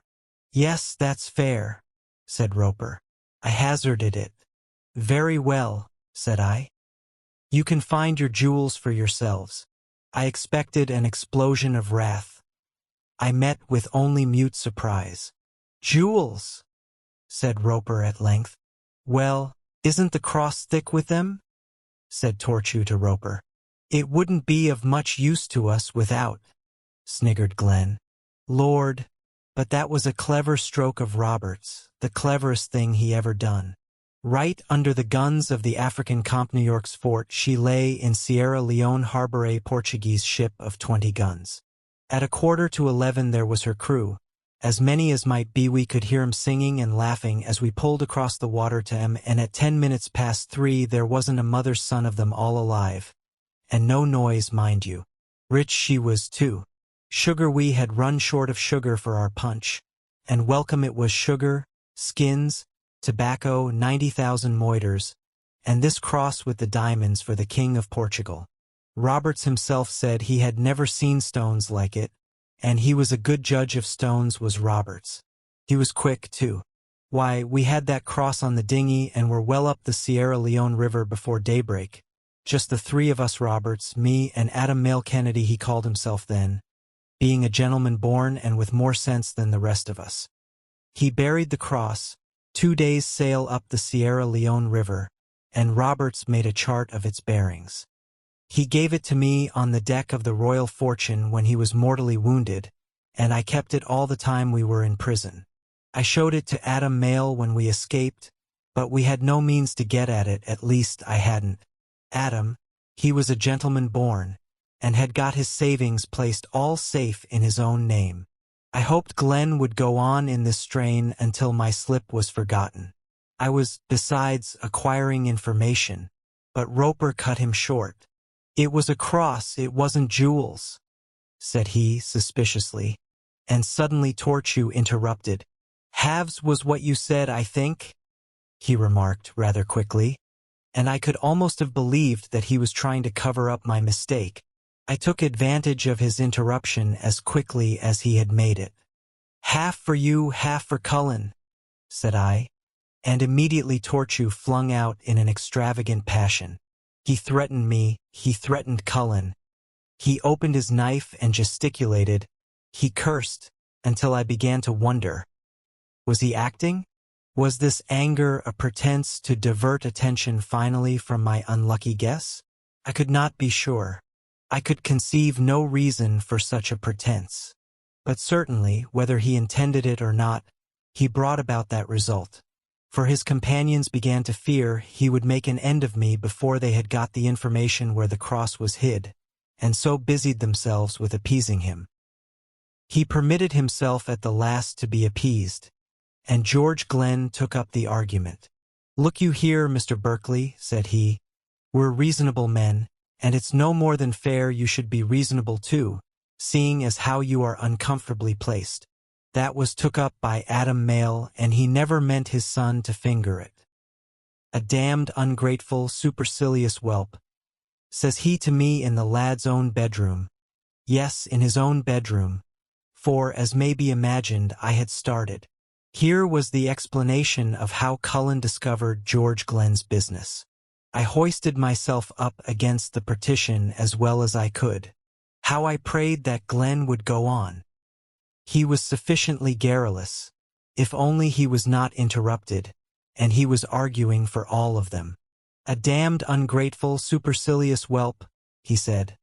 And George, said he as I read out the chart, I'd sooner let the cross rot to pieces in the Sierra Leone mud than fetch it home for him to have a share of. I've enough for myself and the girl. I'll not stir a finger, says he. And if it was here now, I'd have it buried with me. Those were his very words, which he spoke to me not half an hour after he had driven Cullen from the house, and in the lad's own bedroom where we couldn't be overheard. But you were overheard, said I. Cullen Mail overheard you. Glenn jumped on to his feet, his mouth dropped. He stood staring at me in a daze, and then he thumped one fist down into the palm of the other. By God, it's true, he said. He was in the curtains. He was in bed, said I. By God, it's true, repeated Glenn, and he sat down again on the floor. So that's how Cullen Mail found out. I was mightily astonished to find him at Sierra Leone on the same business as ourselves. But it's true. I remember there was a noise and I cried out, "What's that?" with a sort of jump, and Adam, he says, pleasant like, "It's the hangman, George." But it wasn't, it was Cullen Mayle. I think that everyone laughed as Glenn ended, except myself. I could even at that moment, but be sensible what a strange picture it made. Those two old ruffians sitting over against each other in the bedroom, and Cullen waked up from his sleep in bed to lie quiet and overhear them. So you see, it isn't reasonable Cullen should have half since his father never meant him to have any, he continued. But without Cullen you would get nothing at all, said I. Why not since we have you? And then I made a slip, I answered. But Cullen Mayle told me where the cross is. But Cullen Mayle doesn't know, said Roper. Else would he have gone hunting to Sierra Leone for it? Told him where to look for the plan, he means. Torchu interrupted again. This time I could not mistake. He glanced at me with too much significance. For some reason he was standing my friend. Of course, said I. Where to look for the plan. So it was a plan they needed, a plan of the spot where Adam Mayle had buried the cross. Where could that plan be? In what unlikely place would Adam have hid it? I ran over my mind the rooms and the furniture of the house. There was no bureau, no secrétaire. But I had to make up my mind. This last slip had awakened my captor's suspicions. The faces about me menaced me. Well, where is the plan? I thought over all that Glenn had said tonight was a clue to be got there. I haven't it, said I to gain time. But where are we to look for it? Again asked Roper, and he put his hand in his coat pocket. Speak up, said Torchu, and I read his meaning in the glance of his eyes. He meant, name some spot, any spot. But I knew. It had come upon me like an inspiration. I had no shadow of doubt where that plan was. I said, where are you to look for the plan? Glenn has told you. Adam Mayle would rather have had the cross buried with him than that Cullen should have it.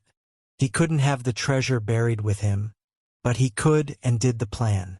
Look in Adam Mayle's grave. You will find a stick with a brass handle to it, a sword stick.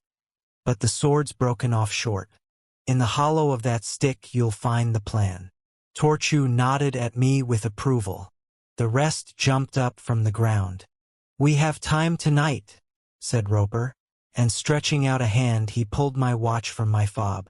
It is 11 o'clock, and he put the watch in his own pocket. Where's Adam Mayle buried?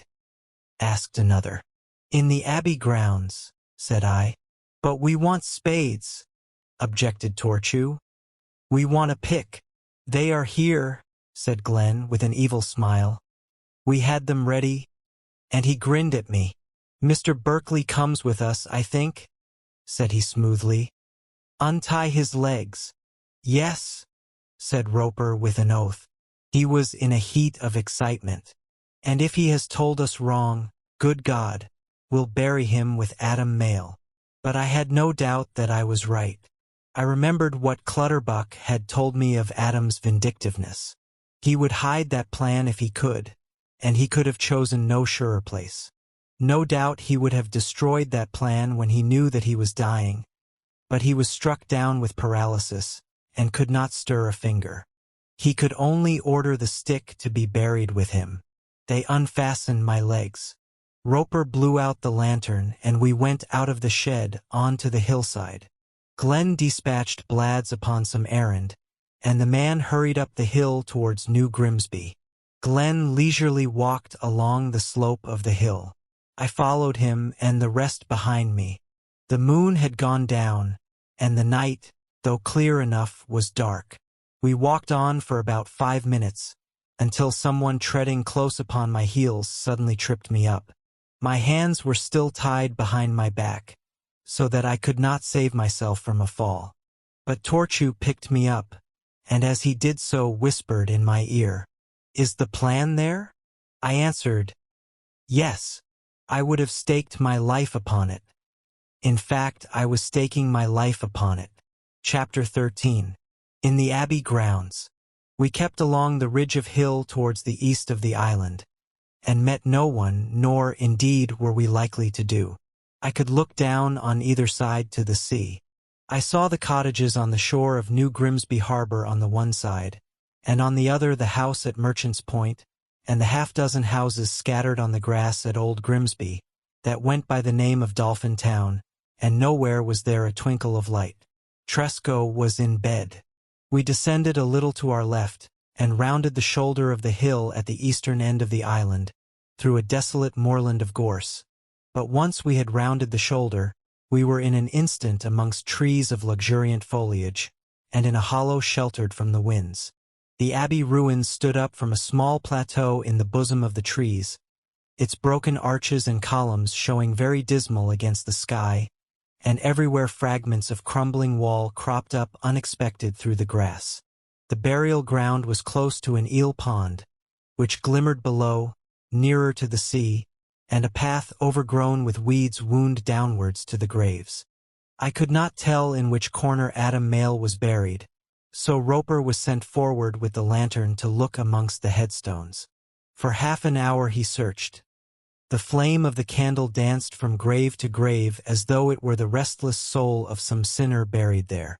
The men who remained with me grew impatient, for opposite to us, across the road, lay St. Mary's and the harbor of Hugh Town, and on this clear night the speck of light in the abbey grounds would be visible at a great distance.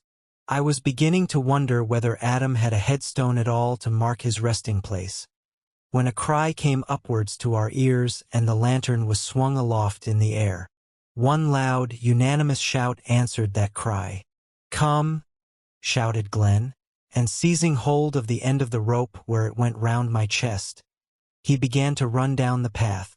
The others jostled and tumbled after him in an extreme excitement. All discretion was tossed to the winds. They laughed, shouted, and leaped while they ran as though they already had the cross in their keeping. What with Glenn tugging at the end in front and the others pushing and thrusting at me from behind, it was more than I could do to keep my feet. Twice I fell forward on my knees and brought them to a stop. Glenn turned upon me in a fury. "Loose his hands then, George," said Torchu. "No," returned George with an oath, and he plucked on the rope until somehow I stumbled on to my feet, and we all set to running again. Things were taking on an ugly look for me. Those men were growing 10 times more savage since the grave had been discovered. They were in a heat of excitement. In their movements, in their faces, in their words, a violent ferocity was evident. They had made their bargain with me, but would they keep it once they had the plan in their hands? I had no doubt their arrangements were made for an instant departure from the islands. One could not be a day upon Tresco without hearing some hint of the luggers which did a great smuggling trade between Scilly and the port of Roscoff in Brittany. No doubt Glenn and Torchu had made their account with one of these to carry them into France. I was the more sure of this when Blads returned.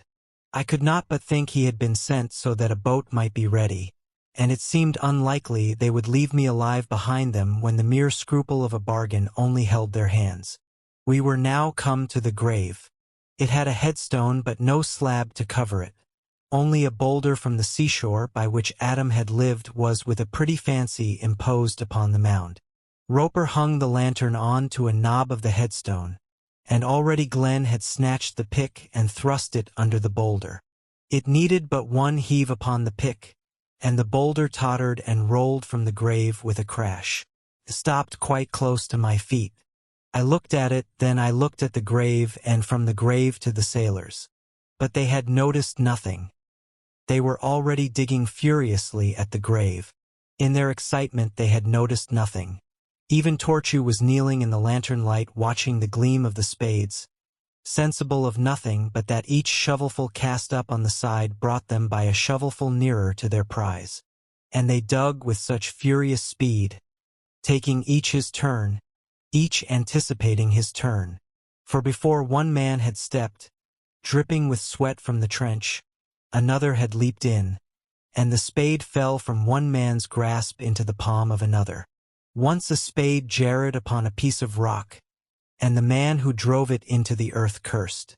I had a sudden flutter of hope that the spade was broken, and that by so much the issue would be delayed. but the digger resumed his work. I looked over to St. Mary's, but the town was quiet. One light gleamed.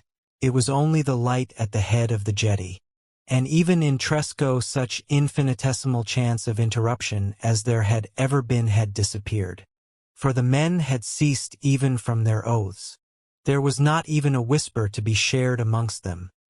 There was no sound but the labored sound of their breathing. They worked in silence. I had no longer any hope. I saw now and again Roper, as he slapped down a spadeful of earth beside me, look with a grim significant smile at me, and perhaps his fellow would catch the look and imitate it. I noticed that George Glenn, as he took down the lantern from time to time and held it over the trench, would flash it towards me. And he, too, would smile and perhaps wink at Roper in the trench. The winks and smiles were easy as print to read. They were agreeing between themselves. The unspoken word was going round. They did not mean to keep their part of the bargain. And when they left the abbey grounds, the mound upon Adam's grave would be a foot higher than when they entered them. But this unspoken understanding had no longer any power to frighten me. I tried to catch Peter Torchu's attention. I shuffled a foot upon the ground, but he paid no heed. He was on all fours by the graveside peering into the trench, and I dared not call to him. I wanted to contradict what I had said outside the shed upon the hillside. I wanted to whisper to him, "The plan you search for is not there." If they were meaning to break their part of the bargain, it mattered very little, for I was unable to keep mine. I had suspected that from the moment the boulder was uprooted. I knew it a moment after the lantern was hung upon the headstone. The stone had rested on that grave for 2 years, yet at the fresh pressure of the pick it had given and swayed and rolled from its green pedestal. It had tumbled at my feet, and there was not even a clod of earth or a pebble clinging to it. Moreover, on the grave itself there was grass where it had rested. For all its weight, it had not settled into the ground or so much as worn the herbage. Yet it had rested there 2 years. The lantern was hung upon the headstone, and its light showed to me that close to the ground the headstone had been chipped. It was as though someone had swung a pick and by mistake had struck the edge of the headstone. Moreover, whoever had swung the pick had swung it recently. For whereas the face of the granite was dull and weather-beaten, this chipped edge sparkled like quartz. The aspect of the grave itself confirmed me. Some pains had been taken to replace the sods of grass upon the top, but all about the mound, wherever the lantern light fell, I could see lumps of fresh clay. The grave had been opened, and recently. I did not stop then to consider by whom and secretly. Could have been opened but for the one reason. There would be no plan there for Glenn to find. Roper uttered an exclamation and stopped digging. His spade had struck something hard. Glenn lowered the lantern into the trench, and the light struck up onto his face and the face of the diggers. I hazarded a whisper to Torchu, and certainly no one else heard it, but neither did Torchu. Roper struck his spade in with renewed vigor, and a stifled cry which burst at the same moment from the 5 mouths told me the coffin lid was disclosed. I whispered again the louder, Tortu. Torchu, and with no better result. The pick was handed down at Roper's call. I spoke now, and at last he heard. He turned his head across his shoulder towards me, but he only motioned me to silence. The pick rang upon wood, and now I called, Tortu. Tortu. Still no one but Torchu heard. This time, however, he rose from his knees and came to me. Glenn looked up for an instant. "See that he is fast," he said, and so looked back into the grave. "What is it?" asked Torchu. "The plan has gone. Loose my hands." I could no longer see Roper. He had stooped down below the lip of the trench. "Gone," said Torchu. "How?" "Someone has been here before you, but within this last week, I'll swear. Loose my hands." "Someone!" he exclaimed savagely. "Who? Who?" And he shook me by the arms. "I do not know." "Swear it." I do. Loose my hands. Remember, it is I who save you. His knife was already out of his pocket. He had already muffled it in his coat and opened it.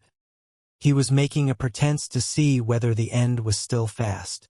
I could feel the cold blade between the rope and my wrist, when, with a shout, Roper stood erect, the stick in one hand, a sheet of paper flourishing in the other. He drew himself out of the trench and spread the paper out on a pile of clay at the graveside. Glenn held his lantern close to it. There were 4 streaming faces bent over that paper. I felt a tug at my wrists and the cord slacken as the knife cut through it. "Take the rope with you," whispered Torchu. The next moment there were 5 faces bent over that paper. "On St. Helens Island," cried Glenn. "Let me see," exclaimed Torchu, leaning over his shoulder. What's that?" "Chains. 3 chains east by the compass of the east window in the south aisle of the church." And that was the last I heard. I stepped softly back into the darkness for a few paces, and then I ran at the top of my speed westwards towards New Grimsby, freeing my arms from the rope as I ran. Once I turned to look back. They were still gathered about that plan. Their faces, now grown small, were clustered under the light of the lantern, and Torchu, with his flashing knife blade, was pointing out upon the paper the position of the treasure. 10 minutes later I was well up the top of the hill. I saw a lugger steal round the point from New Grimsby and creep up in the shadow towards the Abbey grounds. I spent that night in the gorse high up on the castle down. I had no mind to be caught in a trap at the Palace Inn. From the top of the down, about an hour later, I saw the lugger come round the Lizard Point of Tresco and beat across to St. Helens. As the day broke she pushed out from St. Helens, and reaching past the Golden Ball into the open sea, put her tiller up and ran by the islands to the south. There was no longer any need for me to hide among the gorse. I went down to the Palace Inn. No one was as yet astir, and the door, of course, was unlocked. I crept quietly up to my room and went to bed. Chapter 14, in which Peter Torchu explains his intervention on my behalf. As will be readily understood, when I woke up the next morning I was sensible at once of a great relief. My anxieties and misadventures of last night were well paid for after all. I could look at my swollen wrists and say that without any hesitation, the watchers had departed from their watching, and what if they had carried away the King of Portugal's great jeweled cross? Helen Mayle had no need of it. Indeed, her great regret now was that she could not get rid of what she had. And as for Cullen, to tell the truth, I did not care a snap of the fingers whether he found a fortune or must set to work to make one. Other men had been compelled to do it, better men too. Deuce take him. We were well quit of George Glenn and his gang, though the price of the quittance was heavy. I would get up at once, run across to Merchant's Point, and tell Helen Mayle. My plans came to a sudden stop. Tell Helen Mayle precisely what? That Adam Mayle's grave had been rifled? I lay staring up at the ceiling as I debated that question, and suddenly it slipped from my mind. That grave had been rifled before, and quite recently. I was as certain of that in the sober light of the morning as I had been during the excitement of last night. Why? It was not for the chart of the treasure, since the chart had been left. And by whom? So after all, here was I, who had waked up in the best of spirits too, with the world grown comfortable, confronted with questions as perplexing as a man could wish for. It was, as Cullen Mayle had said, at the inn near Axminster, most discouraging. And I turned over in bed and tried to go to sleep, that I might drive them from my mind. I should have succeeded too, but just as I was in a doze there came a loud rapping at the door, and Dick Parmiter danced into the room. "They are gone, Mr. Berkeley," he cried. "I know," I grumbled. "I saw them go," and stretched out my arms and yawned. "Why, you have hurt your wrist," Dick exclaimed. "No," said I. "It was George Glenn's shake of the hand. They are gone." repeated Dick gleefully. All of them except Peter Torchu. What's that? I cried, sitting up in the bed. All of them except Peter Torchu. To be sure, said I, scratching my head. Now what in the world had Peter Torchu remained behind for? For no harm, that was evident, since I owed my life to his good offices last night. I was to remember that it was he who saved me. I was, then, to make some return. But what return? I threw my pillow at Parmita's head. Deuce take you, Dickie. My bed was not such a plaguey restful place before that it needed you to rumple it further. Well, since I mayn't sleep late I the morning like a gentleman, I'll get up. I tried to put together some sort of plausible explanation which would serve for Helen Mayle while I was dressing. But I could not hit upon one, and besides Parmita made such a to-do over brushing my clothes this morning that alone was enough to drive all reasoning out of one's head. Dick, said I as he handed me my coat, you have had, if my memory serves me, some experience of womenfolk. Dick nodded his head in a mournful fashion. Mother, said he. Precisely, said I. Now, here's a delicate question. Do you always tell womenfolk the truth? No, said he stoutly. Do you tell them, shall we say, quibbles? Then? Quibbles? Said Dick, opening his mouth. It is not a fruit, Dickie, said I. So you need not keep it open. By quibbles I mean lies. Do you tell your womenfolk lies, when the truth is not good for them to know? No, said Dick as steadily as before. For they finds you out. Precisely, I agreed. But since you neither tell the truth nor tell lies, what in the world do you do? Well, answered Dick, I say that it's a secret which Mother isn't to know for a couple of days. I see. And when the couple of days has gone, then Mother has forgotten all about the secret. I reflected for a moment or two. Dick. Yes. Did you ever try that plan with Miss Helen? No, said he, shaking his head. I will, said I airily. Or something like it.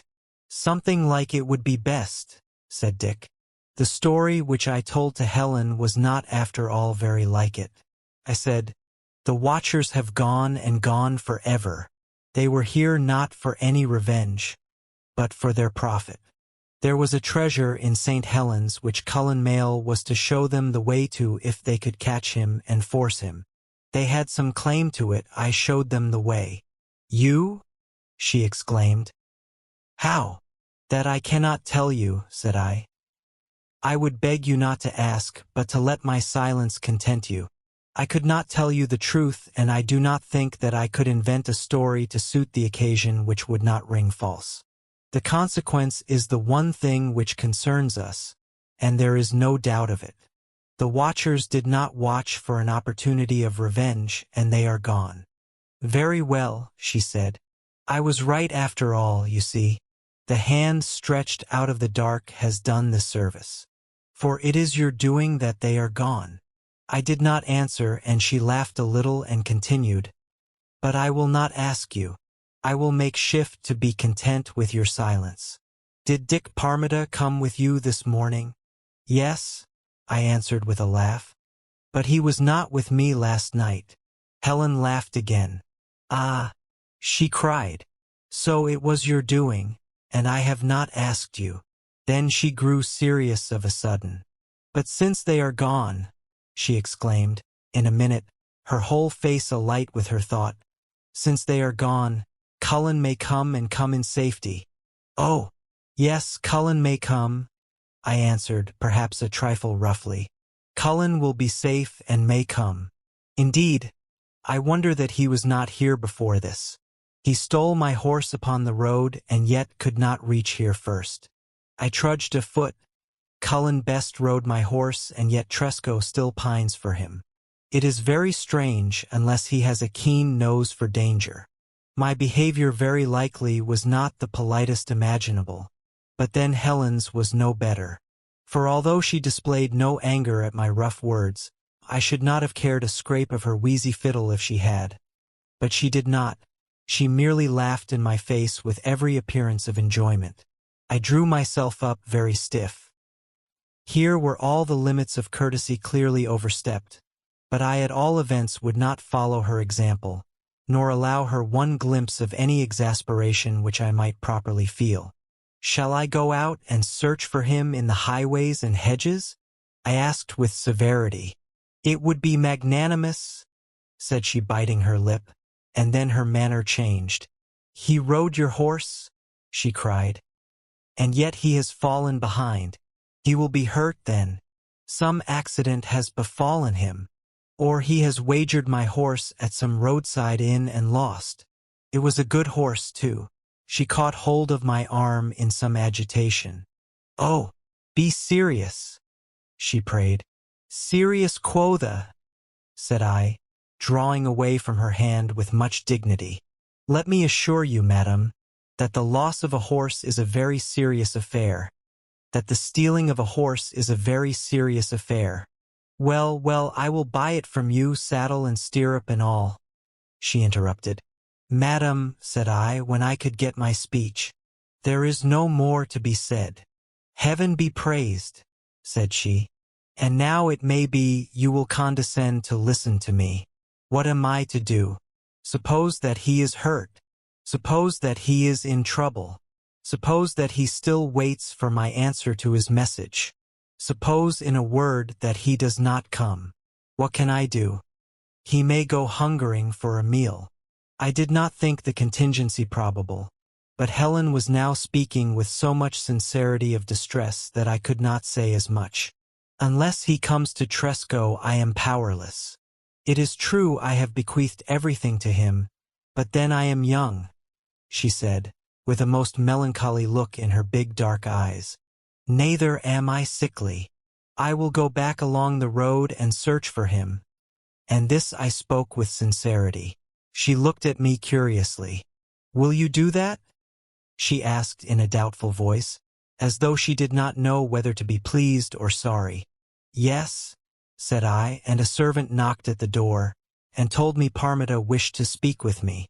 I found the lad on the steps of the porch, and we walked down to the beach. "What is it?" I asked.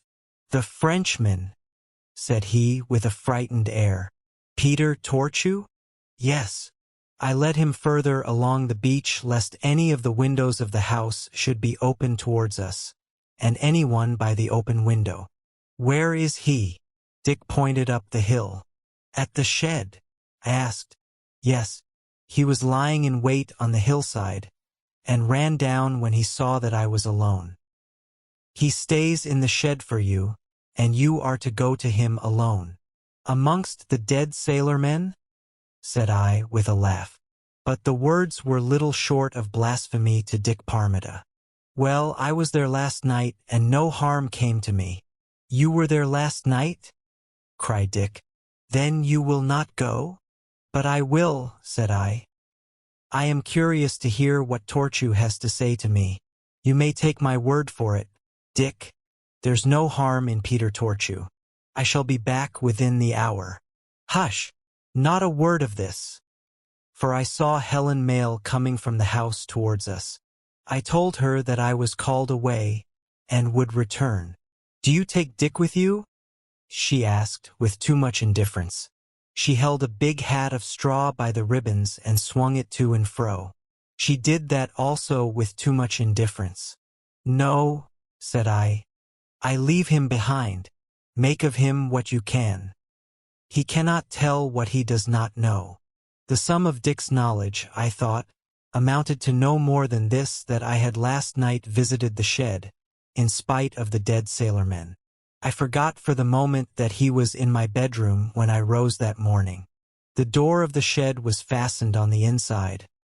I rapped with my knuckles, and Torchu's voice asked who was there. When I told him, he unbarred the door. "There is no one behind you?" said he, peering over my shoulder. "Nay, do you fear that I have brought the constables to take you? You may live in Tresco till you die if you will. What, should I betray you, whose life you saved only last night?" Peter opened the door wide. "A night?" said he with a shrug of the shoulders. One can forget more than that in a night, if one is so minded. I followed him into the shed. Here and there, through the chinks in the boards, a gleam of light slipped through. Outside it was noonday, within it was a somber evening. I passed through the door of the partition into the inner room. The rafters above were lost in darkness, and before my eyes were accustomed to the gloom I stumbled over a slab of stone which had been lifted from its place in the floor.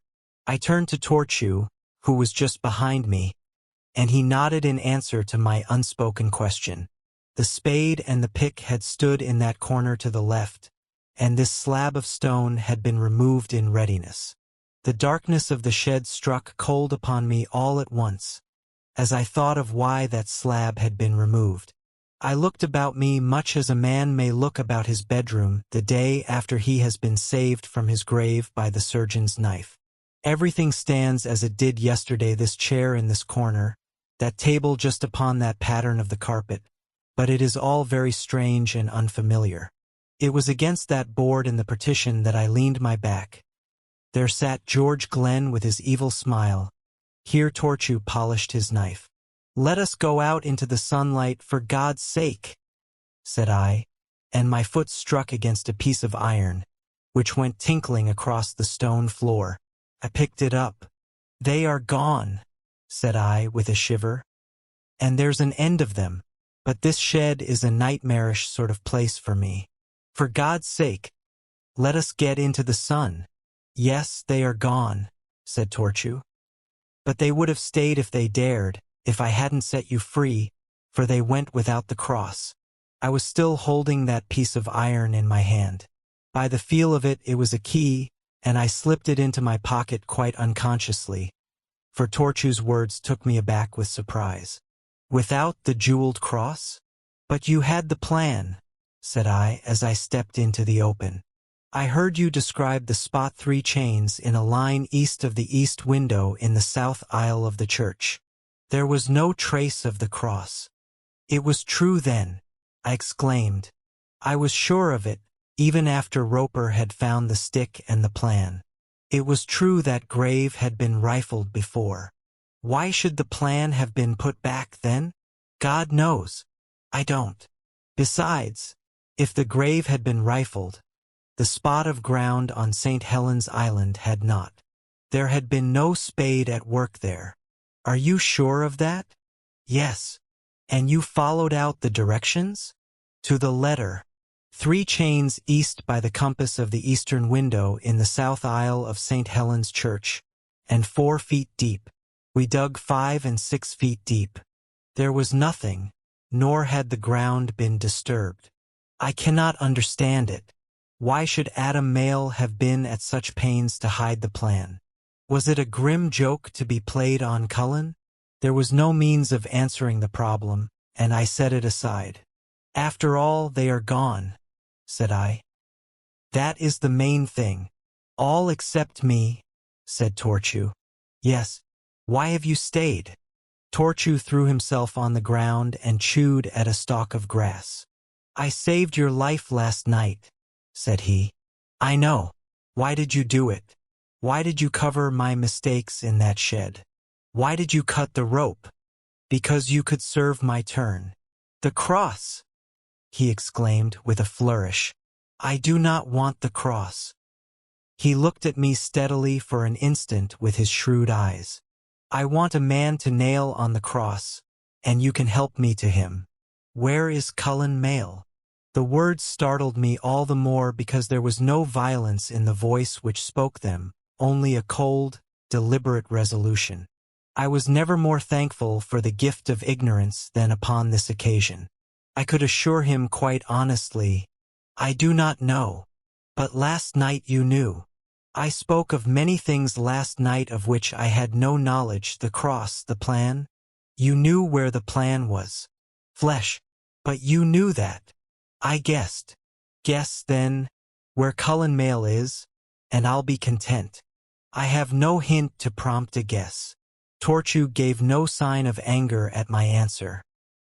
He sat upon the grass, and looked with a certain sadness at the shed. "It does not, after all, take much more than a night to forget," said he. "I am telling you the truth, Torchu," said I earnestly. "I do not know. I never met Cullen Mayle but once, and that was at a roadside inn. He stole my horse upon that occasion, so that I have no reason to bear him any goodwill." "But because of him you came down to Tresco?" said Torchu quickly. "No." Torchu looked at me doubtfully. Then he looked at the house and, it was because of the girl. "No, no," I answered vehemently. I could not explain to him why I had come, and fortunately he did not ask for an explanation. He just nodded his head and stood up without another word. "I do not forget," said I, pointing to the shed, "and if you should be in any need," but I got no further in my offer of help, for he turned upon me suddenly, and anger at last had got the upper hand with him. "Money, is it not?" he cried, staring down at me with his eyes ablaze. "Aye, that's the way with gentlefolk. You would give me as much as a guinea, no doubt, a whole round gold guinea. Yes, I am in need." And with a violent movement he clasped his hands together. "Virgin Mary, but I am in need of Cullen Mayle, and you offer me a guinea." And then hunching his shoulders he strode off over the hill. So Helen Mayle's instinct was right. Out of the 5 men there was one who waited for Cullen's coming with another object than to secure the diamond cross. Would he continue to wait? I could not doubt that he would. When I thought upon his last vehement burst of passion, Torchu would wait upon Tresco, until, if Cullen did not come himself, some word of Cullen's whereabouts dropped upon his ear. It was still urgent, therefore, that Cullen Mayle should be warned, and if I was to go away in search of him, Helen must be warned too. I walked back again towards Merchant's Point with this ill news heavy upon my mind, and as I came over the lip of the hollow, I saw Helen waiting by the gate in the palisade. She saw me at the same moment, and came up towards me at a run. "Is there more ill news?" I asked myself. "Or has Cullen Mayle returned?" And I ran quickly down to her. "Has he come?" I asked, for she came to a stop in front of me with her face white and scared. "Who?" said she absently, as she looked me over. "Cullen Mayle," I answered. "Oh, Cullen," she said. And it struck me as curious that this was the first time I had heard her speak his name with indifference. "Because he must not show himself here. There is a reason. There is a danger still. A danger," she said, in a loud cry, and then, "Oh, I shall never forgive myself." "For what?" She caught hold of my arm. "See," she said, "your coat sleeve is frayed. It was a rope did that last night. No use to deny it. Dick told me. He saw that a rope too had seared your wrists. Tell me, what happened last night? I must know."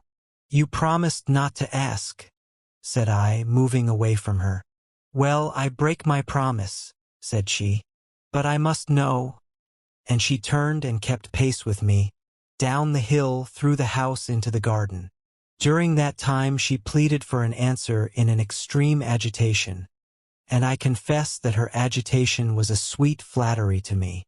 I was inclined to make the most of it, for I could not tell how she would regard the story of my night's adventures.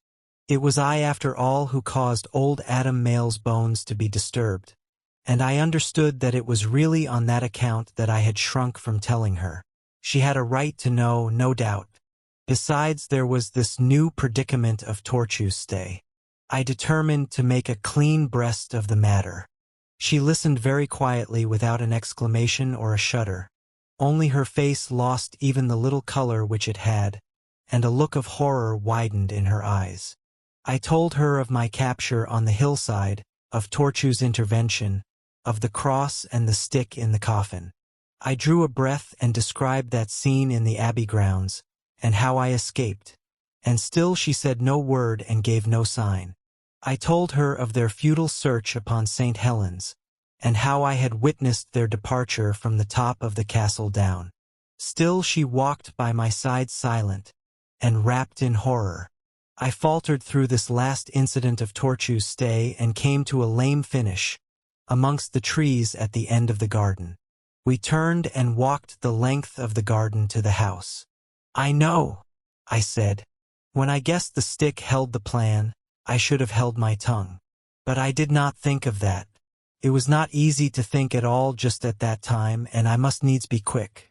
They spoke of attacking the house, and I dreaded that. I should not have been able to give you any warning. I should not have been able to give you any help.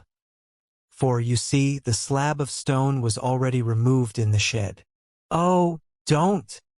she cried out, and pressed her hands to her temples. "I shall never forgive myself.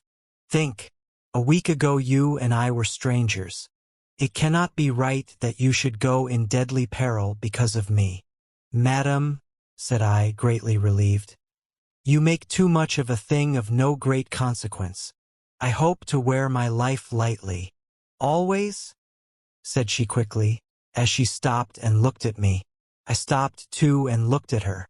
"I think so," said I, but without the same confidence. "Always." She had a disconcerting habit of laughing when there was no occasion whatever for laughter. She fell into that habit now, and I hastened to recall her to Torchu's embarrassing presence on the island. "Of course," said I. "A word to the governor at Star Castle and we are rid of him, but he stood between me and my death, and he trusts to my silence." "We must keep that silence," she answered. "Yet he waits for Cullen Mayle, and it will not be well if those two men meet." "Why does he wait? Do you know that too?" I did not know, as I told her, though I had my opinion, of which I did not tell her. The great comfort is this. Torchu did not make one upon that expedition to the Sierra Leone River, but his son did. Torchu only fell in with George Glenn and his gang at an alehouse in Wapping, and after that is the point after Glenn had lost track of Cullen Mayle.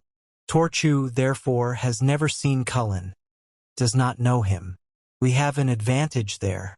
So should he come to Tresco, while I go back along the road to search for him, you must make your profit of that advantage. She stopped again. "You will go, then?" "Why, yes." She shook her head, reflectively. "It is not right," she said. "I am going chiefly," said I, "because I wish to recover my horse." She always laughed when I mentioned that horse, and her laughter always made me angry. "Do you doubt I have a horse?" I asked. "Or rather had a horse, because Cullen Mayle stole it deliberately from under my nose, a very valuable horse which I prized even beyond its value, and he stole it." The girl was in no way impressed by my wrath, and she said, pleasantly, "I am glad you said that. I am glad to know that with it all, you are mean like other men." "Madam," I returned, "when Cullen Mayle stole my horse and rode away upon it, he put out his tongue at me. I made no answer, nor do I make any answer to the remark which you have this moment addressed to me." "Oh, sir," said she, "here are fine words, and here's a curtsy to match them." And spreading out her frock with each hand, she sank elaborately to the very ground. We walked for some while longer in the garden, without speech, and the girl's impertinence gradually slipped out of my mind. The sea murmured lazily upon the other side of the hedge, and I had full in view St. Helens Island and the ruined church upon its summit. The south aisle of the church pointed towards the house, and through the tracery of a rude window I could see the sky. I wonder who in the world can have visited the Abbey burial ground and rifled that grave? The question perplexed me more and more, and I wondered whether Helen could throw light upon it. So I asked her, but she bent her brows in a frown, and in a little she answered, "No, I can think of no one." I held out my hand to her. "This is goodbye," said I. "You go today?" she asked, but did not take my hand. "Yes, if I can find a ship to take me." I go to St. Helens first. Can I borrow your boat? Dick will bring it back.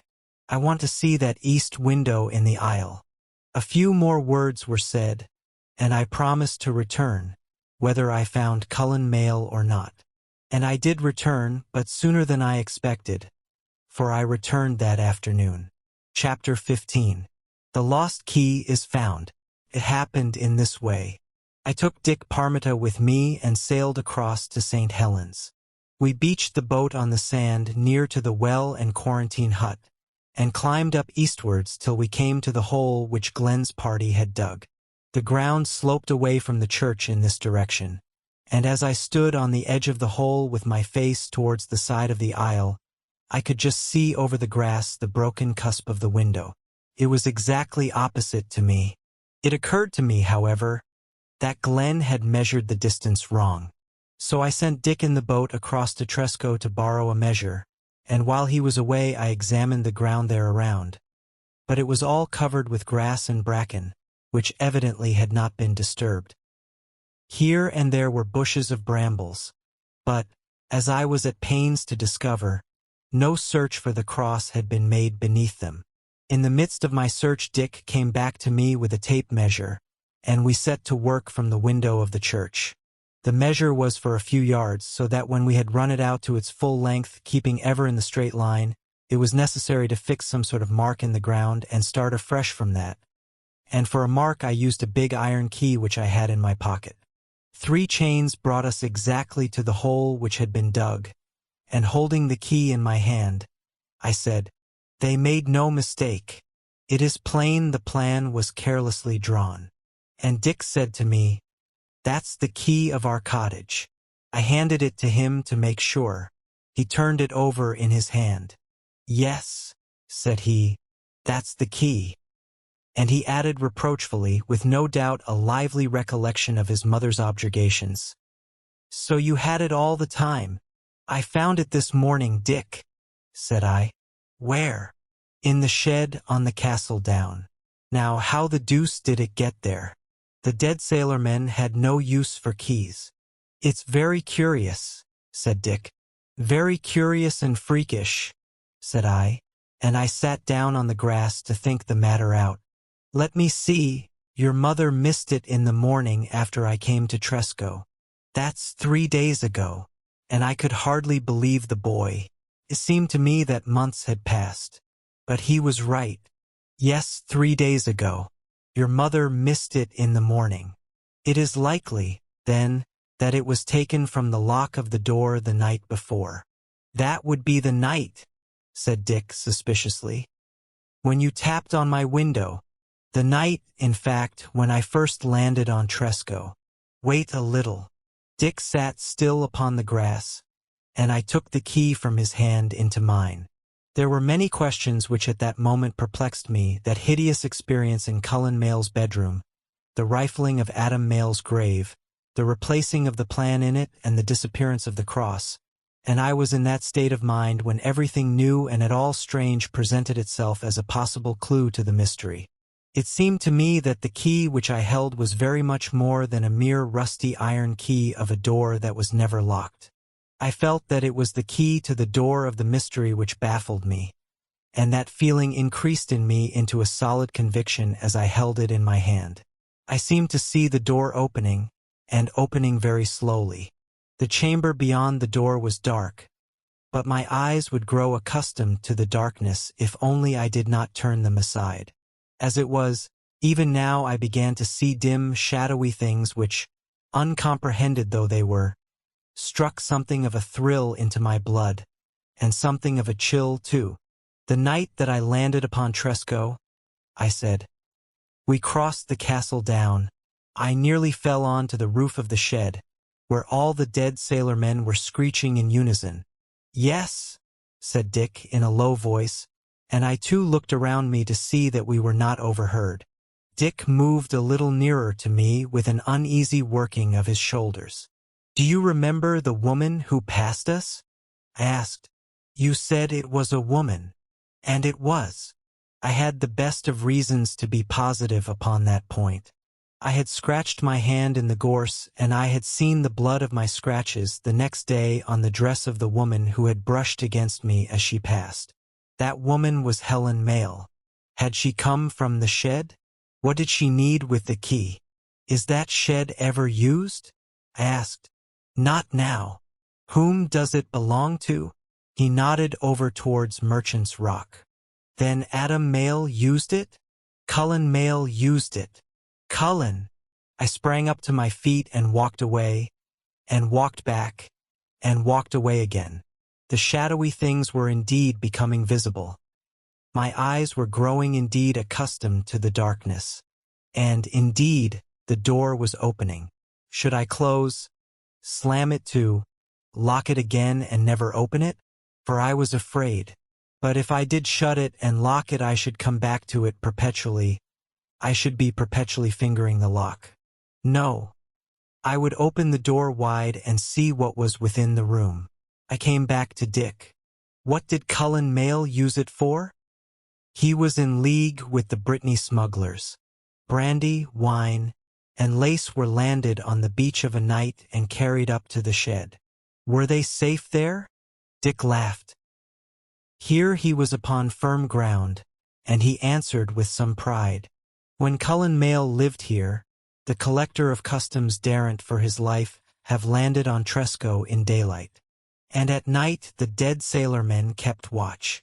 There wasn't a man who would go near the shed. So Cullen Mayle would not have needed a key to lock the shed? No, indeed. And another laugh. Could he have needed a key for any other purpose? Dick, we will go slowly, very slowly. And I sat for some while hesitating with a great fear very cold at my heart. That door was opening fast. Should I push it open, wide? With one bold thrust of the hand I could do it if I would. But should I see clearly into the room, so clearly that I could not mistake a single thing I saw? No, I would go on, gently forcing the door back, and all the while accustoming my vision to the gloom. Has that shed been used since Cullen Mayle was driven away? No. You are certain? Oh, be certain, very certain, before you speak. Dick looked at me in surprise, as well he might, for I have no doubt my voice betrayed something of the fear and pain I felt. I am certain. Well, then, has anyone heard these dead sailor men making merry God save the mark, since that shed has been disused? Dick thought with considerable effort before he answered. But it did not matter. I was certain what his answer would be. I have never heard them, he said. Nor have met others who have? No, said he after a second deliberation. I don't remember anyone who has. From the time Cullen Mayle left Tresco to the night when we crossed the Down to Merchant's Rock, there's one thing more. Cullen was in league with the Brittany smugglers.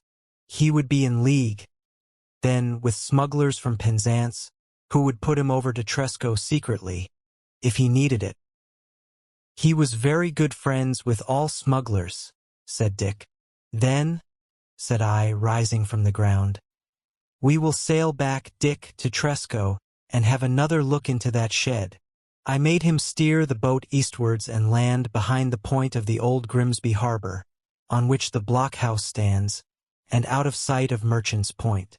It was not that I did not wish to be seen by anyone in that house. But well, I did not wish at that moment to land near it, to land where a voice now grown familiar might call to me. From the blockhouse we struck up through Dolphin Town on to the empty hill, and so came to the shed. I pushed open the door and went in. Dick followed me timidly. The floor was of stone. I had been thinking of that as we sailed across from St. Helens. I had been thinking, too, that when I was carried into the inner room the door of the partition was jammed against the floor, that Roper had kicked it open, and that, as it yielded, I had heard some iron thing spring from beneath it and jingle across the floor. That iron thing was, undoubtedly, the key which I held in my hand. I placed it again under the door. There was a fairly strong wind blowing. I told Dick to set the outer door wide open to the wind, which he did. and immediately the inner door began to swing backwards and forwards in the draught. But it dragged the key with it, and it dragged the key over the stone floor. The shed was filled with a harsh, shrill, rasping sound, which set one's fingernails on edge. I set my hand to the door and swung it more quickly backwards and forwards. The harsh sound rose to a hideous, inhuman grating screech. "There are your dead sailormen, Dick," said I. "It was Cullen Mayle who took the key from your door on the night I landed on Tresco. Cullen Mayle, who had my horse to carry him on the road and smuggler friends at Penzance to carry him over the sea. It was Cullen Mayle who was in this shed that night and used his old trick to scare people from his hiding place. It was Cullen Mayle who was first in the Abbey burial ground. No doubt Cullen Mayle has that cross.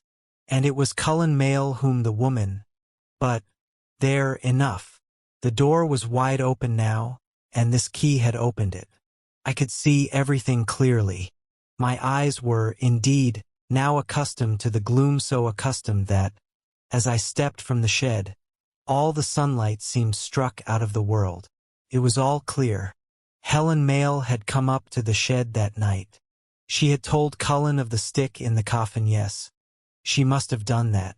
She told him of the men who watched. What more had passed between them I could not guess. But she had come back with despair in her heart, and, in the strength of her despair, had walked late at night into his room with that silk noose in her hand. That she loved him, that was evident. But why could she not have been frank with me? Cullen had spoken with her, had been warned by her, had left the island since. Why had she kept up this pretense of anxiety on his account, of fear that he was in distress, of dread lest he return unwitting of his peril and fall into Glenn's hand? Clutterbuck's word, duplicity, came stinging back to me. I sent Dick away to sail the boat back to Merchant's Point, and lay for a long while on the open hillside, while the sun sank and evening came. It was only yesterday that she had played in her garden upon the violin. I had felt that I knew her really for the first time as she sat with her pale face gleaming purely through the darkness. Why could she not have been frank to me? The question assailed me. I cried it out. Surely there was some answer, an answer which would preserve my picture of her in her tangled garden, untarnished within my memories. Surely, surely. And how could such deep love mate with duplicity?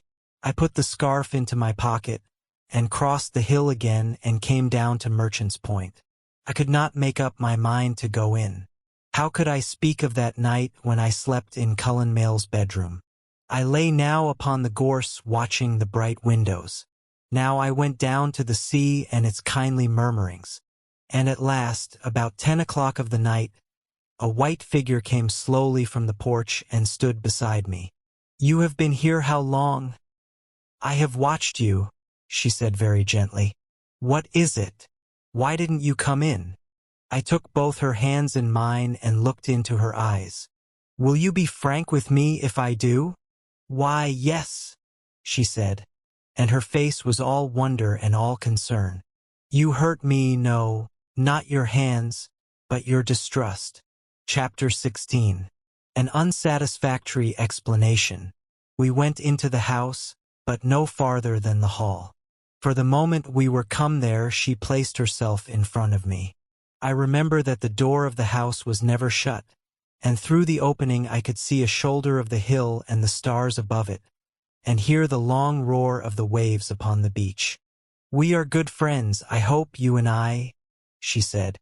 "Plain speech is the privilege of such friendship. Speak, then, as though you were speaking to a man. Wherein have I not been frank with you? There must be, I thought, some explanation which would free her from all suspicion of deceit. Else, how could she speak with so earnest a tongue or look with eyes so steady? As man to man, then," I answered. "I am grieved I was not told that Cullen Mayle had come secretly to Tresco and had thence escaped." "Cullen," she said, in a wondering voice. "He was on Tresco." "Where?" I constrained myself to answer patiently. "In the Abbey grounds on St. Helens Island," and I paused, thinking, nay hoping, that even at this 11th hour she would speak, she would explain. But she kept silence, nor did her eyes ever waver from my face. And I continued, on Castle Down. There, she exclaimed and added thoughtfully, yes, there he would be safe. But when was Cullen upon Tresco? When?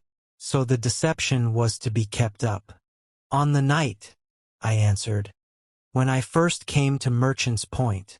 She looked at me for a little without a word, and I could imagine that it was difficult for her to hit upon an opportune rejoinder.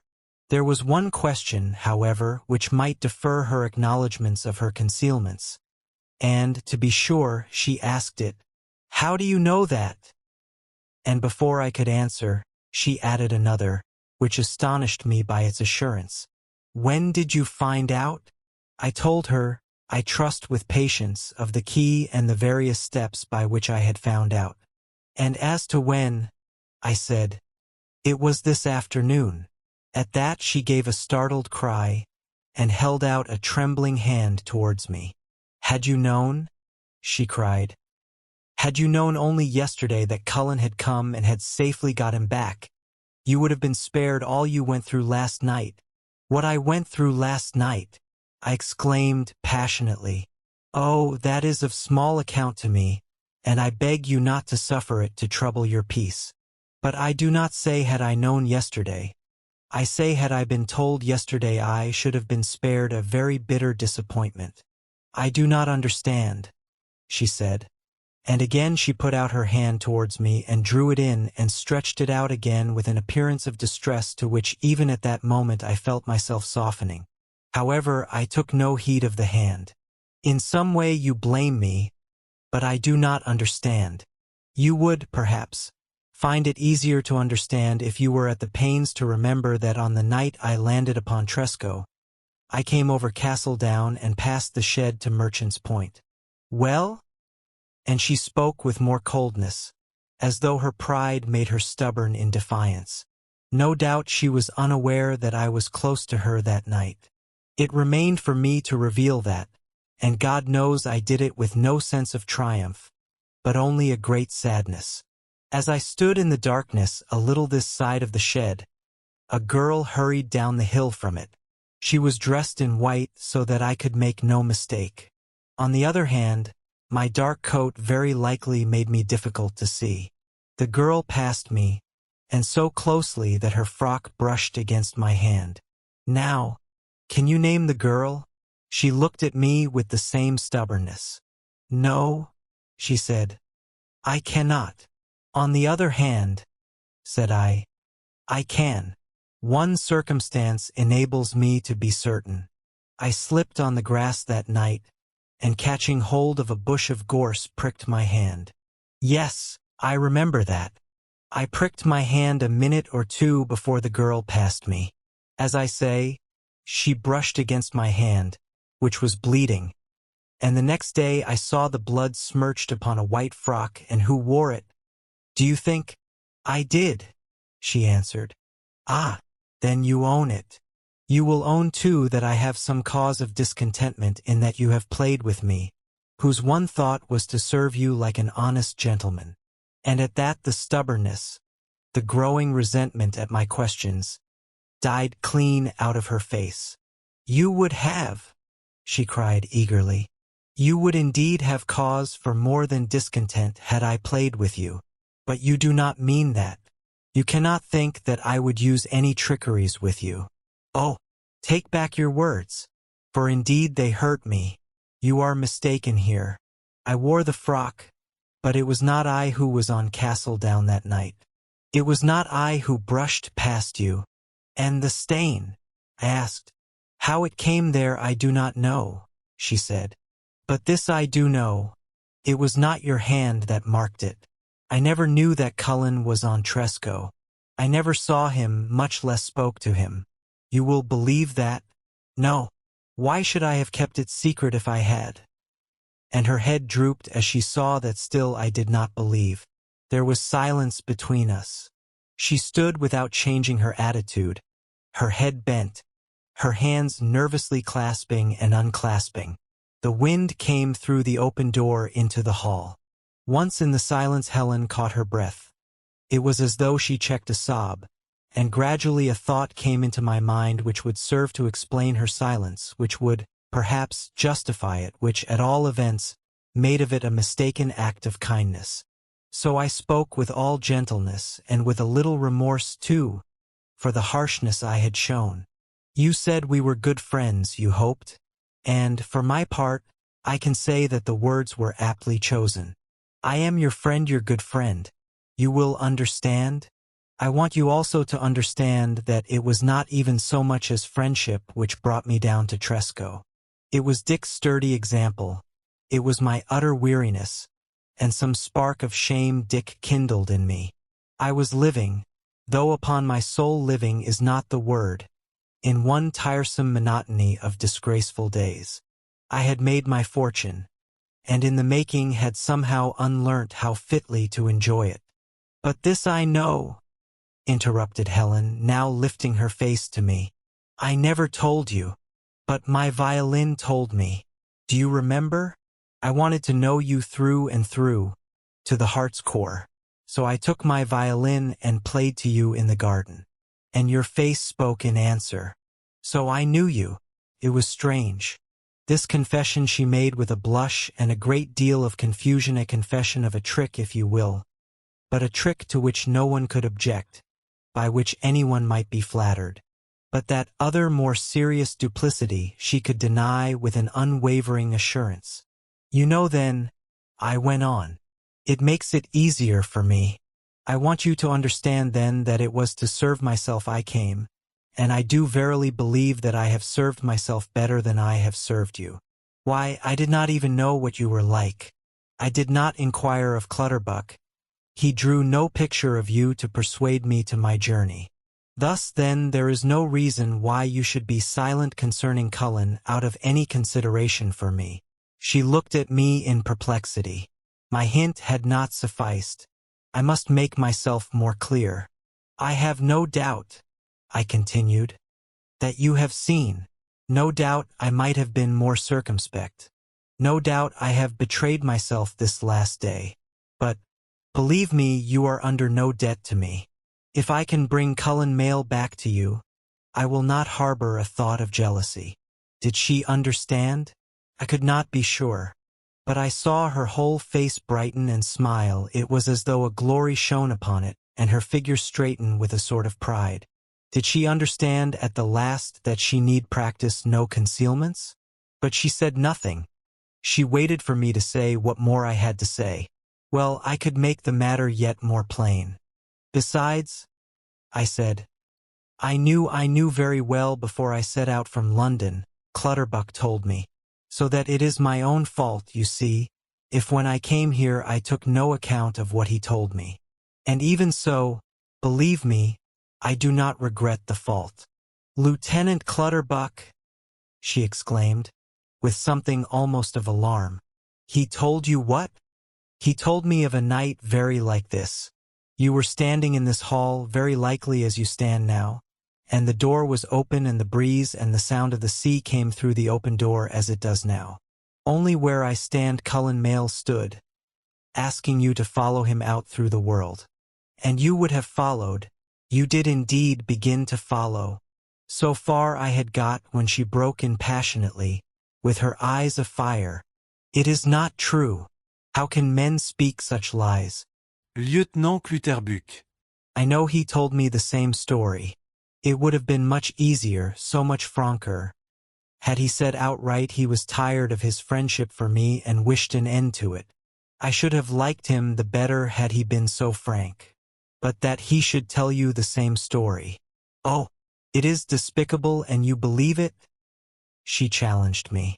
You believe that story. You believe, too, I went to a trysting with Cullen on Castle Down the night you came, and kept it secret from you and let you run the peril of your life. You will have it, in a word, whatever I may say or do. And she wrung her hands with a queer helplessness. You will have it that I love him. Pity, a sense of injustice, a feeling that I wrongly possess what is rightly his, these things you will not allow can move me. No, I must love him. Have I not proof you do? I answered.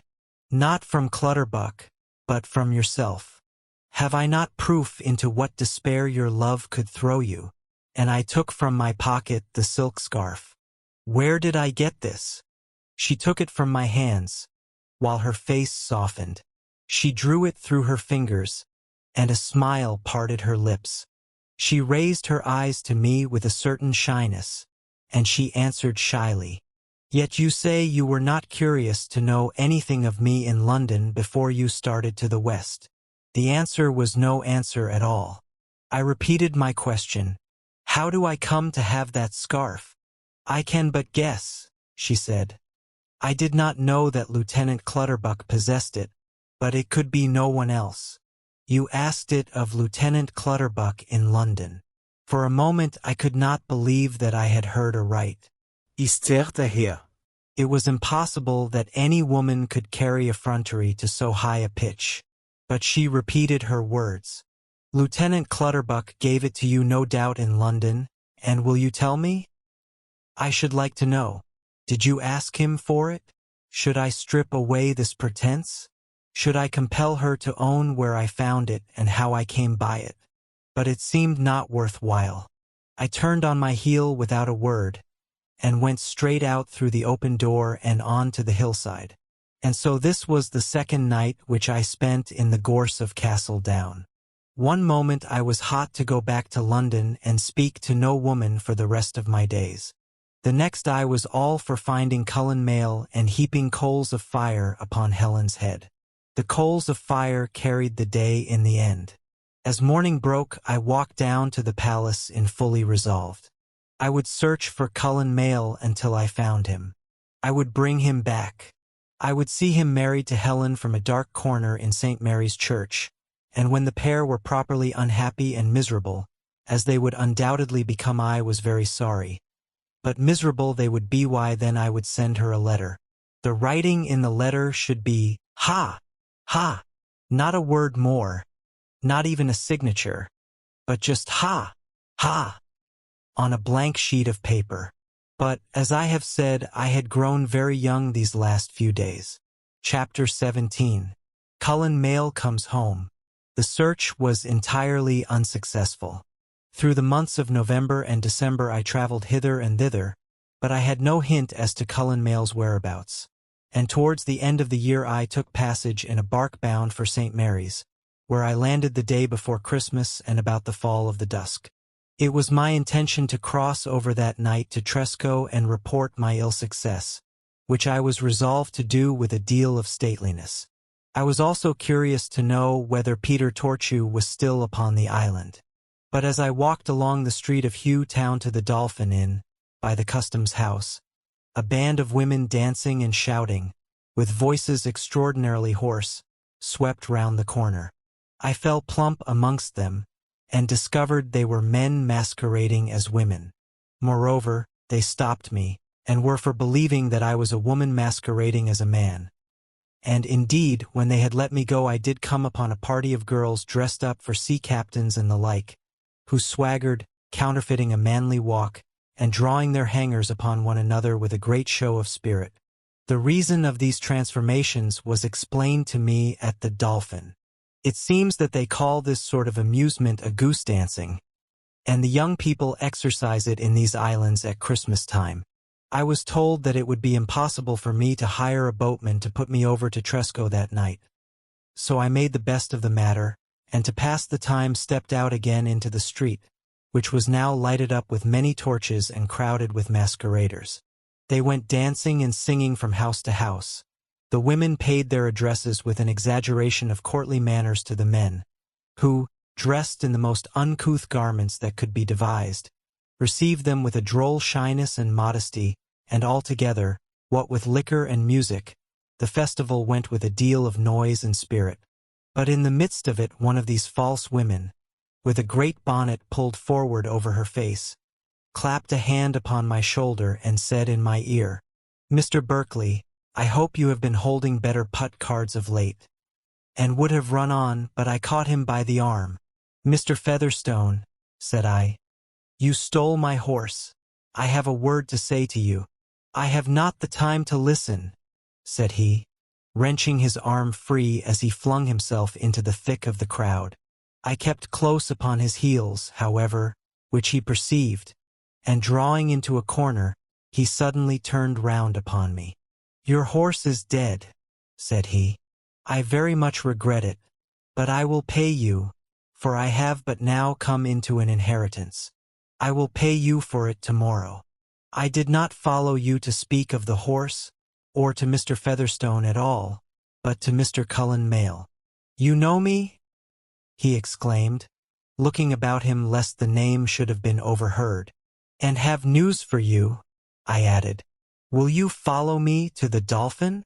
I went back to the inn, secured from my host a room where we could be private, and went out to the door. Cullen Mayle was waiting. He followed me quickly in, hiding his face so that no one could recognize him, and when the door was shut, "How in the world did you come to know of my name?" said he. "I cannot think, but I shall be obliged if you will keep it secret for a day or so, for I am not sure but what I may have some inconvenient friends among these islands." "Those inconvenient friends are all gone but one," said I. "You know that too," he exclaimed. "Indeed, Mr. Berkeley, you seem to be very well acquainted with my affairs, but I cannot regret it, since you give me such comforting news. Only one of my inconvenient friends left. Why, I am a match for one, I think I may say so without vaunting. So it seems I can come to Tresco and take up my inheritance." With that he began briskly to unhook the cotton dress which he had put on over his ordinary clothes. "Inheritance," said I. "You mentioned the word before. I do not understand." "Oh," said he, "it is a long story and a melancholy. My father drove me from the house, and bequeathed his fortune to an adopted daughter." "Yes," said I quickly. "I know that too." "Indeed!" And he stopped his toilette to stare at me. "Perhaps you are aware then that Helen Mayle, conscious of my father's injustice, bequeathed it again to me." "Yes, but you spoke of an immediate inheritance." "Ah," said he coolly. "There is something then I can inform you of. Helen Mayle is dead." "What's that?" I cried, and started to my feet. I did not understand. I was like a man struck by a bullet, aware dimly that some hurt has come to him, but not yet conscious of the pain, not yet sensible of the wound. "Hush!" said Cullen Mayle, and untying a string at his waist, he let his dress fall about his feet. "It is most sad. Not for the world would I have come into this inheritance at such a cost." "You knew Helen Mayle, perhaps?" he asked, with a shrewd glance at me. "A girl very staunch, very true, who would never forget a friend." He emphasized that word friend and made it of a greater significance. "Indeed, I am not sure, but I must think it was because she could not forget a friend that, alas, she died." I was standing stupefied. I heard the words he spoke, but gave them at this moment no meaning. I was trying to understand the one all-important fact. "Dead," I babbled. "Helen Mayle dead." "Yes, and in the strangest, pitiful way. I cannot think of it without the tears come into my eyes. The news came to me but lately, and you will perhaps excuse me on that account." His voice broke as he spoke. There were tears, too, in his eyes.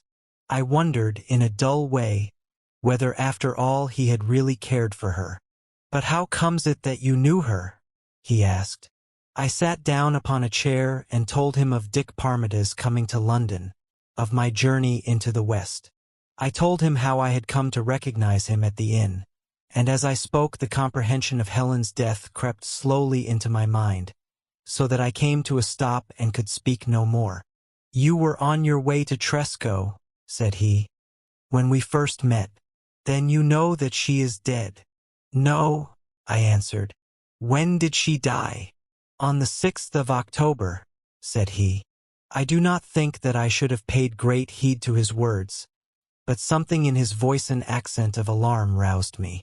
I lifted my eyes and saw that he was watching me with a singular intentness. "The 6th of October?" I repeated vaguely, and then I broke into a laugh, so harsh and hysterical that it seemed quite another voice than mine. "Your news is false," I cried. "She is not dead. Why, I did not leave Tresco till the end of October, and she was alive then and no sign of any malady." "The 6th of October? No, indeed, she did not die upon that day." "Are you sure?" he exclaimed. "Sure?" said I. "I have the best of reasons to be sure, for it was on the 6th of October that I first set foot in Tresco." And at once Cullen Mayle sprang up and shook me by the hand. "Here is the bravest news," he said. His whole face was alight. He could not leave hold of my hand. "Mr. Berkeley, I may thank God that I spoke to you tonight. Helen," and he lingered upon the name. "Upon my word, it would take little more to unman me. So you landed on the 6th of October. But are you sure of the date?" he asked with earnestness. "I borrowed your horse but a few days before. You would hardly have traveled so quickly." "I traveled by sea with a fair wind," said I. "It was the 6th of October. Could I forget it? Why, that very night I crossed Castle Down to Merchant's Point. That very night I entered the house. Dick Parmita showed me a way. I crept into the house and slept in your bedroom." I had spoken so far without a notion of the disclosure to which my words were leading me. I was not looking at Cullen Mayle, but on to the ground, else very likely I might have read it upon his face.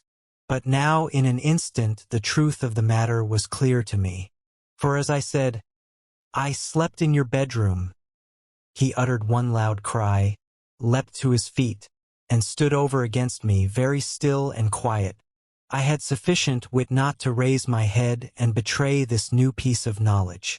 That sad and pitiful death on the 6th of October, of which he had heard with so deep a pain, he had never heard it.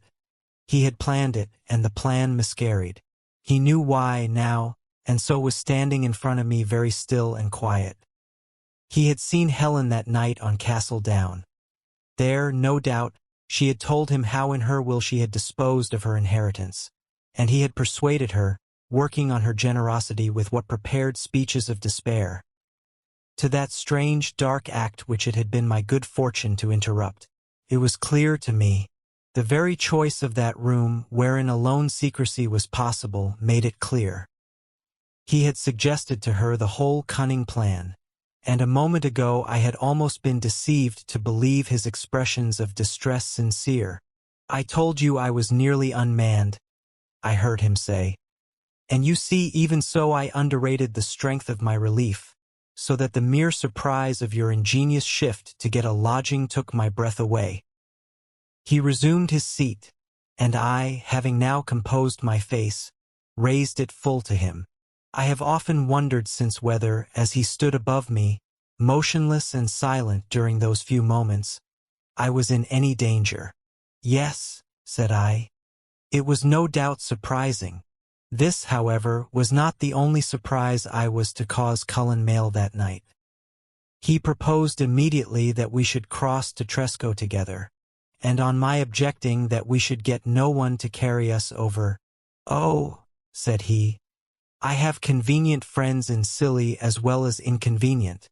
He looked out of the window. "The tide is high, and washes the steps at the back of the inn. Do you wait here upon the steps? I will have a boat there in less than half an hour." And on the word he hooked up his dress again and got him out of the inn. I waited upon the steps as he bade me. Behind me were the lights and the uproar of the street. In front, the black water and the cool night, and still further, out of sight, the island of Tresco, the purple island of bracken and gorse, resonant with the sea. In a little I heard a ripple of water, and the boat swam to the steps. I was careful as we sailed across the road to say nothing to Cullen Mayle which would provoke his suspicion. I did not even allow him to see I was aware that he himself had been upon Tresco on the 6th of October. It was not difficult for me to keep silence, for as the water splashed and seethed under the lee of the boat, and Tresco drew nearer, I had to consider what I should do in the light of my new knowledge. It would have been so much easier had only Helen been frank with me. Tresco dimly loomed up out of the darkness. "By the way," said Cullen Mayle, who had been silent too, "you said that one of the watchers had remained. It will be George Glenn, I suppose." "No," I answered. "It is a Frenchman, Peter Torchu." And by the mere mention of the name I surprised Cullen Mayle again that evening. It is true that this time he uttered no exclamation, and did not start from his seat. But the boat shot up into the wind and got into irons, as the saying is, so that I knew his hand had left the tiller. But he said nothing until we were opposite to the blockhouse, and then he asked in a low, trembling voice, "Did you say Peter Torchu?" "Yes." There was another interval of silence. Then he put another question, and in the same tone of awe, "A young fellow, less than my years?" "No." "The young fellow's father," said I. "A man of 60 years. I think I should be wary of him." "Why?" He said, "I am looking not for the cross, but for a man to nail upon the cross."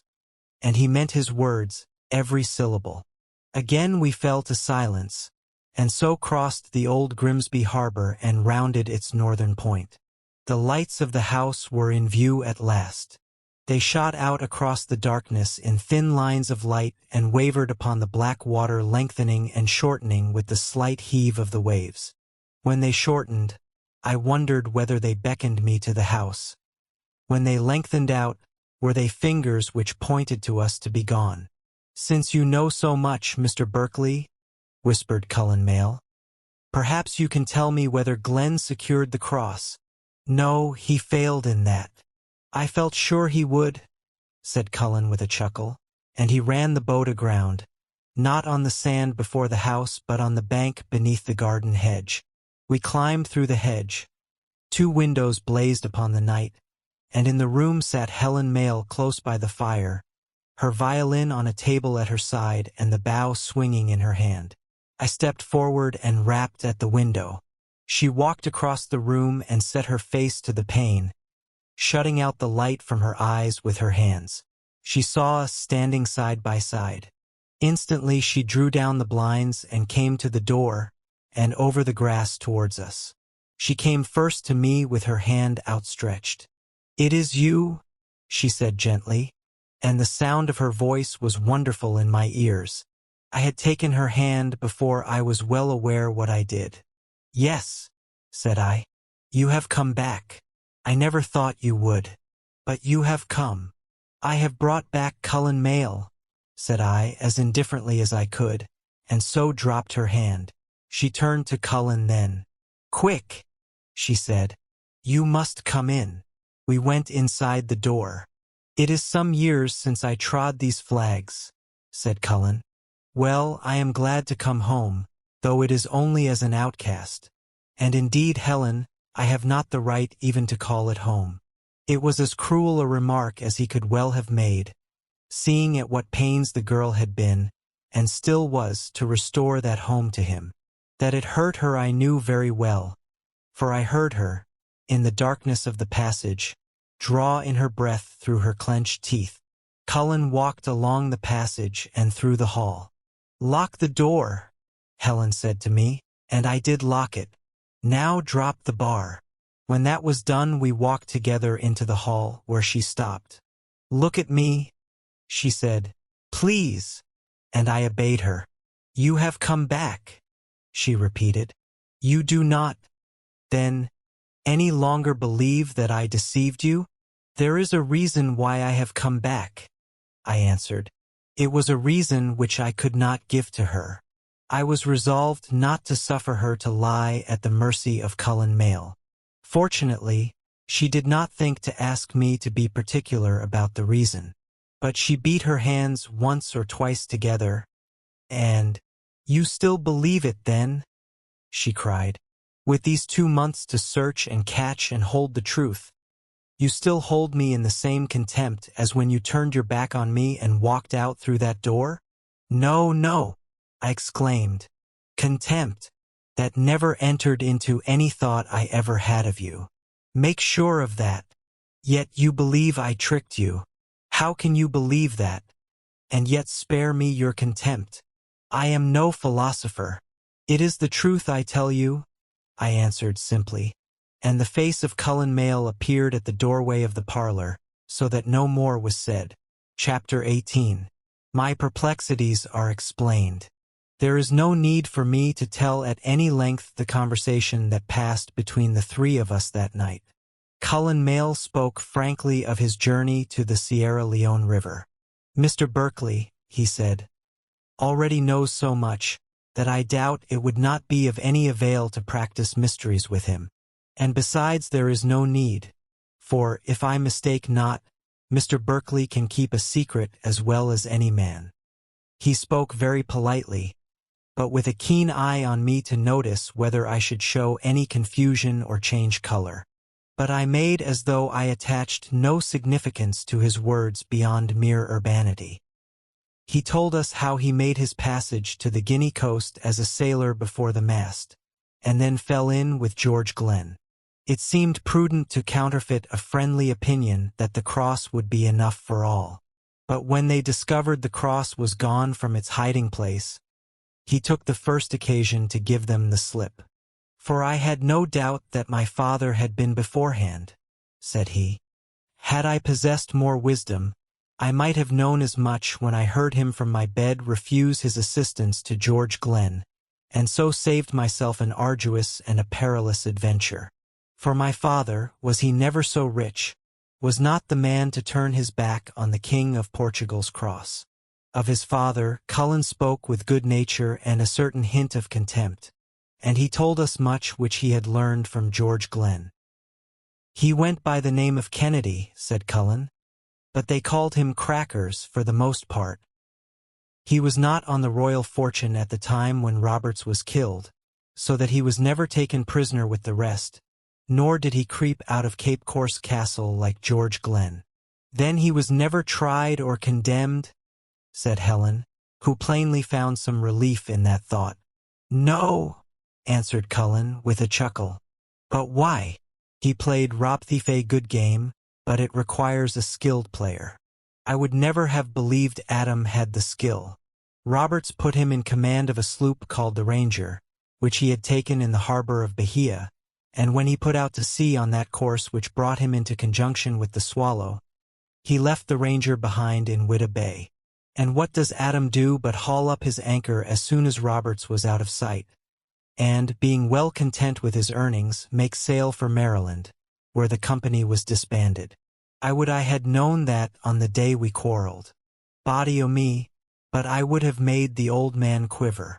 Well, Adam came home to England, settled at Bristol, where he married, and would no doubt have remained there till his death, had he not fallen in with one of his old comrades on the quay. That frightened him, so he come across to Tresco, thinking to be safe. And safe he was for 20 years, until George Glenn nosed him out. Thereupon Cullen, from relating his adventures, turned to questions asking for word of this man, and that whom he had known before he went away. These questions of course he put to Helen, and not once did he let slip a single allusion to the meeting he had had with her in the shed on Castle Down. For that silence on his part one was well prepared. The man was versed in secrecy. But Helen showed a readiness no whit inferior. She never hesitated, never caught a word back. They spoke together as though the last occasion when they had met was the night, now 4 years and a half ago, when Adam Mayle stood at the head of the stairs and drove his son from the house. One thing in particular I learned from her: the Negro had died a month ago. It was my turn when the gossip of the islands had been exhausted, and I had to tell over again of my capture by Glenn and the manner of my escape. I omitted, however, all mention of an earlier visitant to the Abbey burial grounds, and it was to this omission that I owed a confirmation of my conviction that Cullen Mayle was the visitant. For when I came to relate how George Glenn and his band sailed away towards France without the cross, he said, "If I could find that cross, I might perhaps think I had some right to it. It is yours, Helen, to be sure, by law, and—" She interrupted him, as she was sure to do, with a statement that the cross and everything else was for him to dispose of as he thought fit. But he was magnanimous to a degree. "The cross, Helen, nothing but the cross, if I can find it. I have a thought which may help me to it. 3 chains east of the east window in south aisle of St. Helen's Church." Those were the words, I think. "Yes," said I. "And Glenn measured the distance correctly? To an inch. Well, what if it is a mere guess, but a likely one, I presume to think? What if the chains were Cornish chains? There would be a difference of a good many feet, a difference of which George Glenn would be unaware. You see, I trust you, Mr. Berkeley. I fancy that I can find that cross upon St. Helen's Island." "I have no doubt you will," said I. Cullen rose from his chair. "It grows late, Helen," said he, "and I have kept you from your sleep with my gossiping." He turned to me. "But, Mr. Berkeley, you perhaps will join me in a pipe and a glass of rum?" My father had a good store of rum, which in those days I despised, but I have learnt the taste for it. His proposal suited very well with my determination to keep a watch that night over Helen's safety, and I readily agreed. "You will sleep in your old room, Cullen," she said, "and you, Mr. Berkeley, in the room next to it." And that arrangement suited me very well. Helen wished us both good night, and left us together. We went up into Mayle's cabin, and Cullen mixed the rum, which I only sipped, so it was not the rum. I cannot, in fact, remember at all feeling any drowsiness or desire to sleep. I think if I had felt that desire coming over me, I should have shaken it off. It would have warned me to keep wide awake. But I was not sensible of it at all, and I remember very vividly the last thing of which I was conscious. That was Cullen Mayle's great silver watch, which he held by a ribbon and twirled this way and that as he chatted to me. He spun it with great quickness, so that it flashed in the light of the candle like a mirror, and at once held and tired the eyes. I was conscious of this, I say, and of nothing more until gradually I understood that someone was shaking me by the shoulders and rousing me from sleep. I opened my eyes and saw that it was Helen Mayle who had disturbed me. Took me a little time to collect my wits. I should have fallen asleep again had she not hindered me, but at last I was sufficiently roused to realize that I was still in the cabin, but that Cullen Mayle had gone. A throb of anger at my weakness in so letting him steal a march quickened me and left me wide awake. Helen Mayle was, however, in the room. Plainly then she had suffered no harm by my negligence. She was at this moment listening with her ear close to the door, so that I could not see her face. "What has happened?" I asked, and she flung up her hand with an imperative gesture to be silent. After listening for a minute or so longer, she turned towards me, and the aspect of her face filled me with terror. "In God's name, what has happened, Helen?" I whispered, for never have I seen such a face, so horror-stricken, no, and I pray that I never may again, though the face be a stranger's and not one of which I carried an impression in my heart. Yet she spoke with a natural voice. "You took so long to wake," said she. "What o'clock is it?" I asked. 3. 3 of the morning. "But speak low, or rather listen. Listen, and while you listen look at me so that I may know." She seated herself on a chair close to mine, and leant forward, speaking in a whisper. "On the night of the 6th of October I went to the shed on Castle Down, and had word with Cullen Mayle. Returning I passed you, brushed against you. So much you have maintained before. But listen, listen. That night you climbed into Cullen's bedroom and fell asleep, and you woke up in the dark middle of the night." "Stop! Stop!" I whispered, and seized her hands in mine. Horror was upon me now, and a hand of ice crushing down my heart. I did not reason or argue at that moment. I knew her face told me she had been after all ignorant of what she had done that night. Stop. Not a word more, there is no truth in it. Then there is truth in it, she answered. For you know what I have not yet told you. It is true. Then you're waking up the silk noose. My God! My God! And all the while she spoke in a hushed whisper, which made her words 10 times more horrible, and sat motionless as stone. There was not even a tremor in the hands I held. They lay like ice in mine. How do you know? I said. But I would have spared you this. You did not know, and I doubted you. Of course you did not know. Good God! Why could not this secret have lain hid in me? I would have spared you the knowledge of it. I would have carried it down safe with me into my grave. Her face hardened as I spoke. She looked down and saw that I held her hands. She plucked them free. You would have kept the secret safe, she said steadily. You liar! You told it this night to Cullen Mayle. Her words struck me like a blow in the face. I leaned back in my chair. She kept her eyes upon my face. I told it to Cullen Mayle? I repeated. She nodded her head. Tonight. Here in this room. My door was open. I overheard. I did not know I told him, I exclaimed. And she laughed horribly and leaned back in the chair. All at once I understood, and the comprehension wrapped me in horror.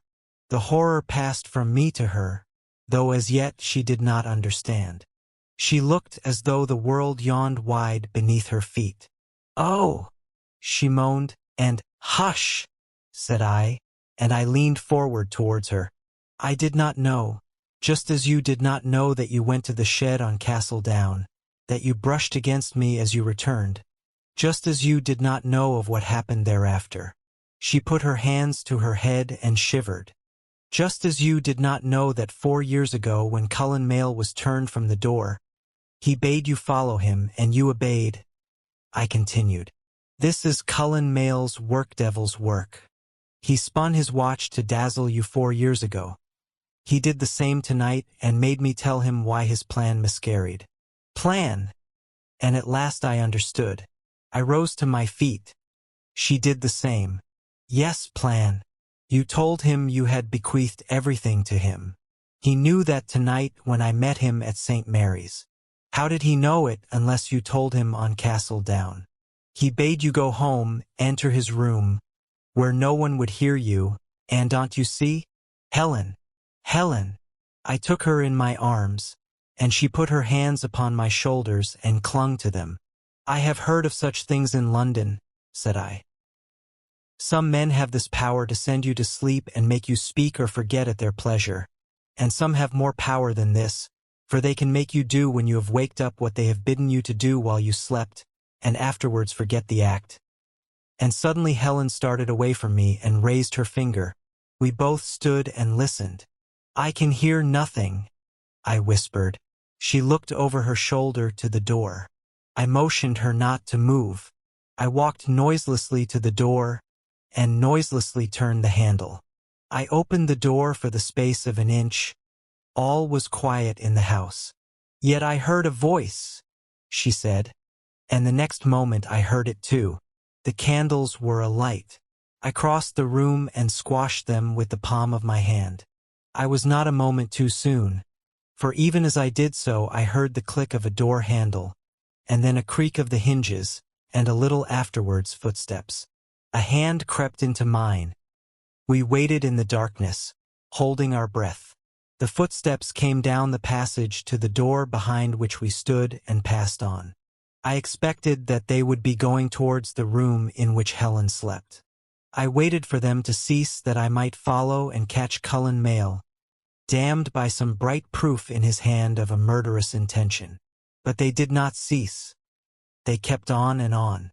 Surely he must have reached the room. At last the footsteps ceased. I opened the door cautiously and heard beneath me in the hall a key turn in a lock.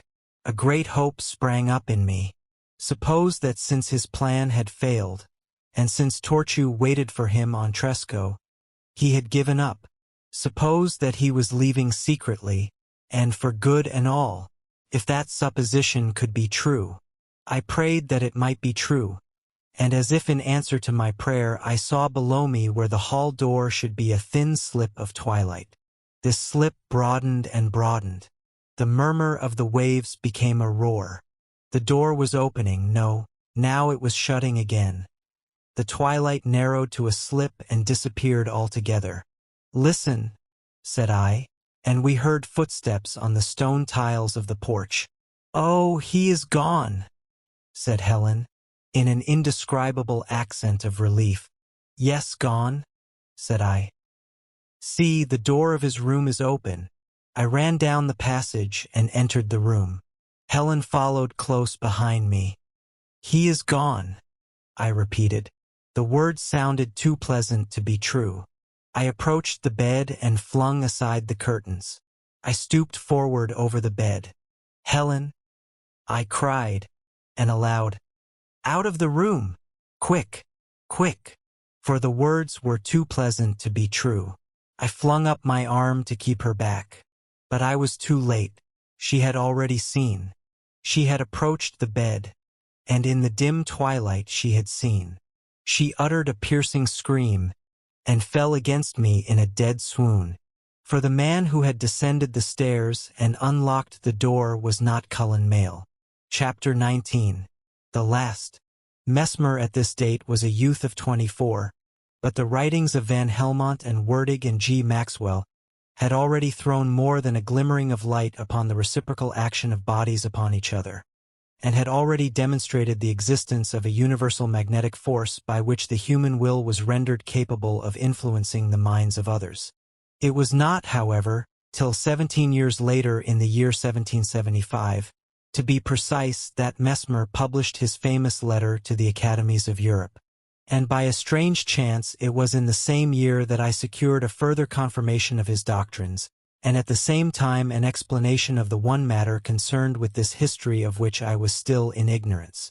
In a word, I learned at last how young Peter Tortue came by his death. I did not learn it from his father. That implacable man I never saw after the night when we listened to his footsteps descending the stairs in the darkness. He was gone the next morning from the islands, nor was any trace of him. For all the hue and cry, discovered for a long while, not indeed for 10 years, when my son, who was then a lad of 8, while playing one day among the rocks of Panini's Head on St. Mary's, dropped clean out of my sight, or rather out of Helen's sight, for I was deep in a book, and did not raise my head until a cry from my wife startled me. We ran to the loose pile of boulders where the boy had vanished, and searched and called for a few minutes without any answer. But in the end a voice answered us, and from beneath our feet. It was the boy's voice sure enough, but it sounded hollow, as though it came from the bowels of the earth. By following the sound we discovered at last between the great boulders an interstice, which would just allow a man to slip below ground. This slit went down perpendicularly for perhaps 15 or 20 feet, but there were sure footholds and one could disappear in a second. At the bottom of this hole was a little cave, very close and dark, in which one could sit or crouch. On the floor of this cave I picked up a knife, and, bringing it to the light, I recognized the carved blade, which I had seen Tortue once polish upon his thigh in the red light of a candle. The cave, upon inquiry, was discovered to be well known amongst the smugglers, though it was kept a secret by them, and they called it by the curious name of Issacumpucher. This discovery was made in the year of 1768, and 7 years later I chanced to be standing upon the quay at Leghorn when a vessel from Oporto, laden with wine and oil, dropped anchor in the harbor, and her master came ashore. I recognized him at once, although the years had changed him. It was Nathaniel Roper. I followed him up into the town, where he did his business with the shipping agent and thence repaired to a tavern. I entered the tavern, and sitting down over against him at the same table, begged him to oblige me by drinking a glass at my expense, which he declared himself ready to do. "But I cannot tell why you should want to drink with me rather than another," said he. "Oh, As to that, said I, we are old acquaintances. He answered, with an oath or two, that he could not lay his tongue to the occasion of our meeting.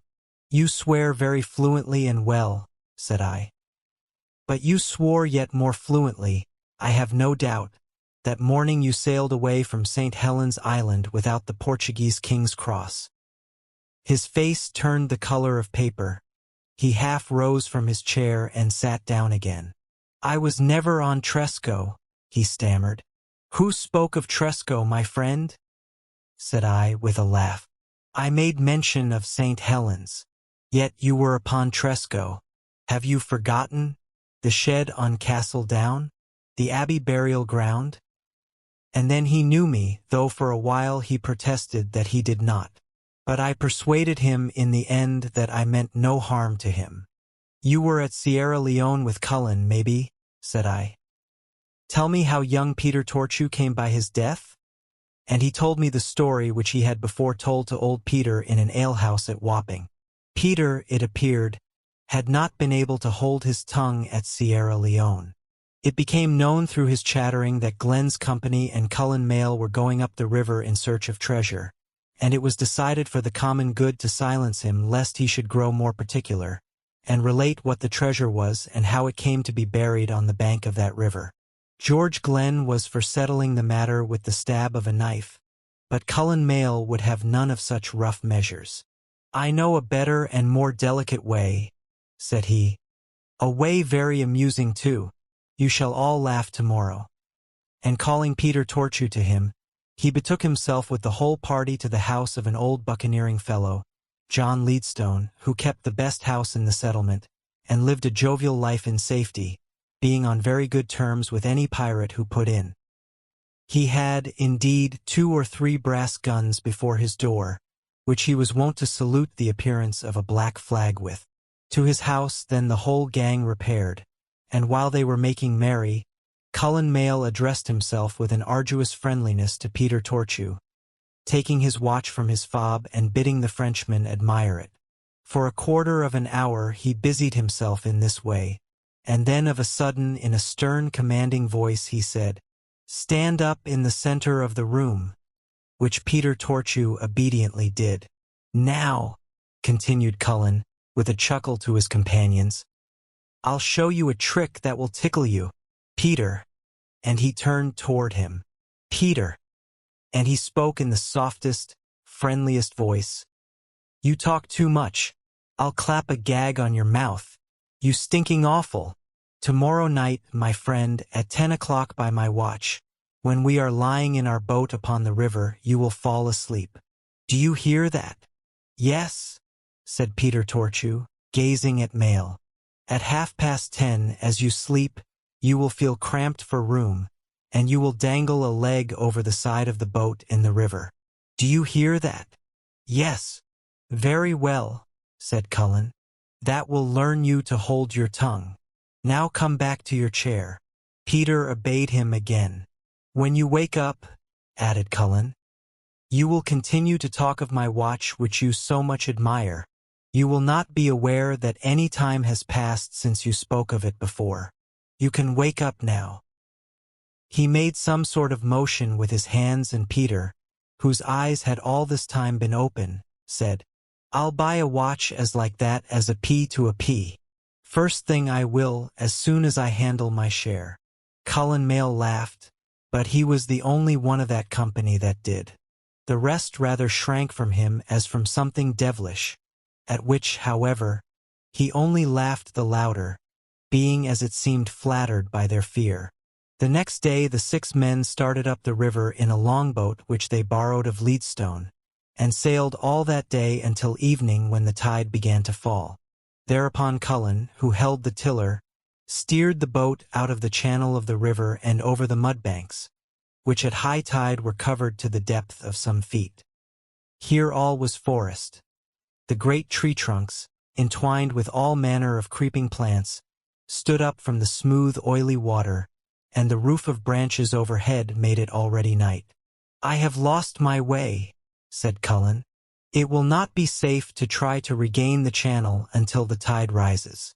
It falls very quickly here, Leadstone tells me, and we should get stuck upon some mudbank. Let us look for a pool where we may lie until the tide rises in the morning.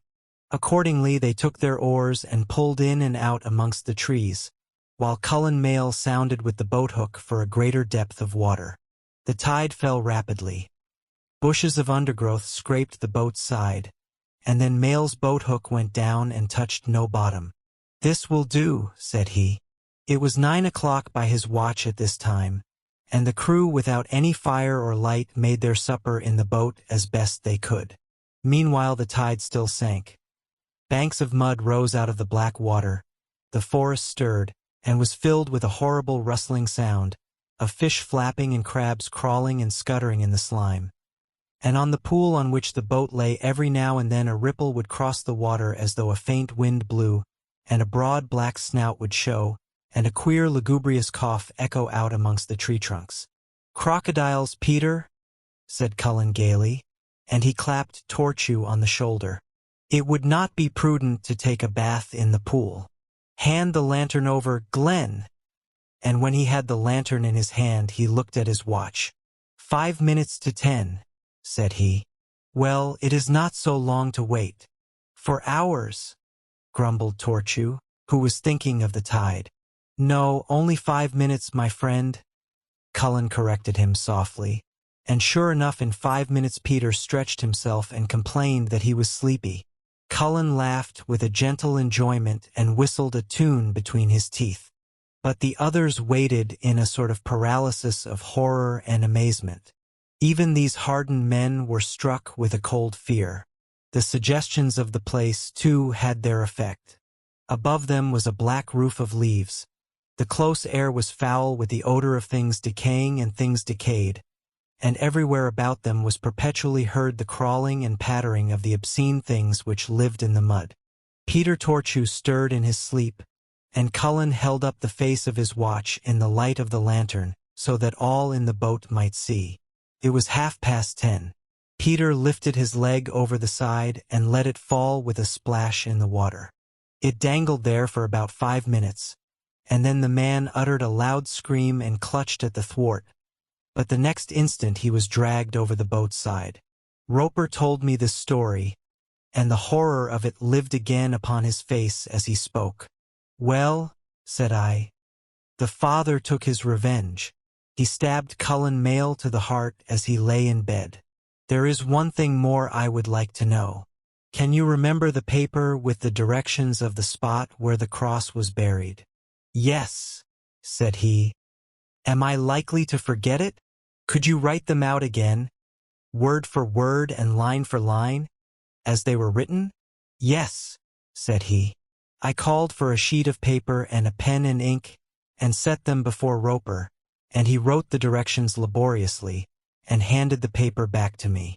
There were only 2 lines with which I was concerned, and they ran in this order. The aisle of St. Helen's Church. 3 chains east by the compass of the east window. "Are you sure you have made no mistake?" I asked.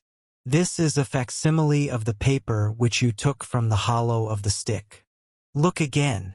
I gave it back to him, and he scratched his head over it for a little. Then he wrote the directions again upon a second sheet of paper, and when he had written, tore off a corner of the paper. "Ah," said I, "that is what I thought." He handed it to me again, and it ran now, "The aisle of S. Helen's Church.